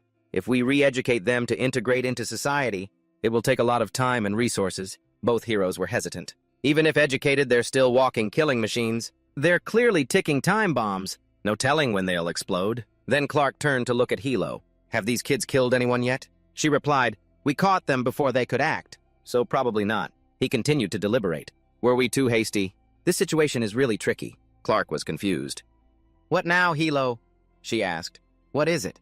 She said decisively, "To avoid trouble. Later on, dealing with it now seems more effective." Hilo continued her ruthless conclusion. "They've been brainwashed, living in a different world. These children will definitely grow up to be villains." He immediately supported her. "Right, I agree." Looking at the students in front of them struggling to get up, Hilo said coldly, "It's better to put in a little effort now than to have trouble later." Clark agreed. "All right, we can just make up a reason." Then they gradually walked towards the students. Hilo smiled wickedly, her face losing its humanity. "Save some strength for tonight." Clark's expression also turned cruel. "Let's go." The school now became a scene of more frantic chaos than ever before. Terrified screams echoed everywhere. Fresh blood splattered on the ground. All the students were brutally attacked, blood pouring from their bodies. Clark coldly walked towards the panicked and frightened student collapsed in front of him. The girl looked up and asked in despair, "Why?" She lay on her back on the floor, trembling violently with resentment. "Why do you want to kill us? Besides being taught here, But his face remained expressionless. "Very dangerous, isn't it?" He recounted the past of the students in the school. "Born abandoned by your parents, grew up in an orphanage." Clark recalled the heartbreaking images of the children's childhoods, then raised by a villain. He continued his haunting narration, learning to kill to grow up. "Just hearing it sounds dangerous enough, doesn't it?" He raised his hand, preparing the final blow, causing the girl to scream in terror and sob. "Sorry, but from the moment you were born, you shouldn't have existed in this world." Clark glared at her, his cruel words echoing. "In your next life, try to be born into a decent family." Blood splattered everywhere, creating a gruesome scene. The sound of the blows was brutal. Hilo watched the scene, her face extremely satisfied. The violent sounds of successive attacks, along with more and more blood splattering. As she watched, she laughed, blushing from the excitement. And finally it was Morris. Drenched in sweat, she sat collapsed on the ground, weak and terrified. Clark bent down, raising his blood-covered hand, preparing to land. A final blow on the girl. Suddenly a sound echoed in the tense space. Hilo pulled him back. Her eyes were wide with a mix of excitement and madness. "Clark, I can't take it anymore." Clark restrained her. "Wait a minute. Let's deal with this one." But she interrupted. "No, this one has to be left." They looked around the dusty, blood-soaked classroom. Many students' bodies were scattered on the floor. Blood was everywhere. The children are about to die. Hilo's gaze settled on Morris now, with eyes full of terror and fear. The only child who survived among them, she exclaimed with a demonic smile, her face in a state of extreme excitement. "Isn't this situation thrilling?" She urged, hurry up. Clark was helpless against her madness. "You're really a lost cause," he accepted with a sigh, turning to hug and kiss Hilo, right in the middle of the blood-stained bodies lying scattered on the floor. "All right, we can just give authority a vague report, right?" Outside the school, the sky was lit by a brilliant sunset with sprawling clouds, creating a majestic but also sorrowful scene. And so, Morris fled the massacre to a field of dry grass. Due to a brief erratic change from Clark and Hilo, Morris survived. She was exhausted, her shoulders slumped. After that, she lost her way and wandered, for a long time. Wandering aimlessly, she walked soullessly through the desolate, ruined city. Suddenly, a voice called out, "Are you Talam's disciple?" A mysterious man appeared and invited, "Follow me." He covered his face with a metal mask and was clad in heavy combat armor, standing tall before Morris, calling out, "We fight for the revolution." Morris was rescued by Caracas, joining the fight under Caracas's banner. Morris caused immeasurable damage to the world. And after Caracas died, she was captured by Tom and her turbulent life. That was the consequence that turned her into a villain. And then she was sent to Lucas prison. Fragmented memories appeared as Morris saw Prof in front of her. Despite being chained, he radiated a completely different aura. My whole life I've learned like this. I thought that just by acting like that, living like that was natural." Morris faced Prof and spoke bitterly. "And now," she scowled and shouted, "now you tell me I was wrong. How can I accept that?" Morris continued to think about the moment. She was incredibly sad and disappointed in herself. When a gentle voice spoke, "Morris," that was when Shinga appeared, smiling brightly and agreeing with her. "You are not wrong." Her face shone with a crazed look. She placed a hand on her chest and said arrogantly, "What's wrong is this world. If I become queen, I will change the world into a place that suits you." It was then that Shinga's offer was like a release for Morris from her chaotic thoughts. "For so long, do you want to become my subject?" And she looked again, straight into Prof's strong, determined eyes. She urged, "Answer me, Prof." The students looked at Morris, confused and scared. She hesitated. I.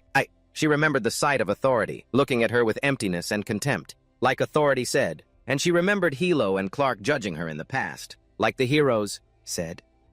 Morris lifted her face, her eyes filled with bitterness. Was I really not supposed to be born? In the midst of that despair, a strong, comforting voice rang out. "Morris?" Prof emphasized, "No one should not exist in this world. What you have been through is terrible, I completely understand. But that doesn't mean you are forgiven for the sins you have committed." She listened silently to every decisive word from Prof. "Until now you have committed too many crimes." He declared without hesitation, "I will go with you, soothe the pain you suffered as a child, and demand you take responsibility for the crimes you have committed." And he emphasized, "As a teacher." Prof made one final request. "Morris, I have one request before that." He looked at the gate of hell before him. "Can you help block the view, so the children don't have to witness this?" A final request before death. But Morris, furious, screamed, "Shut up!" Prof walked towards the gate of the underworld, ignoring her screams that still echoed. "Shut up." He turned to look at the small students behind him and said gently, "Everyone please turn your backs." The children cried in pain. "Teacher!" Despite the heavy chains on his neck, he still smiled serenely and warmly. "It has been an honor to teach you all this past time." The children screamed, some turning away, some with teary eyes. Morris scowled in anger as the gate began to move. Prof closed his eyes tightly, accepting his fate. And then the gate slammed shut. A violent sound echoed. He disappeared into the infinite void. At that moment, Prof slowly opened his eyes. Morris was still right in front of him. He was extremely surprised. "Morris," she replied bitterly. "Someone like me," she said in agony, "doesn't need you to follow me. I know I was wrong." She widened her eyes, admitting in torment, "I've known for a long time. I just didn't want to admit it.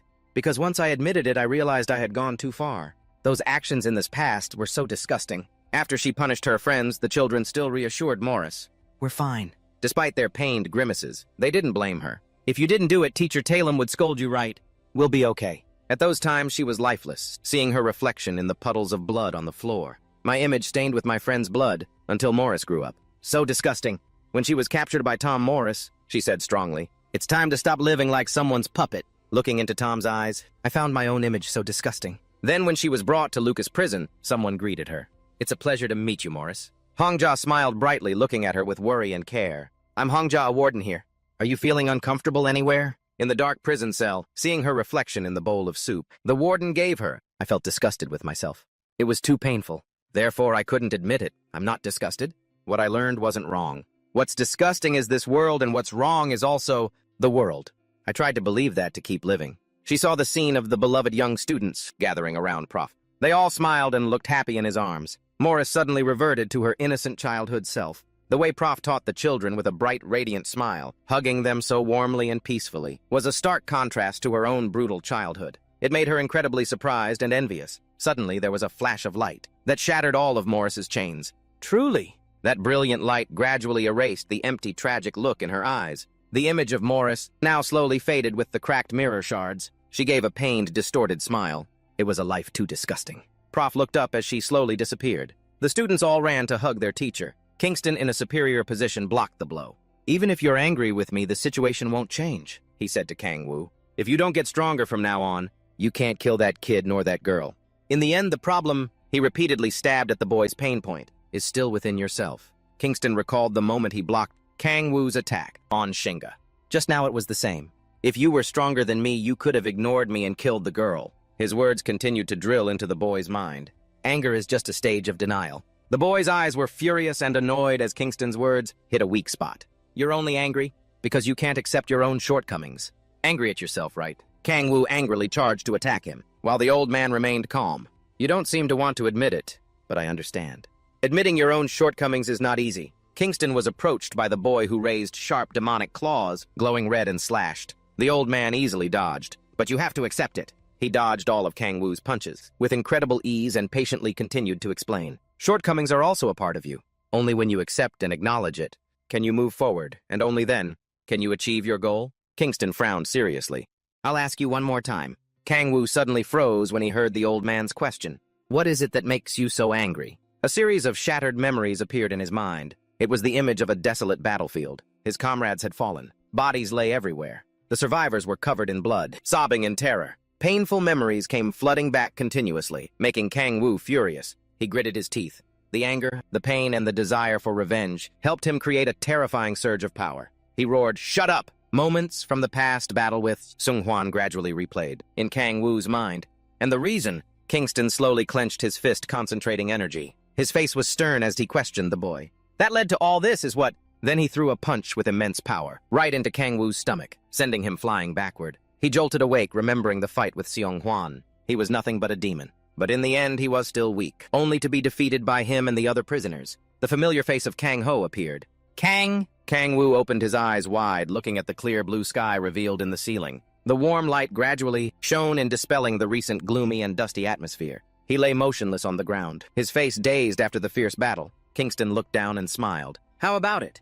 Have you calmed down a bit now?" Kang-woo, still lying on the ground, answered with silence. He raised a hand to cover his face, trying to suppress his feelings of confusion and helplessness. "So, what should I do?" Kingston smiled. "What should you do?" He stood right in front of the boy, amidst the sparkling light of the blue sky, extending a hand as if to pull him up. "Don't you already know the answer?" Kang-woo decisively grabbed the old man's hand, committing to a partnership. Meanwhile, somewhere else, Shinga's space gate opened. In front of the portal, Hun was stretching and sulking. "Seriously, it's been a long time since I've seen a familiar face I like, and you're telling me to go back right away." Hun smiled cheerfully and replied, "We have to follow orders, don't we?" His eyes narrowed even more. He looked at the woman with long hair and a bright red outfit, who appeared before him. "It seems this won't be over soon." Her face was hidden by a scarred white mask, creating a chilling smile. Mianzi, Special Ability System. In another ruined corner of the city, where the sunset light had not yet reached, making the atmosphere extremely gloomy. Here, Lupus was raising her hands to block the attacks. Aqua's right below her raised both hands to summon, magic circles continuously firing straight at her. The intense energy attacks created a shocking explosion. Shinga stepped out of the magic circle behind her, urging Alfred, "I clearly opened a space gate. Why didn't you come back quickly? What are you still doing?" Alfred turned to look at her. "I still have things to do."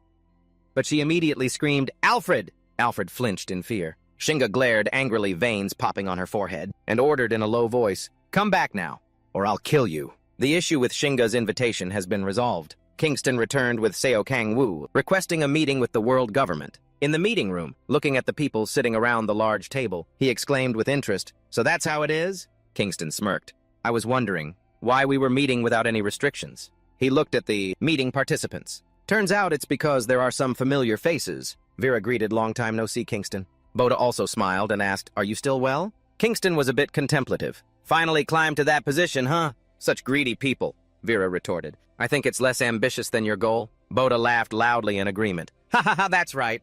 Bezek interrupted. So, Kingston. He clasped his hands together, getting straight to the point. What is the reason you requested this meeting? Kingston joked. Are you the president? You're quite young. Actually, I'm not here to talk, but to make a one-sided announcement. The entire meeting room fell silent. All eyes were on Kingston, as he declared decisively, Seo Kang-woo is now my disciple. You all stay out of it. That's all. After Kingston left, Bezek asked for opinions for or against Kingston's proposal. Opposed Chrome Boda. In favor Vera in Light. Neutral authority El Guido. Seeing so many dissenting opinions, authority angrily questioned them. Is this all you people in power amount to? Why are you all opposing this? Overwhelming power is on our side. Are you all going to pass up this opportunity? He turned to Chrome, disappointed. Especially you, Chrome. I don't quite understand your choice. But she scowled and replied, a criminal is just a criminal. We cannot accept any of their demands. The government even agreeing to meet is annoying enough. Another person interjected sarcastically. That's hilarious, authority. Isn't Kingston the criminal you once insisted on executing? First and foremost? And now you're trusting the words of someone you thought was that dangerous? Authority was annoyed. You people are unbelievable. The situation is different now, isn't it? Bezek held his head in his hands, cursing silently. Damn it! He was lost in thought. This must be the bad luck that was born with my term. Meanwhile, Shinga was also struggling, soaking in a hot tub, extremely worried and tense. I thought that old man would have gotten a lot weaker after being locked up for so long. Remembering the image of a younger Kingston, Shinga's mood darkened. But did he really get weaker? Just how strong was he in his prime? As she was terrified with her thoughts. At this rate, my plan... Seung-hwan suddenly appeared. Shinga, hey! Stood in the middle of the steamy bathroom, wearing a thin bath towel, and asked in surprise, You invited me to bathe with you, but is this really necessary to defeat Seo Kang-woo? Shinga smiled and opened her arms wide. Of course. This is an essential step to maturity. Besides, my plan won't fail. A glimmer of hope flashed in her mind. I have Seung-hwan. She gave a smug smile. Her thoughts raced. And many other secret cards. While Shinga was relaxing and cuddling Seung-hwan in the tub, time will solve everything. He complained about the uncomfortable feeling. It's hard to breathe. At that moment, in another high-rise building, the Hero Association, a voice rang out, It seems everyone has arrived. Mianzi Authority and many others attended the meeting, listening seriously to the speech. Lupus was moderating the meeting. Well then, regarding the election for the third generation of equality, Interim Association President Lupus. All the participants were silent, concentrating on her announcement. I would like to begin the meeting. On the podium, Lupus spoke solemnly. The selection process for equality is as follows. She began to explain. The association president proposes 5 candidates. If 2/3 of the heroes agree, Lupus continued to describe the process. Each individual will be vetted by the government. If no disqualifying reasons are found, they will be chosen as an equality. The equality candidates I wish to propose are... However, her words were cut short by someone from the floor below. Who gave you the authority to unilaterally decide the candidates? Authority sat at a distant table, resting his chin on his hand and looking at her with contempt. You're just the temporary president, Lupus. Lupus questioned Authority. Then why are you here? You've already been stripped of your hero status. But he immediately replied, I'm attending this meeting as a leadership representative. She said loudly and angrily, Then you should just sit quietly and observe. You have no right to discuss association matters. Authority interrupted. I'll say it again. I do not recognize you as the association president. Lupus snapped back. That's none of your concern. He interjected. Therefore, Authority's gaze turned sharp. Our world government will reject any equality candidate chosen by the temporary president Lupus. For any reason. Lupus was flustered. What? He repeated. You are not the official president. Only a temporary one. A momentous decision like choosing an equality. Who will decide the future of the association cannot be made by a temporary figure. It must be done by an officially appointed president. Lupus objected. Authority. Do you not understand the current situation? We need to choose an equality as soon as possible to resolve this crisis. Authority sneered. Resolve this crisis? It's funny hearing that from your mouth. Lupus, tell me, Lupus, what did you do in Portugal? Instead of catching the criminals, you just stayed there playing around with Atwater. Lupus was annoyed. You think if the target isn't killed, it's all just a game. I prioritized protecting civilians first. She also retorted. And what about you, Authority? I heard that you were planning to sacrifice the children taken as hostages. Lupus continued to criticize. Why do you always make others sacrifice themselves? You haven't changed at all. Authority interrupted Lupus. He glared angrily. Why should I change? You're the one who needs to change. Hearing those words made her grit her teeth in anger. Then, amid the tense atmosphere in the auditorium, Authority sneered. No, I should say. He turned his head to look at all the participants and growled, all of you need to change. Authority stood up, raising his hand defiantly and mockingly. What I did in Portugal, you say? I made a decision appropriate to the situation. In the end, there were no casualties, right? Lupus was stunned, gritting her teeth in anger. Authority? Authority continued, sacrifice. That's rich. He pointed at her. You all are the ones sacrificing this society to protect criminals, using the people's precious tax money to feed and shelter countless murderers. Authority accused, and then you make excuses about social responsibility. Rehabilitation, all just nice-sounding words. Rehabilitation, how ridiculous. He scowled and shouted. They will never change. They're all scum. Look, as soon as they escape, they're already preparing. Authority's voice was extremely annoyed. To huddle under that crazy bitch's wing to prepare for another massacre. In a situation like this, someone who was once a disciple of Mago like you can choose an equality on her own and run the Hero Association. I don't even need to look to know what will happen. It will just be more. Nonsense like heroes shouldn't kill people, acting all high and mighty to console yourselves. His expression was resolute. Lupus, no one wants you as the president of the Hero Association. You are not the president of the Hero Association. Stop acting like you're the president. Lupus pursed her lips, her eyes filled with displeasure as she stared at him. The entire auditorium was silent before the tense dialogue between the two. She spoke. All right. Authority, so what you're saying is that if I become the official president, I can proceed according to the proper procedure. Is that right? Authority agreed. Yeah, that's right. Lupus looked towards the seats below. In that case, she frowned and declared, let's have a vote. He looked up. You mean a popular vote? Fine. Then Lupus interrupted, no. She continued, because time is short, Lupus's voice echoed with authority. We'll take opinions from the heroes here. The decision will be based on a majority vote. She challenged, what about it, Authority? Authority turned to look at the crowd behind him. A majority vote, huh?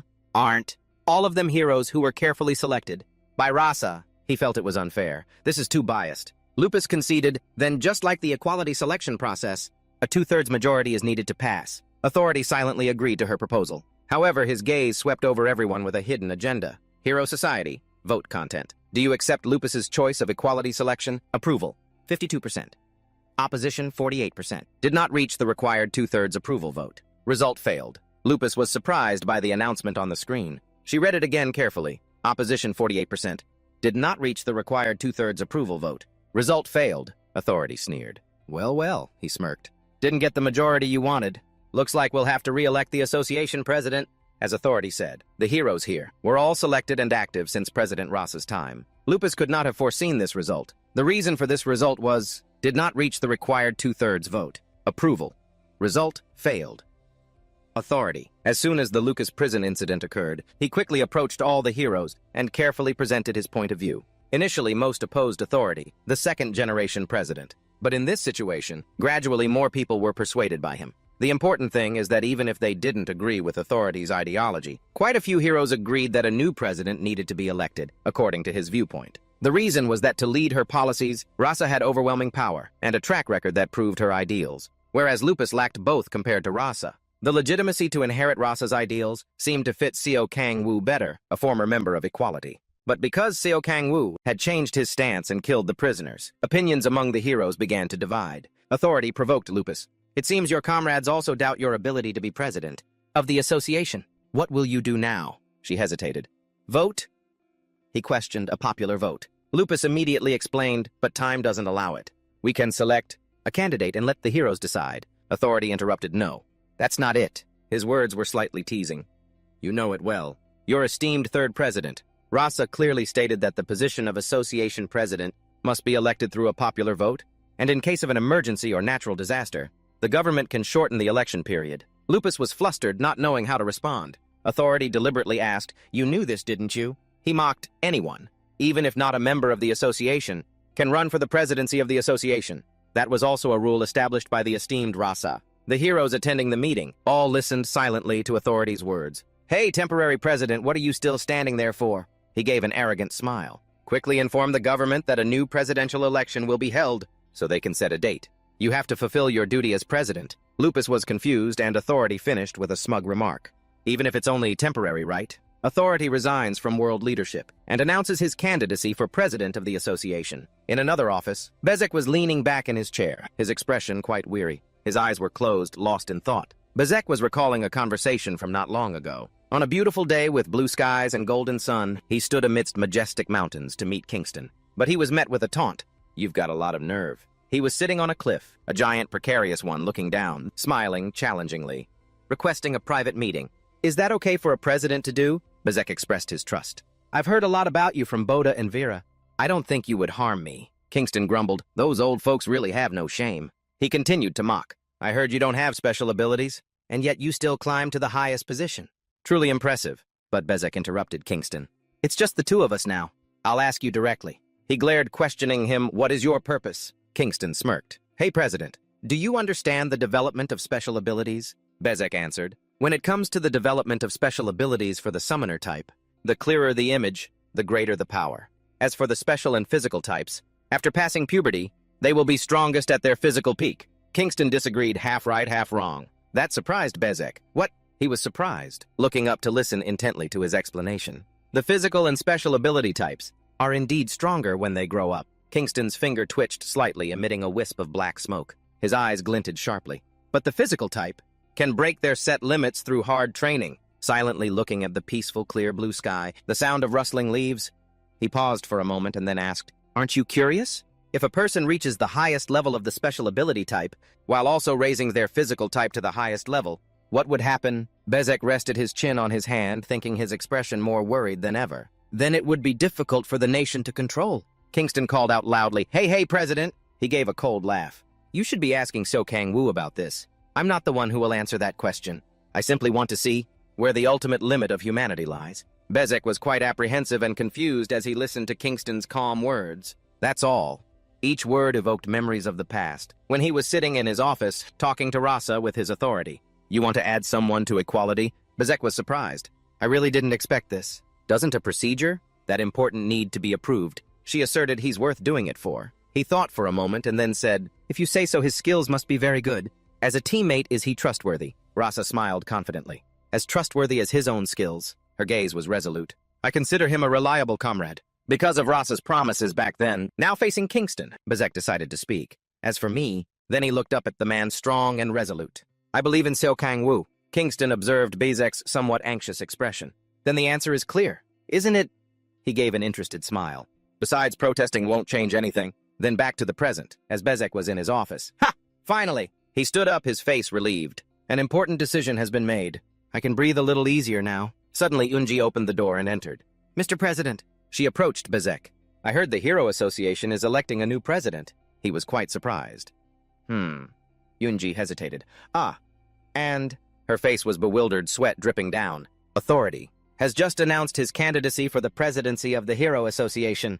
Bezos scowled, so surprised he was speechless. Bezos had accepted Kingston's condition. This matter was only known to the officials who attended the conference of the world government. This matter was kept top secret. At the same time, the election for the president of the Hero Association will also be conducted within the framework set by the government. After a 3-day candidate registration period, there will be 3 public debates over 2 weeks. The president of the Hero Association will be elected through a popular vote. However, the term of the president elected this time will be a maximum of 4 years. If the Lucas prison breakout incident is resolved, the term will end. In addition, in principle, anyone can register as a candidate. But if so, there would be too many candidates, easily leading to chaos. Therefore, only those who are supported by the representative heroes of their region can run. During the candidate registration period, Authority and Lupus successively announced their candidacies. At the election, a young female moderator began to speak. Hello, members of the Hero Association, I am Mute. Who will be hosting this presidential election debate? Mute, special ability system. All the participants listened intently.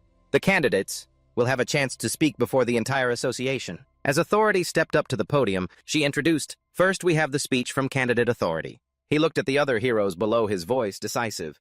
I'll keep it short. Authority turned on the projector. Look. He pointed at the list of prisoners that appeared on the screen. Because you all kept chasing ideals. These monsters were released. What are you going to do?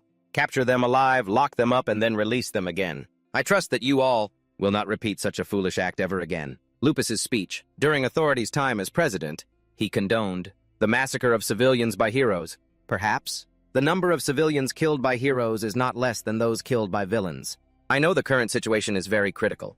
A fanatic preaching the doctrine of biophiliism is threatening humanity. But Authority is no different from that crazy Shinga. She looked down at the audience where each hero sat, listening in silence. He places a high and low value on human life, using the name of justice to force the minority to sacrifice. Lupus frowned and loudly called for agreement. Friends, everyone is equal. Please do not forget the duty of a hero that Rasa emphasized. The initial strategies of both candidates were as follows. Consolidate their support base. Both were busy, attracting the representative heroes of each region to their side. Heroes supporting authority. North America, Anguna Suti India, Azitletia. Heroes supporting Lupus Europe representative. Oceania, Popkid China, Miengi. Middle East, Kafega South America, Hassan Africa, Antorigo. After consolidating their support bases, both candidates continuously launched public opinion campaigns. Until the last day of the campaign period, they used negative attack strategies to tear each other down. And on the last day of the candidate registration period, so the registration period has ended right. Mute looked at the results on the screen. Now we will go through 3 debates. Huh. She and everyone at the meeting were surprised. Huh. What's this? Authority asked, looking at the screen. While Mute announced, one more person has just unexpectedly registered to run. Lupus was also extremely confused by this information. In the silent auditorium, a voice rang out, ahem. Everyone sitting there was surprised, looking anxiously towards the stage where the voice came from. Hello, members of the Hero Association. There, a young girl had taken over the podium. I am Medius. Medius, current occupation high school student. Lupus's eyes widened in shock as she stared at her. What is going on? Authority was also extremely surprised, frowning in confusion. What the hell is this? Sunlight streamed through the auditorium, shining directly on where Medius was standing. She gave an incredibly arrogant and smug smile. After the speech, Authority angrily objected. What is this situation? Do they think? The election for the president of the Hero Association is a high school class president election. Isn't it clear that only those who are supported by the hero representative of their region can run? But another person interjected, that's right. The young man sitting next to him answered with a straight face, I will support her. Kafega, the hero representative for the Middle East region. Authority was stunned. Lupus was also extremely shocked. What? She stood up and argued, Mr. Kafega, you used to support me. But Kafega calmly replied, I've changed my mind. He looked straight at Medius, his gaze resolute. I now support Medius. That girl. And so candidate number 1, Lupus. Candidate number 2, Authority. Candidate number 3, Medius. 3 candidates have officially registered. Authority read the news on his laptop screen. High school student runs for president of the Hero Association. Tisk! He clicked his tongue. All the articles are about that high school student. Jijin also agreed it's really causing a stir. But there's also a lot of criticism, saying that Kafega and that girl think the election is a joke. Authority wondered, so has that girl been investigated? Jijin commented on Medius. She's just an ordinary high school girl. Nothing special. Hearing that, he looked up. The blue light from the computer screen reflected on his emotionless face. Does she have special abilities? She hesitated. That's not clear. Maybe it's some kind of assumed power, right? Then Authority continued to read the news, thinking silently. Elsewhere, Lupus was also questioning Kafega. Explain yourself. Kafega was sitting at his desk, resting his chin on his hand, very calm. Ask anything you want. She pressed him. Did you know that girl before? Even if you did, you can't let personal feelings affect such an important matter. But he replied, no, I had never met her before. That surprised Lupus. What? A few days ago when I walked into my office to work, I saw her sitting in my chair. At first I thought she was an intruder, sent by the villains and was about to subdue her.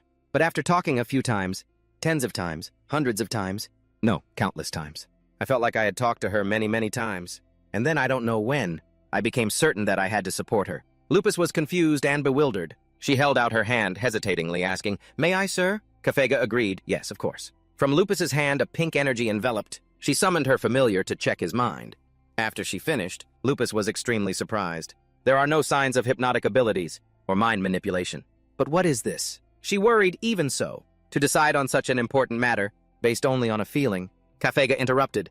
This isn't a feeling, Lupus. How many times have I said it? His gaze was resolute. It's a firm belief, I believe, that she must become the president of the association. Lupus was dazed and flustered, unable to speak. A mysterious figure appeared, but only remained mysterious, not a threat. Authority and Lupus were still full of questions, but they decided that this did not greatly affect the situation, so they focused on each other. On the day of the debate, Mute smiled brightly. Greetings, esteemed audience. I am Mute, the host of this debate. Before we begin, I would like to explain the rules of the debate. She announced, first each candidate will have 10 minutes to speak. The participation rules appeared on the screen. The speaking order is by candidate number. During these 10 minutes, candidates can present their platform or ask questions to their opponents. The time for the answer will be deducted from the questioner's time.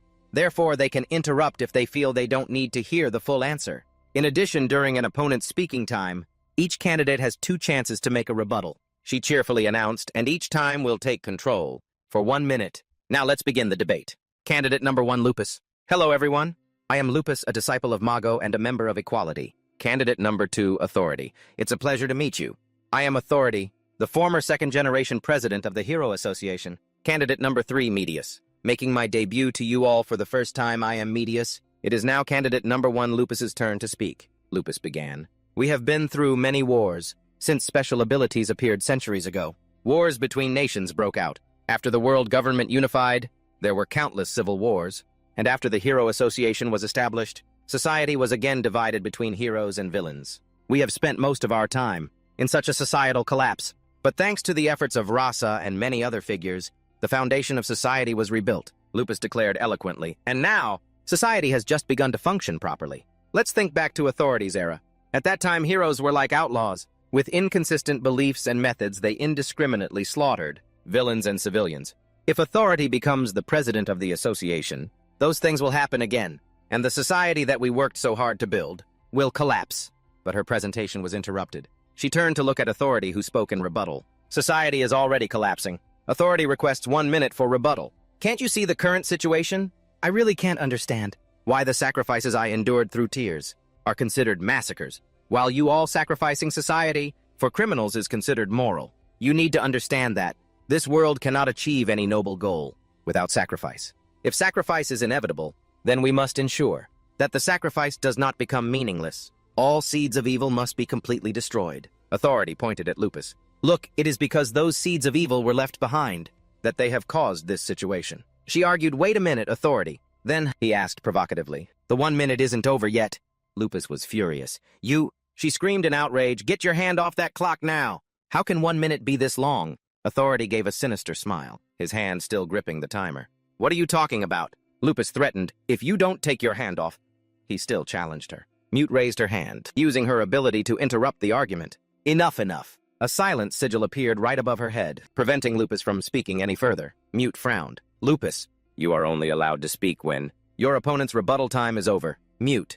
Special ability system mute. Then she turned to the delighted Authority. And Authority, please refrain from using your ability. Image in elections. Public image is extremely important. The current situation is a state of semi-war. Authority and Lupus tried to build strong public images, constantly raising their voices and attacking each other. During their time, instead of emphasizing their platforms, Authority and Lupus only focused on attacking their opponent. But of course, the strong image belonged to Authority, who said, but this is truly suspicious. He sneered at Lupus. A girl who can't even handle one villain. How can she resolve this situation? Or do you want to say that you're stronger than Rasa? Lupus was no match for Authority at all. He thought smugly, it's lucky that she's running, because in the public eye, she's only remembered as Mago's student, so she's still in a position where she needs to learn more. Most importantly, her rabbit-like appearance makes people associate her with a weak image. So if I just crush that variable, this debate will end as I wish. In an atmosphere leaning towards Authority, it was Medius's turn. Medius glanced over at Authority. Sir,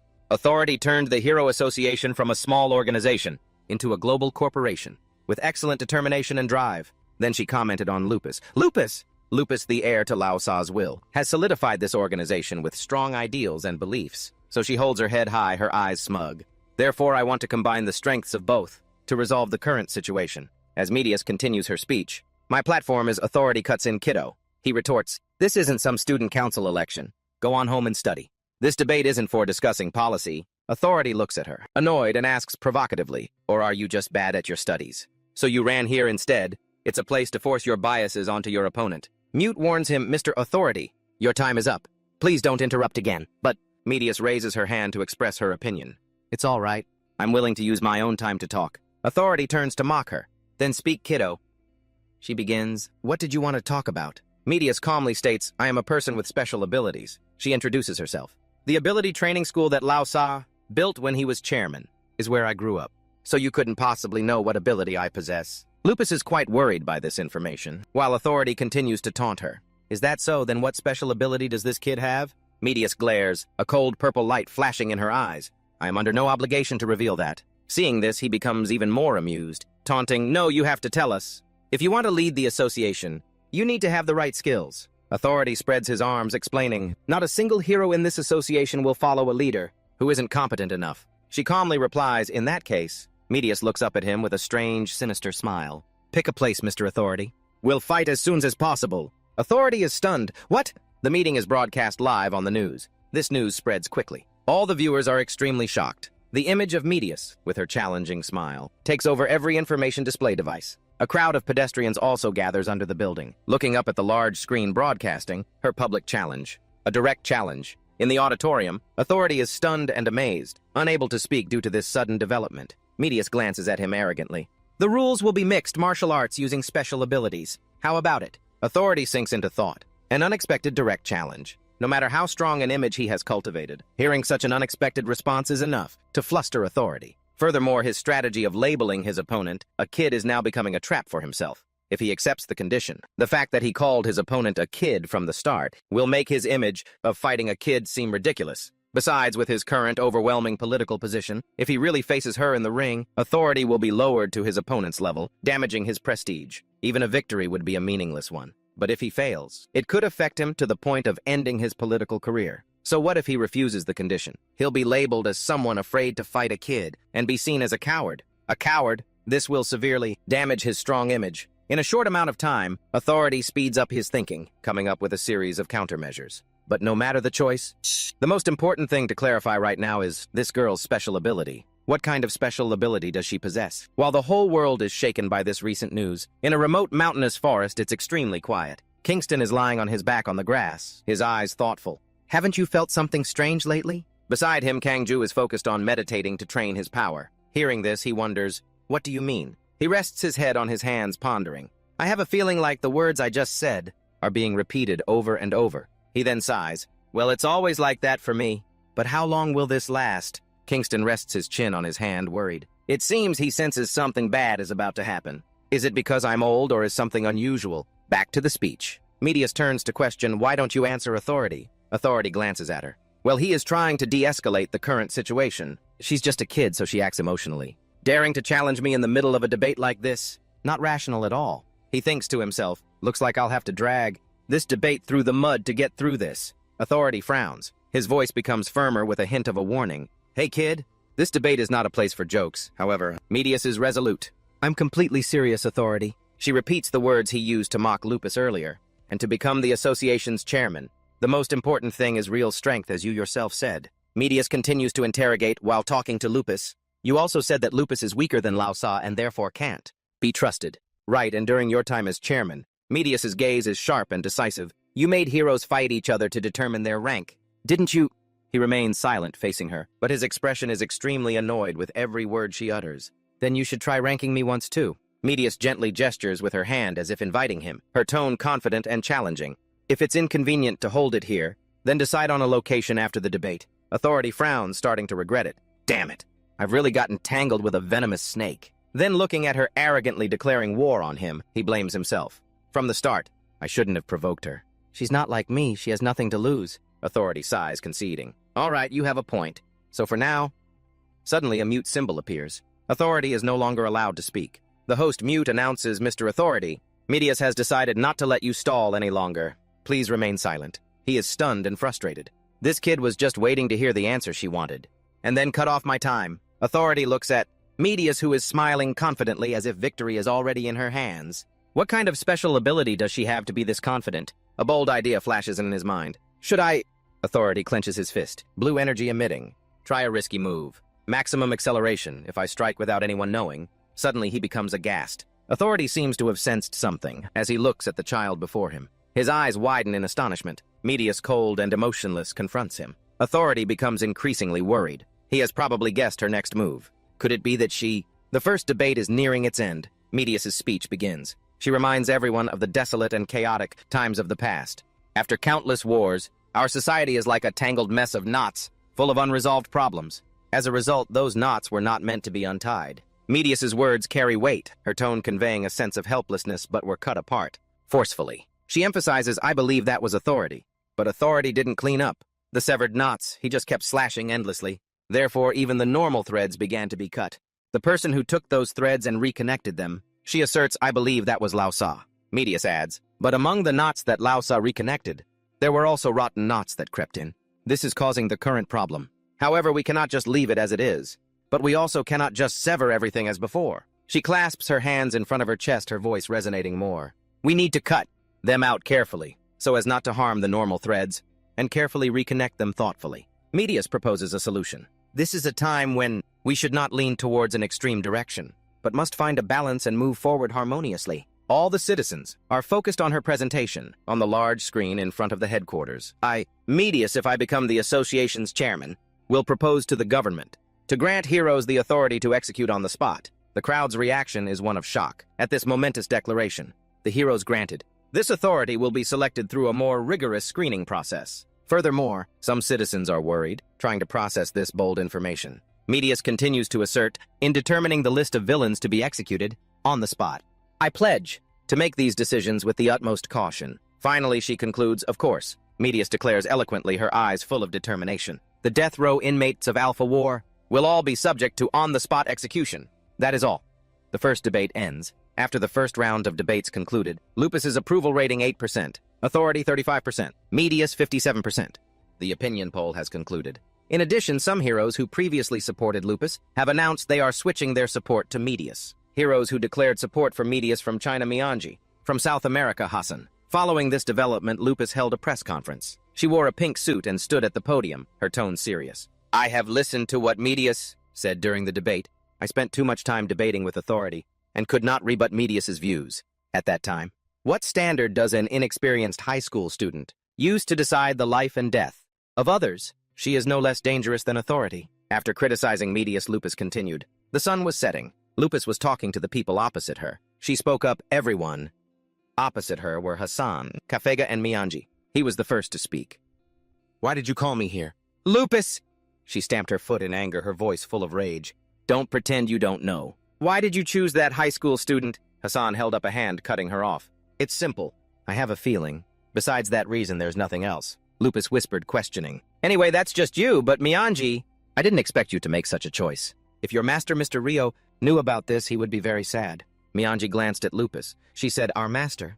Mianji began to recall what Rio had once taught her. He was standing amidst a swarm of glittering butterflies, his hands clasped behind his back, his calm voice speaking. This world is very complex, Mianji. Things once considered right and obvious can over time become wrong. And the opposite happens quite often as well. In the past, I killed many villains. The reason was simple, because at that time I believed it was the right thing to do. But after meeting Lao Sa, my thinking has changed. Even so, I still don't think my current views are absolutely correct, Mianji.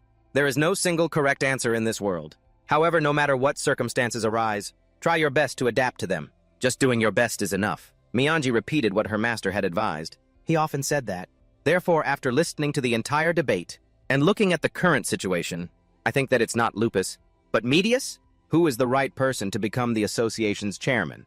Kafega looked seriously at Lupus. He said, Lupus, we do not support you. During the election period, please refrain from meeting with us. After hearing those words, Lupus bowed her head, her fists clenched in anger. After the first round of debates ended, the entire media began to focus their coverage on Medius, articles about her student days, exclusive candidate Medius's school years, articles about her family, getting to know Medius and her family, articles about the confrontation with authority, the clash between candidate Medius and authority. After the first round of debates, as attention turned to candidate Medius, representative heroes like Mianji from China and Hassan from South America, who had previously supported Lupus, announced they were withdrawing their support for her and switching their support to Medius. This caused a huge shock in public opinion, further strengthening Medius's position. Among the buzzing topics, the most prominent one was, what exactly is her ability? Authority's gaze is fixed forward. He is sitting on a sofa watching the news about Medius. On the screen is Medius with a fresh, youthful smile. Authority continues to watch the tape, his face pensive as if deep in thought.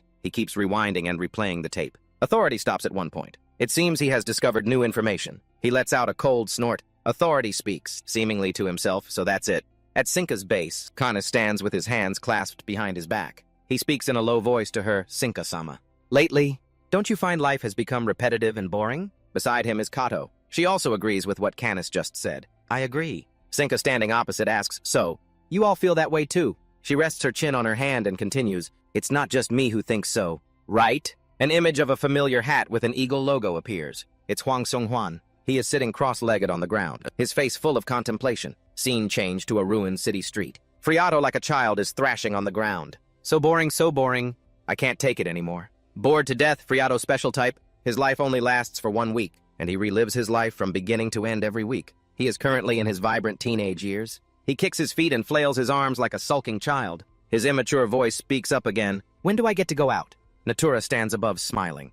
He coaxes in a low voice. Sinka-sama said to wait a little longer because a variable has occurred. Just be a little more patient. Vidi, standing beside them, is writing in a notebook. He also chimes in. What an interesting ability. I feel my inspiration flowing intensely. Friato suddenly calls Natura. He stands before him, his eyes full of anticipation. He says, let's go out for a while. He scoffs. If Sinka-sama finds out, she'll be furious. Friato isn't scared. He continues to plead, it's fine as long as we don't get caught. We'll just go to the nearby village for a bit. What's the big deal? Friato looks at Natura with sparkling eyes. He even blinks, looking whiny and expectant. Natura can't resist that adorable face. He agrees cheerfully. All right. It's been a while since I've felt nature. Friato happily praises him. Awesome, you're awesome. Natura, you're the best. Natura turns to ask the others, what about you guys? Bekanu looks very worried. She says in a small voice, no way, I'm too scared to go out. I'm not going. Vidi shares Bekanu's opinion. I don't want to either. In comic books, the characters who go out on their own are usually the first to die. Friato looks at him annoyed. What a jinx. Natura turns again to ask, and you, Atlas-san? She replies calmly, I. Suddenly she remembers Sinka's angry face. Atlas falls silent, not continuing. A few seconds later, she says softly, you guys go, I'm not feeling well. Natura smiles cheerfully. Is that so? Friato, standing beside him, is a bit disdainful. So weak. Night has fallen. A vast field is shrouded in darkness. The surroundings are suddenly shaken by a light tremor. A sapling is slowly growing. Sitting on top of it are Natura and Friato, with extremely cheerful expressions. Then the two of them run and jump happily under the tree. He spreads his arms, enjoying himself.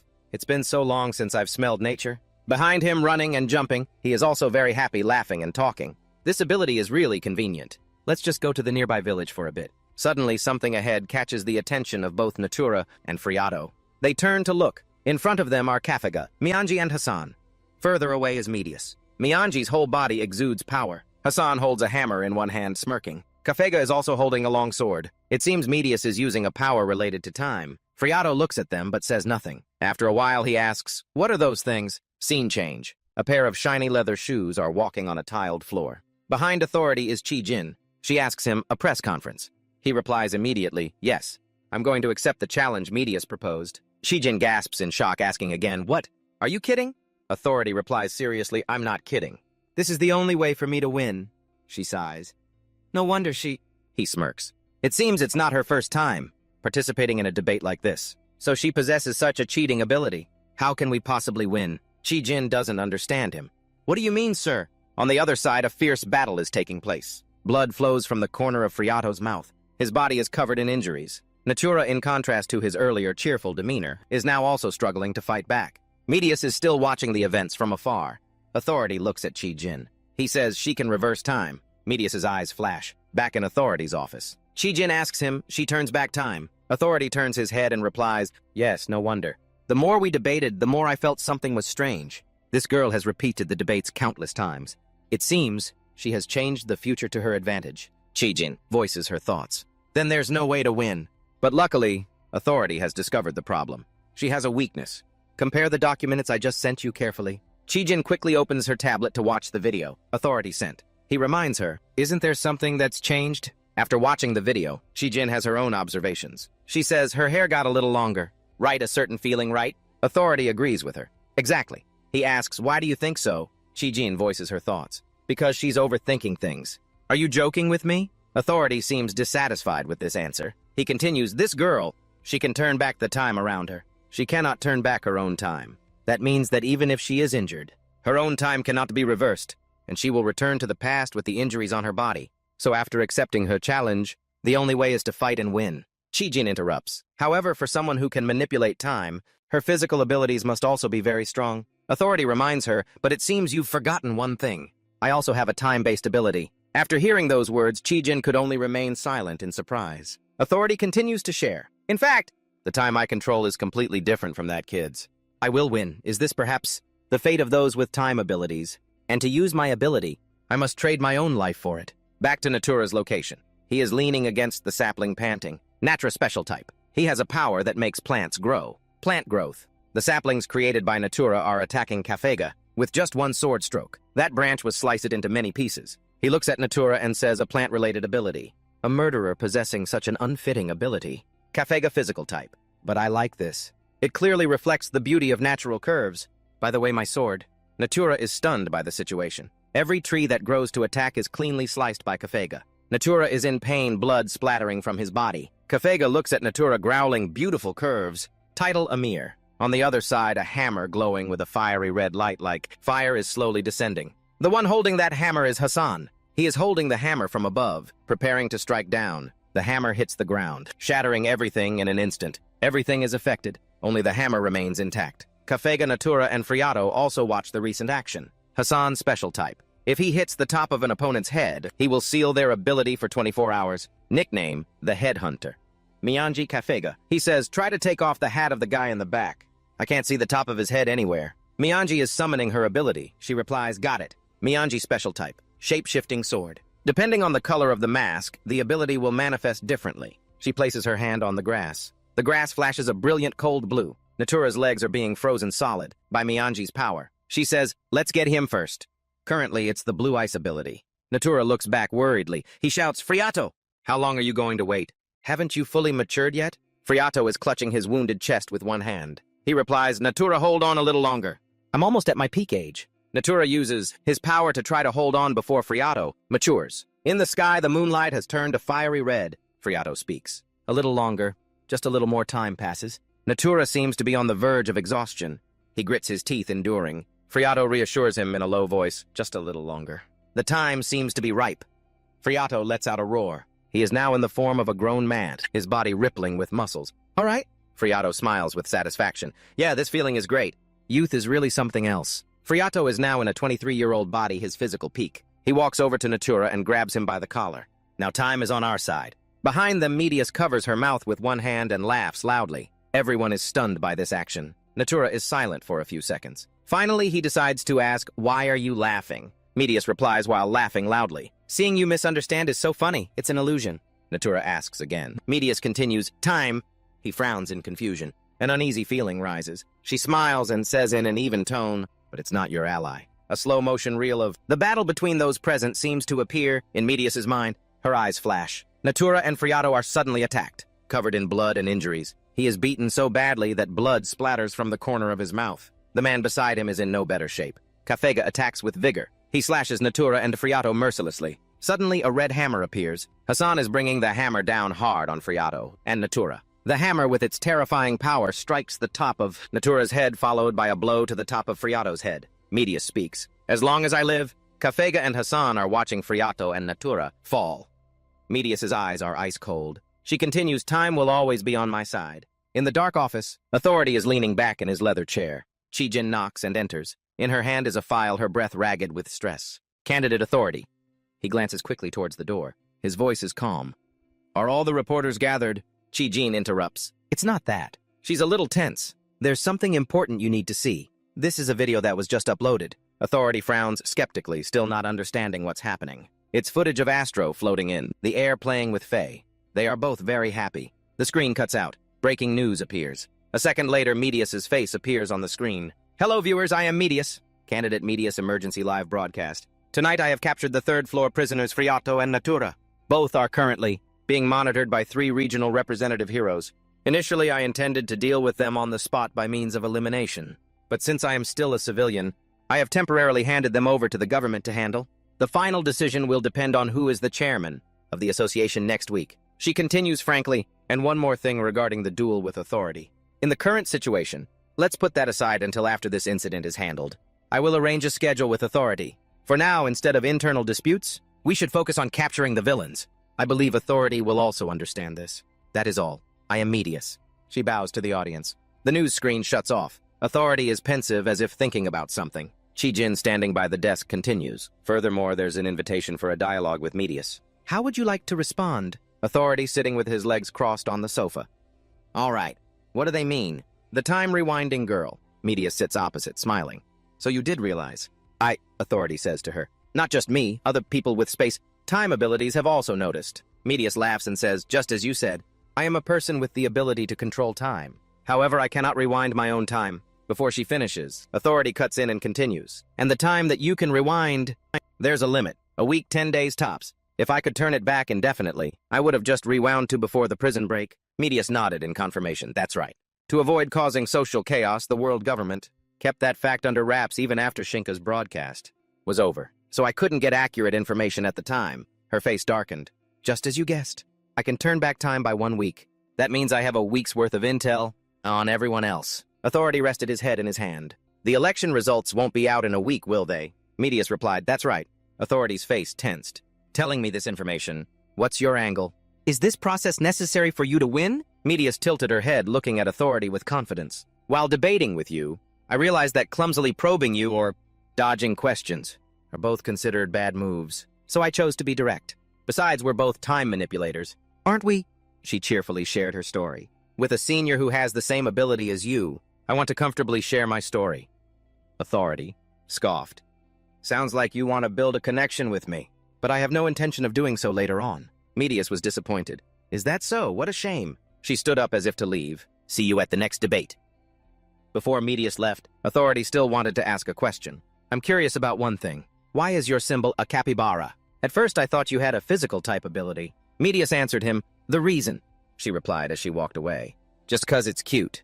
Thanks to Medius's achievements, a regional representative hero from Authority's side, India's Azetria, and a regional representative hero from Lupus's side, Africa's, and Torigo have switched to Medius's faction. Furthermore, the second debate was cancelled by the agreement of all three candidates. Shinka wasn't angry about the unexpected behavior of the level 3 prisoners, but annoyed that someone with such a troublesome ability had appeared. Shinka's annoyance at Medius's existence only grew. Meanwhile, despite Medius's appearance, those quietly pursuing their own agendas, or trying to build a world they deemed righteous, were still busy taking action. Time passed, and it was now time for the third debate. In front of her was Mute. She held a microphone formally announcing, "Hello, esteemed viewers, I'm Mute, your moderator for today's debate.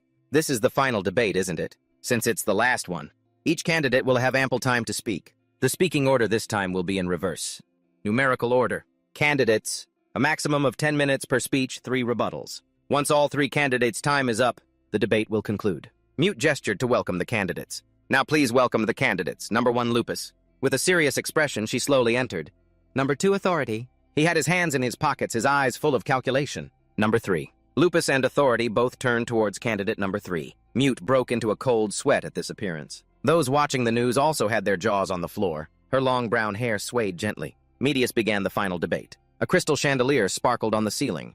Before we begin, I need to confirm something. Mute placed a hand on the mic and asked, "You are Medius?" "Correct," Medius at the podium replied. "Yes, that's right." "May I begin?" Mute said awkwardly. "Of course. Let's begin the debate." Medius looked straight ahead, very confident.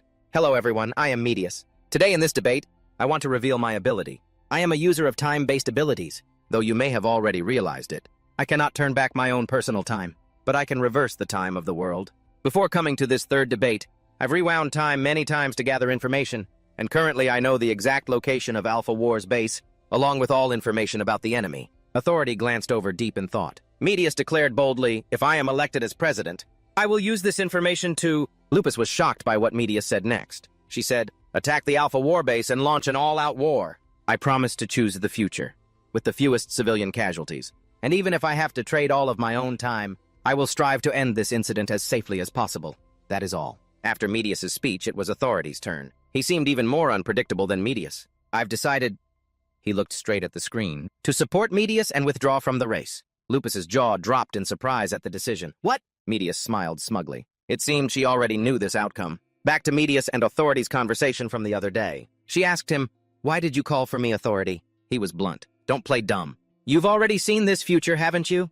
Don't you already know what I'm going to say? You've rewound time countless times, haven't you? Thanks to that, I feel like with just 1 cup of coffee, I've had 10,000. So what have you been doing all that time?" Medius replied nonchalantly. "I'll make it clear during the debate." After hearing that Authority seemed to be thinking about something, Medius, after careful consideration, "I've realized you are the most suitable person to handle this incident." He was serious. "Therefore, I've decided to support you in the election and withdraw. If I support you, you'll easily win the election, because that rabbit's approval rating is currently at rock bottom." But Medius knew his thoughts. "Of course you have a condition, don't you?" Authority didn't beat around the bush. "That's right. As you know, this president's term will end when the current incident is resolved. Therefore, my condition is that you do not run in the next election." Medius agreed easily. "Fine. Authority, I accept that offer." Authority tilted his head, still not quite believing it. "It seems you're hiding something else, huh? I don't believe you would accept so easily." Medius shrugged. "You're trying to help me. Why would I refuse?" He continued. "Finally, As a senior in the field of time abilities, I have some advice for you. Don't mistake controlling time with time being on your side. Time is always fair and coldly terrifying. After hearing this, Medius's cheerful expression vanished.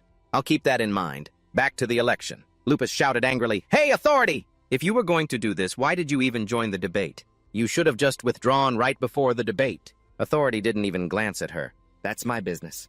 "And it's still my turn, isn't it?" Lupus from behind interjected, "You said you're withdrawing, so what's the point of your time anymore?" Authority retorted, "I haven't officially withdrawn yet." He seemed annoyed, calling for help from the moderator. "Moderator, can you please turn off that rabbit's mic? It's my turn and she's so loud I can't even speak." Hearing this, Lupus was livid. "Loud? I have 3 rebuttals, and I'm using my time to have a legitimate conversation with you." Authority lost his patience and waved his hand.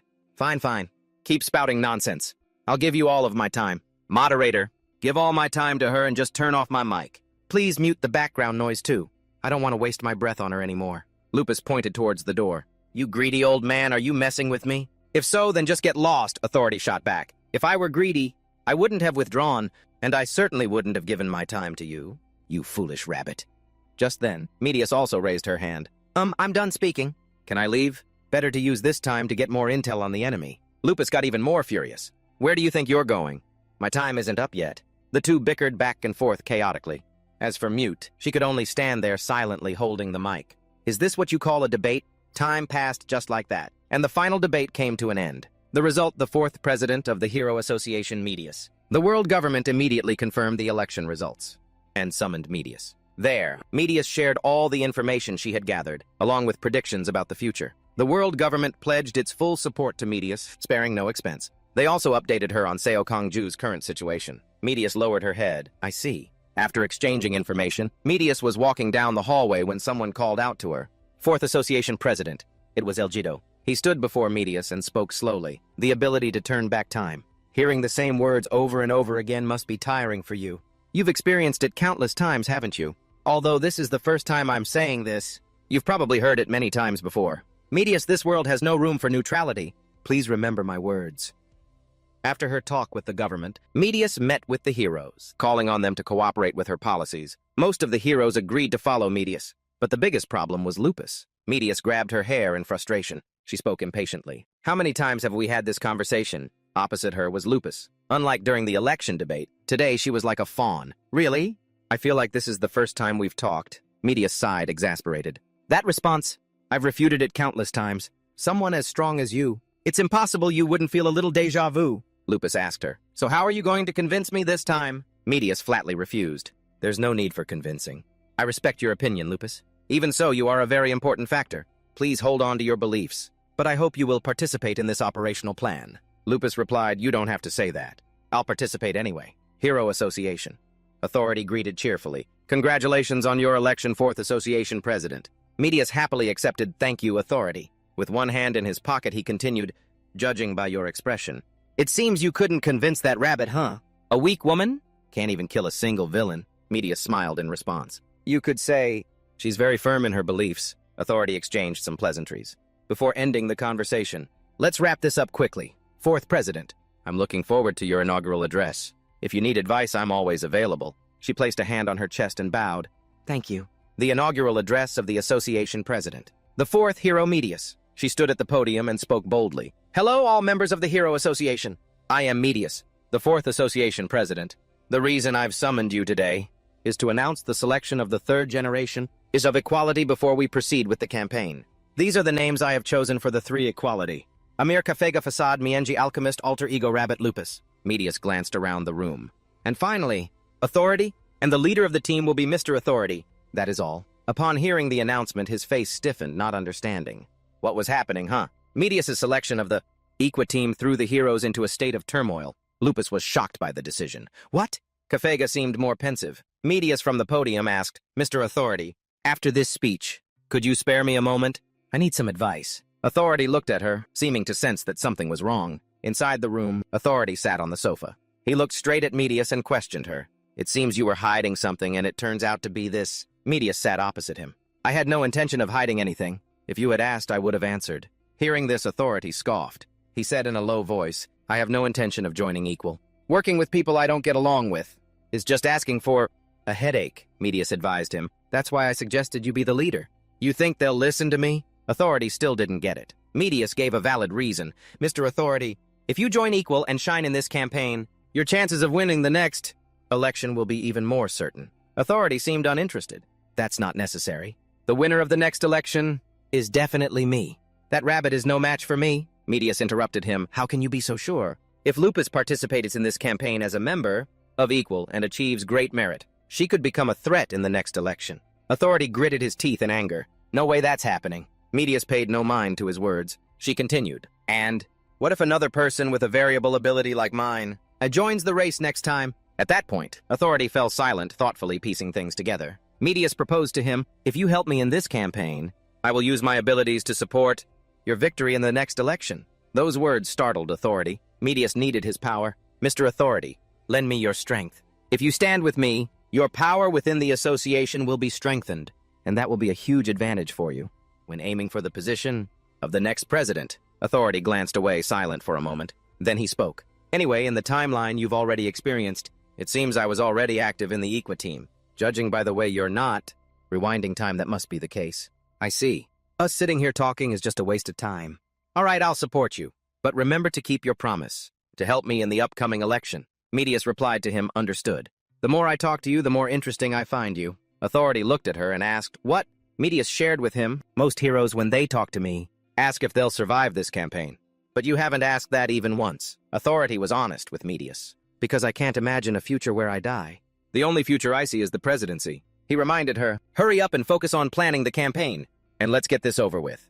Because the next president is definitely me. Medius once again explained the reason she chose the Equa team through her speech, simultaneously gaining the hero's consensus. And so the third generation of the Equa team was chosen. Medius named this campaign Operation Annihilation to counter the moves from the Hero Association. Shinka sent out invitations worldwide. However, because Medius already knew who would accept Shinka's invitations before the letters even arrived, she dispatched heroes to eliminate most of them. This resulted in very few people joining Shinka's ranks. Canis, standing behind Shinka, reported, fewer than I expected. Someone suddenly interjected, hey Alphagon, why are we only ranked as grade 3? Terra physical type. So physical type, Nudia special type.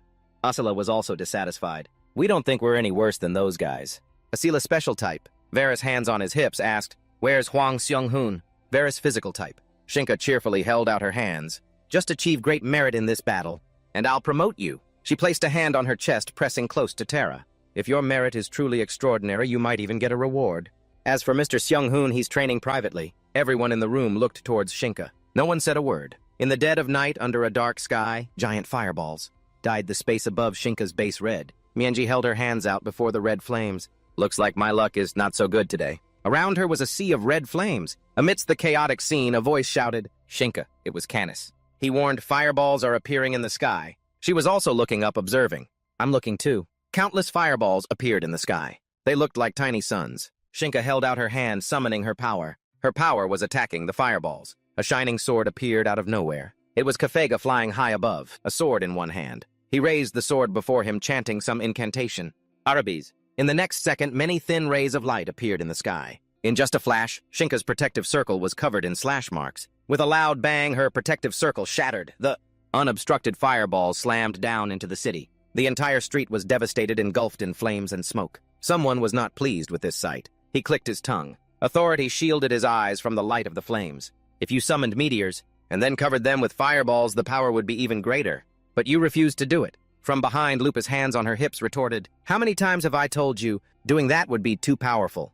It would harm our hero allies too. Authority scoffed. If our teammates can die from that, they might as well quit being heroes. Lupus flared up. You're the one who should quit. Hey, I'm the team captain, he interrupted. Antorigo suddenly appeared between Authority and Lupus. Come on, stop fighting. Let's move to the coordinates the president provided. Authority glanced at Antorigo and smiled coldly. All right. Is everyone ready? Let's go. Wipe out those cancer cells. Hero Association move out. Operation Annihilation has officially begun. In the meeting room, there were 4 people. First was Medius, then Mute Proof and Idiopia. This was the advisory council Medius had formed.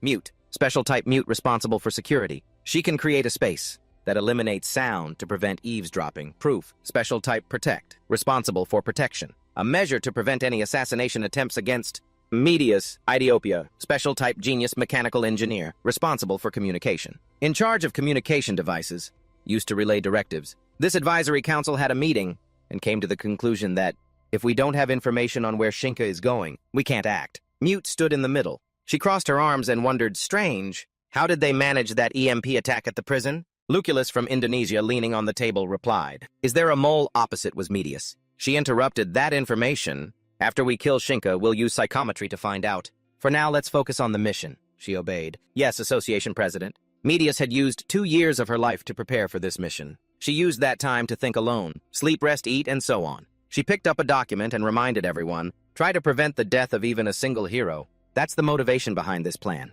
So she planned to turn back time. As soon as a dangerous situation arose, Medius placed a hand on her forehead and lamented, this ability is so inconvenient. It would be great if I could turn back my own time while keeping my memories. It's truly an extraordinary ability.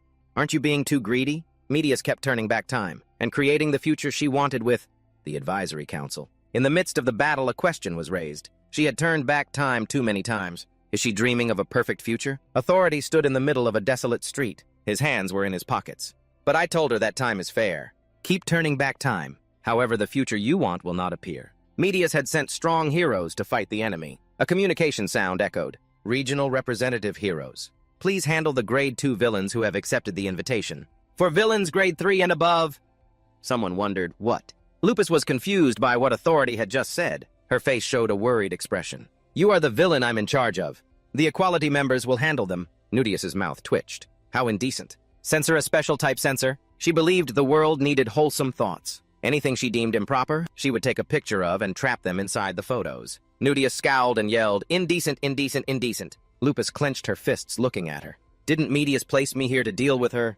Because I would have an advantage against her. She's clearly a terrible matchup for me. She used her power. Outside, Lupus was wearing a long cloak with bunny ears. She asked Nudius, hey, this should be fine, right? She took a step back. No. Lupus placed a hand on her chest and asked, puzzled, no, why not?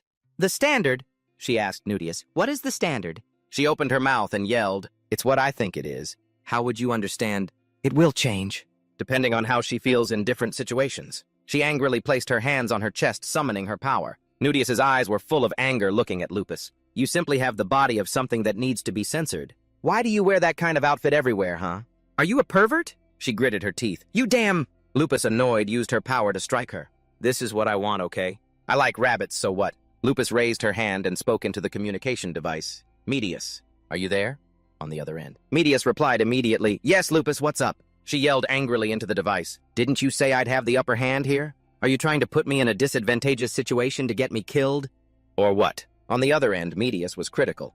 You're an equality member, and you're complaining this much about handling a single grade 3 villain. Lupus lost her patience. Shut up! Medius asked her, you won't kill villains, right? That's why I put you in charge of a villain who can't easily kill others. She's someone we won't have a problem with, even if you let her escape. Lupus didn't back down. Are you messing with me? Medius didn't answer her. She continued, furthermore, in her pictures, there are civilians trapped. If we carelessly kill her, there's a high chance those civilians will die. That's why I chose you to deal with her. Do you understand now? Lupus let out a curse, showing her impatience. This annoying kid. Medius kept talking. But I'm an adult now. Shut up. Lupus cut her off. In the sky, a bright full moon shone in the night. Kafega, weapon in hand, was slowly approaching. Suddenly, a voice caught his attention. How fortunate. Kafega's body froze. He looked up and his eyes met So's. She was sitting levitating on a rooftop. She looked at him and continued, I've been wanting to meet you. Kafega looked at her. His face still showed no expression. Amir! So jumped down from above. I never thought I'd get to meet both individuals. They called Sword God. Today is definitely a special day. A good day to die. Although I asked to learn from the other Sword God, I was refused. Because she said she hadn't yet achieved the swordsmanship she desired. Kafega's face darkened. Amir So was brimming with a murderous aura. Her red eyes blazed as she slowly advanced on Kafega. She asked, what is the sword? I have cut down countless lives, but I still don't understand. If I cut down more lives, will I be able to know? Kafega looked straight ahead, his voice deep and warm. I too have cut down countless enemies to gain enlightenment, just like you. I've even cut down those who begged to live without any mercy, because I wanted to gain enlightenment. However, I achieved enlightenment from an unexpected place. His lips moved. The sword, so thrust her fiery red sword forward. Her eyes were filled with killing intent. Kafega also drew his sword. He showed no fear at all. The whites of So's eyes turned black. In the center of those eyes were terrifying red pupils. In a flash, Kafega swung his sword across her neck. Blood spurted from So's neck. With a tense face, he began to speak. It's not a tool you swing for yourself, but something you swing for others. In the desolate night, darkness began to fall. An old pair of hands was covering the center of his forehead. Authority, one hand shielding the light, the other in his pocket. He walked forward step by step. High above, Terra was watching his every move. That must be the one I'm in charge of. He asked, Your authority. You're a bit old, but despite that, your fighting spirit is pretty good. It's a shame Amir isn't here, but you'll do. Authority looked up and interrupted. Hey! Terra froze. He reached up and loosened his tie. The thing I hate most is trash. That talks down to me like there's some big shot. Your words are just a waste. I'll kill you, trash. Authority angrily clenched his fist and punched Terra straight in the gut, causing him pain. A pair of sharp clawed hands reached out. Terra clawed viciously towards Authority. Seeing this, he took a step back. Terra smirked provocatively. That packed a punch. That was a good punch, and just as expected. The speed increases with time acceleration. It's really fast, so fast. Authority looked at Terra with a thoughtful expression, as if he didn't understand what he was saying. Terra was brimming with power. In his hand was a long, sharp sword. The feeling of cutting something worthwhile. Authority thought, what the hell is this piece of trash talking about? I haven't even used my time ability. Terra, with his blackened eyes, tilted his head and asked, What? Authority continued, Just now, he kneed Terra straight in the face. I simply dodged it, you piece of trash. Terra was sent flying backward by the blow. He raised a hand to his bloody face. Authority asked him flatly, You transformed and still couldn't dodge that? There are levels to this enhancement-type stuff, you piece of trash. If I actually used my time ability here... Terra held out a hand to stop him shouting loudly. Wait, hold on. Authority didn't bother quadruple acceleration. He thrust his hand forward, flying quickly towards Terra and taking his head in one go. He asked, Wait for what? You think you could have fought back with more time? Get lost, you trash! The three great... Equality members had successfully defeated the third-floor inmate. Lupus stood below with her hands on her hips. Above, Nudius was being restrained by a power. A voice called out, Hey! Someone's call got Lupus's attention! Authority's blood-covered face appeared, which scared her. She screamed, which in turn startled him. A moment later, she realized who it was. Authority. He didn't waste a second before cursing at her. This crazy rabbit, I knew it. Lupus took a step back. Knew what? Authority asked her. That bitch with the camera, why didn't you kill her instead of dragging her along? He rolled up his sleeves. Take down the shield. I'll send her to hell myself. She stomped her foot angrily. Nonsense! Authority raised his bloody hand, flexing. Then I'll just blow the shield away too. Lupus held out her hand, summoning her power. She challenged him, try it. Medius's voice came from the communication device. Lord Authority, please calm down. There are civilians trapped inside her shield. Just take her to the detention center then. Deal with her later. Authority asked, What if she escapes? Medius replied immediately, Lord Authority. In all the futures I've experienced, there hasn't been a single case where that bitch with the camera became a variable. He asked again, Will she be dead within a week? I haven't seen that far yet. Currently, I'm not monitoring day by day, but hour by hour. Authority shouted angrily, Hour by hour. Medius, what kind of future are you drawing? If you've sketched out a big picture, then no matter where you make a mistake, you have to keep drawing until it's finished as quickly as possible. If you just draw a little and then erase, draw wrong and erase again, when will you ever be done? The voice came through the communication device again. Even if it takes more time, I won't let a single hero die. He brought the hand with the communication device closer to his mouth. Medius, no future is perfect. Don't try to carry everything on your own. Heroes dying is unavoidable. Medius was determined. Even so, I will still do everything I can. He glanced up at Nudius, who was suspended in the air. Right now, you're the president, so I'll listen to you. But in that case, look into the future 1 week from now. Based on that progress, we'll decide this girl's fate. Medius lowered her eyes and replied flatly, Understood. Hassan was on the ground. Covered in injuries, his eyes were wide. Across from him with the blood-soaked sword was Tatsujin. A look of horror eyes, a smile, an explosion. It was all like a movie playing out. Medius's eyes flew open, startled by that stream of memory. From the communication device, she continued, Lord Authority. According to the results after I experienced the future and returned, she doesn't become a variable. After being apprehended, she will be imprisoned without any problems. He cut Medius off. All right, let's just drop this. So do we win the war? Medius continued to report to him. Victory seems possible. But if things continue as they are, some heroes will die. Authority replied, That's unavoidable. Medius advised him, Authority, if there's a way to save them. Shouldn't I try it? Even if it consumes all of my time. Authority didn't care about this anymore. He turned and walked away. Even so, you have to leave some time for my election. Understood, Medius replied. Behind them, Lupus had a worried expression. Election, what are you two talking about? He glanced back, smirking. Shut it, Rabbit. Prepare to move to the next area. Inside the meeting room, after hearing Medius's conversation with authority proof, asked Madam President, "Are we certain to win?" Across from him, Idibia answered, "Victory seems certain." Newt also joined in. "In that case, let's focus on minimizing hero casualties." Medius suddenly remembered something and looked at him. "But there's something strange." She covered her mouth with her hand, thinking. "Even if all the villains of Alpha are defeated in the battle, Stevens, Ahura Shinka, and Huang Xionghuan are all no-shows." Everyone was stunned. Grove asked, "What? If that's the case, then nearly half the main force hasn't even joined the fight." Newt added, "Could it be that they've run away?" She gave an order. "We should push the timeline forward, and then look further into the future again." The heroes followed Medius's instructions one by one, wiping out every villain in the dark neighborhood. Shinka stood before everyone and asked, "Is everyone ready, my executioners? You all must have felt it, right? Something's not right with the flow of time. Medius." She mistakenly believes that time is on her side. "Ladies and gentlemen, but time is actually our ally.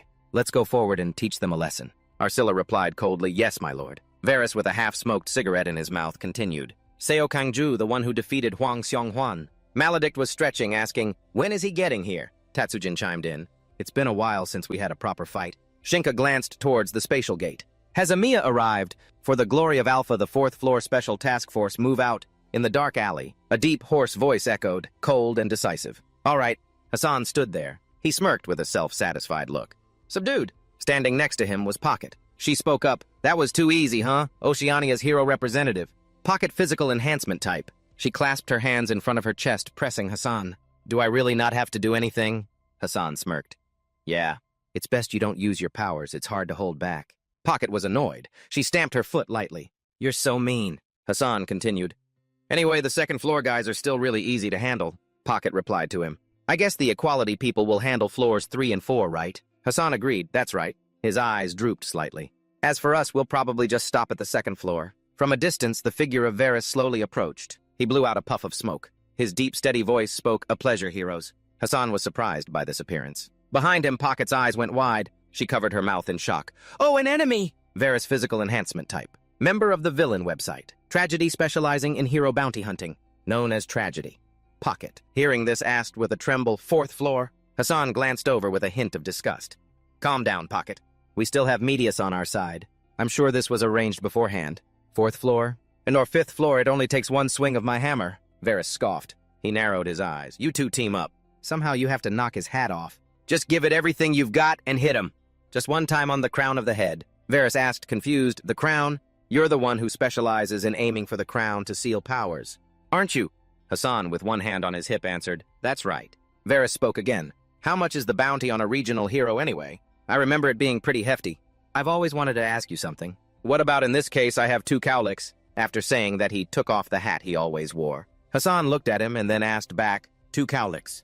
2 cowlicks, that's right," Varys replied, putting the hat back on with his other hand. Hassan asked again, "So what does that have to do with my ability?" Varys said what he was thinking. "Someone with 2 cowlicks, doesn't that mean they have 2 crowns? Meaning you have to hit 2 spots." Hassan found that ridiculous. "What are you talking about? People only have 1 crown." Varys replied with another incredibly stupid sentence. "Is that so? Doesn't that mean bald people don't have a crown?" Hassan, this time, had lost his patience with his absurd words. "Nonsense, who doesn't have a crown? On the contrary, I love hitting bald guys the most, because the crown is so easy to see." Varys put both hands on his belt. The brim of his hat hid his eyes. He continued, "I see. That's new information." Hassan advised Varys, "But before you go picking on bald people, you should probably get yourself checked out. 2 cowlicks is a sign of early-stage hair loss." Varys froze after hearing Hassan's advice. After a long pause, he finally managed to get out one word, "You." Varys's face began to tighten. His eyes were fixed on Hassan. His tone was a declaration, "I'm going to kill you in the most painful way possible." Hassan's eyes widened in surprise. "Why?" Varys lowered his hands as if preparing to attack. "You told me something I didn't want to know, which I find insulting." Hassan had also activated his power, ready to fight at any moment. "Pocket, get ready." Pocket took a step back and replied, "Yes, sir." Veins popped on her face. Her face showed her rage. Hassan and Varys both looked at her and winced. "Oh, man. That's nasty." Pocket had transformed into a beast-like form. She was in a fighting stance, completely different from her earlier voice. She looked straight ahead, her deep, hoarse voice echoing, "Ready." Varys held a cigarette in his mouth. He smirked. "A physical enhancement type, huh? This will be an interesting fight," Kingston explained. Physical enhancement types are different from unique or summoner types, which usually manipulate ki externally. Most users with physical enhancement abilities only control ki within their bodies. Because of this, many in this category believe that the strength of their power is predetermined at birth, leading to laziness or even giving up on training. Across from him was Kang Ju, listening intently. Kingston continued, but in reality, it's just that their vessel is too small. When the vessel is small, the ki will overflow. And once the ki exceeds their ability to control it, it becomes useless. But if you know how, you can hone and expand this vessel. Through training, you will hone your vessel with me, and at the same time learn to control your ki. One more thing. When you reach a certain level of ki control, back to the present, Varys placed his hand on his hip as if to draw a weapon. In front, Hassan and Pocket watched attentively to avoid being attacked. Suddenly, Varys drew a flare gun. He leaned back slightly and pulled the trigger. A powerful flare shot out from the gun. Hassan and Pocket watched the bullet fly towards them. They both dodged to either side. The bullet flew past them and into the abandoned building behind. The bullet made contact with the building, causing a loud explosion. The tall building, in an instant, shattered under the force of the bullet. Both Hassan and Pocket glanced back to check the situation. Varys reloaded, preparing for a second attack. Kingston's face appeared again. One can also infuse ki into objects. In front of him was the barrel of Varys's gun. He raised one hand high, twirling a rope above his head. He threw the rope towards Hassan and Pocket. The rope flew and tied them up tightly. Varys held the rope that bound the other two with one hand. He reminded them in a low voice, "Now you can't move anymore. Because I've infused ki into this rope. It'll be harder than steel. And now I'm going to skin your head." A familiar voice rang out, "Impact." Kang Ju rushed forward and punched Varys hard in the stomach, sending him flying backward. Varys's face contorted fiercely in pain. Hassan and Pocket on the ground were also surprised by what had just happened. Kang Ju had a very calm expression. Kang Ju's punch sent Varys flying several meters. An old pair of hands appeared along with a voice. "Your growth rate is pretty fast. Just keep feeling the ki in your body and move. Like that." It was Kingston. With a smiling face, he placed a hand on his forehead for a better view. "Let's see now. This guy is the perfect opponent to warm up with. This isn't too bad either. Now, try mixing your unique ability into your attacks, just like we practiced. If you kill him in one blow, it's a failure. But you have to use at least 3 moves." Kang Ju, standing in front, glanced lightly at Kingston. He replied in a low voice, "Right." Varys stood up. He adjusted his hat with one hand. "Treating me like a punching bag, huh?" "It's true." Kingston crouched down, preparing to sit. "All right, I'll watch from here. Go on, my disciple." The Hero Bounty Hunting Site Tragedy. When the Hero Association operated its ranking system, naturally from Tier 5 to Tier 1, bounties were priced according to the level of danger. The highest income of Varys, the leader in this industry, came from Sunkos, a candidate for the Equality title. After completing that mission, Varys enjoyed a leisurely retirement, only monitoring the bounty site without participating anymore. Varys lounged on a chair watching the news. So many new faces are popping up. But then one day, a name on the website caught his attention. It was Seo Kang Ju. Despite being at the Equality level, Seo Kang Ju had no bounty amount listed next to his name. Out of curiosity, Varys contacted Tragedy to ask why. But over the phone, a distant voice came through. "It's literally unmeasurable. Seo Kang Ju has never been in a fight, so there's no information on him at all. Or maybe Varys. Why don't you try fighting him once to set a price? We'll pay you a handsome sum." Varys impatiently refused. Back to the present. He seemed to be sharing his own story. "Back then I thought he was nothing special, so I was just a little curious and let it go.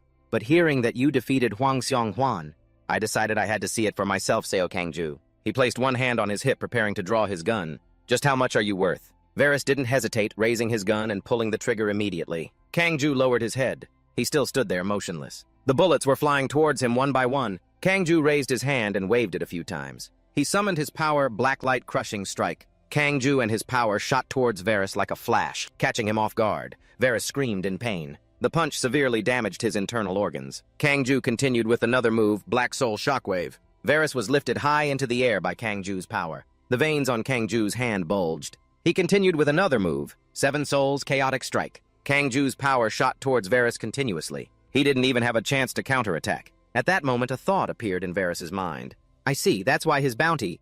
It wasn't clearly stated. A beam of Kang Ju's power suddenly flashed. He was flying down from above, his powerful punch still thrust forward, preparing for the next attack. His eyes were filled with coldness. Kang Ju used a special move, Black Knight Frenzy Strike. Varys lay on the ground looking up at Kang Ju. He spoke, "Seo Kang Ju, your bounty value is truly unmeasurable." Kang Ju's power, like a bolt of lightning, struck down on Varys with immense force. Outside, Hassan and Pocket, who were watching, were also wide-eyed and open-mouthed. They both had their own thoughts. Someone who can handle a 4th floor level, like a kid playing with a toy.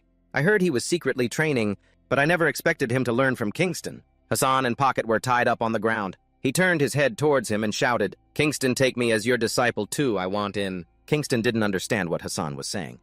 "What, get lost?" He sighed. "Medius, I'm sorry for doubting you. So this is why you left him alone." Beside him, Pocket turned and stammered. I thought I was dead for sure." Suddenly, Hassan shouted, "Our president is the best." Kingston was deep in thought. "Medius, Kingston?" Kingston had assessed Medius's abilities, finding them no less than authorities. He had looked into Medius's background and had his own opinions of her. It seems she has the ability to experience the future and then return to the past. With this, she can lead the future as she pleases. He looked up at the sky and snorted lightly. Kingston sighed. If that's the case, then it's no longer interesting. Should I just go and kill her? A pair of blue pupils glanced over, thinking for a few seconds. Bez was looking up at Kingston. "Kingston, I've decided to entrust Seo Kang-ju to you.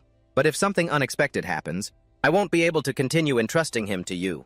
I hope you understand." Kingston sat arrogantly on a rock. He laughed and replied, "You dare threaten me?" Bez lowered his head, not daring to argue with him. "This isn't a threat but a request," Kingston slowly asked. "You, as the leader of the world, bowing your head and begging someone else. Aren't you ashamed?" Bez kept his head bowed. "For the safety of the people, I am willing to do anything." Kingston put one hand on his thigh to push himself up. "Commendable." He stood up straight, his hands clasped behind his back, his eyes following Bez. "All right, I'll think about it positively. I'll observe a little longer.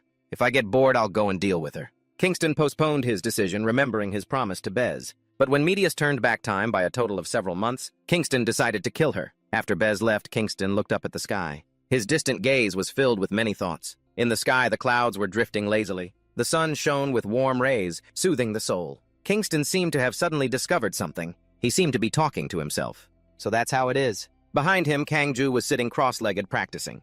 He asked Kingston, "What's wrong?" Kingston glanced at Kang-ju. He thought to himself, he hasn't reached the level where he can feel this yet, has he? He said to Kang-ju, "It's nothing. Focus on your training." Kingston turned back and looked up at the sky again. "Is this really as far as it goes?" Back to the present. Kingston praised Kang-ju, "Not bad. Your technique has become more refined. It's true nothing improves your skills like a real fight." Kingston thought to himself again, but he's still far from it, because he still can't feel this thing. Perhaps more real battles are needed to heighten his senses. Looks like this will be more interesting than expected. He turned around. With his hands clasped behind his back, Kingston walked and spoke to Kang-ju. "Let's go, find the next opponent." In the meeting room, Medius's voice rang out. "Hassan contacted us and reported that Seo Kang-ju has finished eliminating Varus." In the meeting room, Medius was speaking. Proof found it a bit hard to believe. The fourth floor dealt with this quickly. Newt stood across from Medius, her arms crossed in front of her chest. "That's Seo Kang-ju for you." Medius replied thoughtfully, "Yeah." It'd be a turn to ask, if we keep this up, can we really save all the heroes? Medius was still thinking about something. Let's continue turning back time. Step by step, like assembling the pieces of a puzzle. The news that Seo Kang-ju had joined the battle spread to the heroes. Authority stood in the desolate neighborhood. He was raising his hand to look at his watch. Authority replied to the person across from him. "Is that so? We just need to catch that kid Huang Song-hwan and we're done." Across from him, a graceful voice rang out, "Oh my." Hearing that makes me a little sad. It's like you're treating us like we're not even here. Maledict spread her arms wide and continued the conversation. Suddenly, she gave a cold smile. "Long time no see, former president." Authority remained silent, not responding. Maledict added, or should I say interim president. As the equality group was moving smoothly, a voice echoed in Mienji's ear. "Long time no see, Mienji." Ho waved and greeted, "Mienji, we meet again, huh?" Behind Ho was Hun. He clasped his hands behind his back and smiled. Hun looked at Mienji and said, "Let me send you to your master's side." She replied to him, "That sounds good, but not yet." Cut to Lupus's location. She was holding out both hands, summoning her power. "This time I will definitely catch you, Egret." She challenged, "Try me, little rabbit." Behind her was Peknu. She clasped her hands together, her eyes welling up with tears. "Just please don't kill me." Lupus looked at Agrit and Peknu and replied, "Don't worry, I won't kill anyone." Cut to an abandoned construction site. In front was Antorio, slowly walking towards the other side, asking, "Is that you?" Vidi, holding a notebook, said to Ashila, "Number 4, the one Therapia mentioned." She replied exactly the same. Vidi and Ashila stared at his face. Antorio angrily gritted his teeth. He growled, "My name is not number 4. I am Antorio." Cut to another desolate construction site. Tatsujin's hair blew in the wind. Across from her was Kafega. In his hand was a long, sharp sword. She spoke first. "Amir, I've wanted to meet you for a long time." He replied coldly, "With our relationship. I don't think we need any greetings, do we?" Tatsujin and Kafega, brimming with killing intent, rushed to attack each other. Powerful opponents faced off. Kingston was standing behind Kangju. He looked at the person across from him and said, "Not bad. Still have some brains, huh? You took off the collars beforehand." Kingston held out his hand to stop Kato and Canis. "Wait a minute, I need to talk to Seo Kangju." Kato looked at him and replied, "Who gave you permission?" Kingston growled, scaring Kato and Canis. "Hey!" His eyes showed his ruthlessness. He repeated, "Wait, Kato." And Canis could only stare, not daring to say another word. Kingston turned to speak to Kangju. "Come on, let them fight a little longer. This is perfect practice," he replied to him. "I listened to you, but how much longer do I have to hold back my power? Can't I just kill them quickly and get it over with?" Kingston said softly. "Absolutely not. You can feel it too, can't you? You're much stronger than before. But it's still not enough. Listen carefully. In this place, besides me, no one here can be your opponent. Only in this place." Kangju looked at him in silence, seeming not to understand. He started to ask Kingston, "What are you talking about?" Kingston, with his hands clasped behind his back, looked at him and continued. "Look, you still can't feel it, can you? You need to get better acquainted with using your ki." Kangju asked him, "Feel what?" Kingston looked up at the sky. He continued slowly, "Soon. You'll understand. All right, you can move now." But Kingston used his power to rush towards Canis, grabbing him by the neck. He smirked and said, "Let's fight one-on-one." Kato watched as Canis was wrestled aside by Kingston. She shouted, "Canis!" The man pinned beneath him managed to reply, "I can't move." Kingston looked at Kato and continued, "Don't worry. I don't intend to harm you. But if you came here just to save this guy, without fighting Seo Kangju, then I'll kill him right now. If you defeat Seo Kangju, I'll let him go." Kato asked, confused, "What do you want?" Kingston answered simply, "I just want to see it before I die. The battle between humans who have reached the pinnacle. Consider it the final pleasure of an old man." He smirked slightly. "All right, fight Seo Kangju. Use as many skills as you can. Don't kill him immediately." Kangju, seething with killing intent, replied, "Understood." On the other side, after Kingston had instructed him, he thought to himself, "Only then. Can you win?" On top of the tall building, Shinka was looking down at the city. Behind her was Seung-hoon. He asked Shinka, "So Kangju has arrived?" Shinka replied flatly, "It seems so." Seung-hwan smiled contentedly. "It's been a long time since we last met. I guess the others are the same." Ahura glanced at the person across from her. Seung-hwan was smiling a deadly smile. Over here, Kangju, with a cold expression, was preparing to attack. Back in Shinka's room, she solemnly declared this battle. At the same time, Medius on the other side was also affirming the same thing. Both of them had a belief that it will be our victory.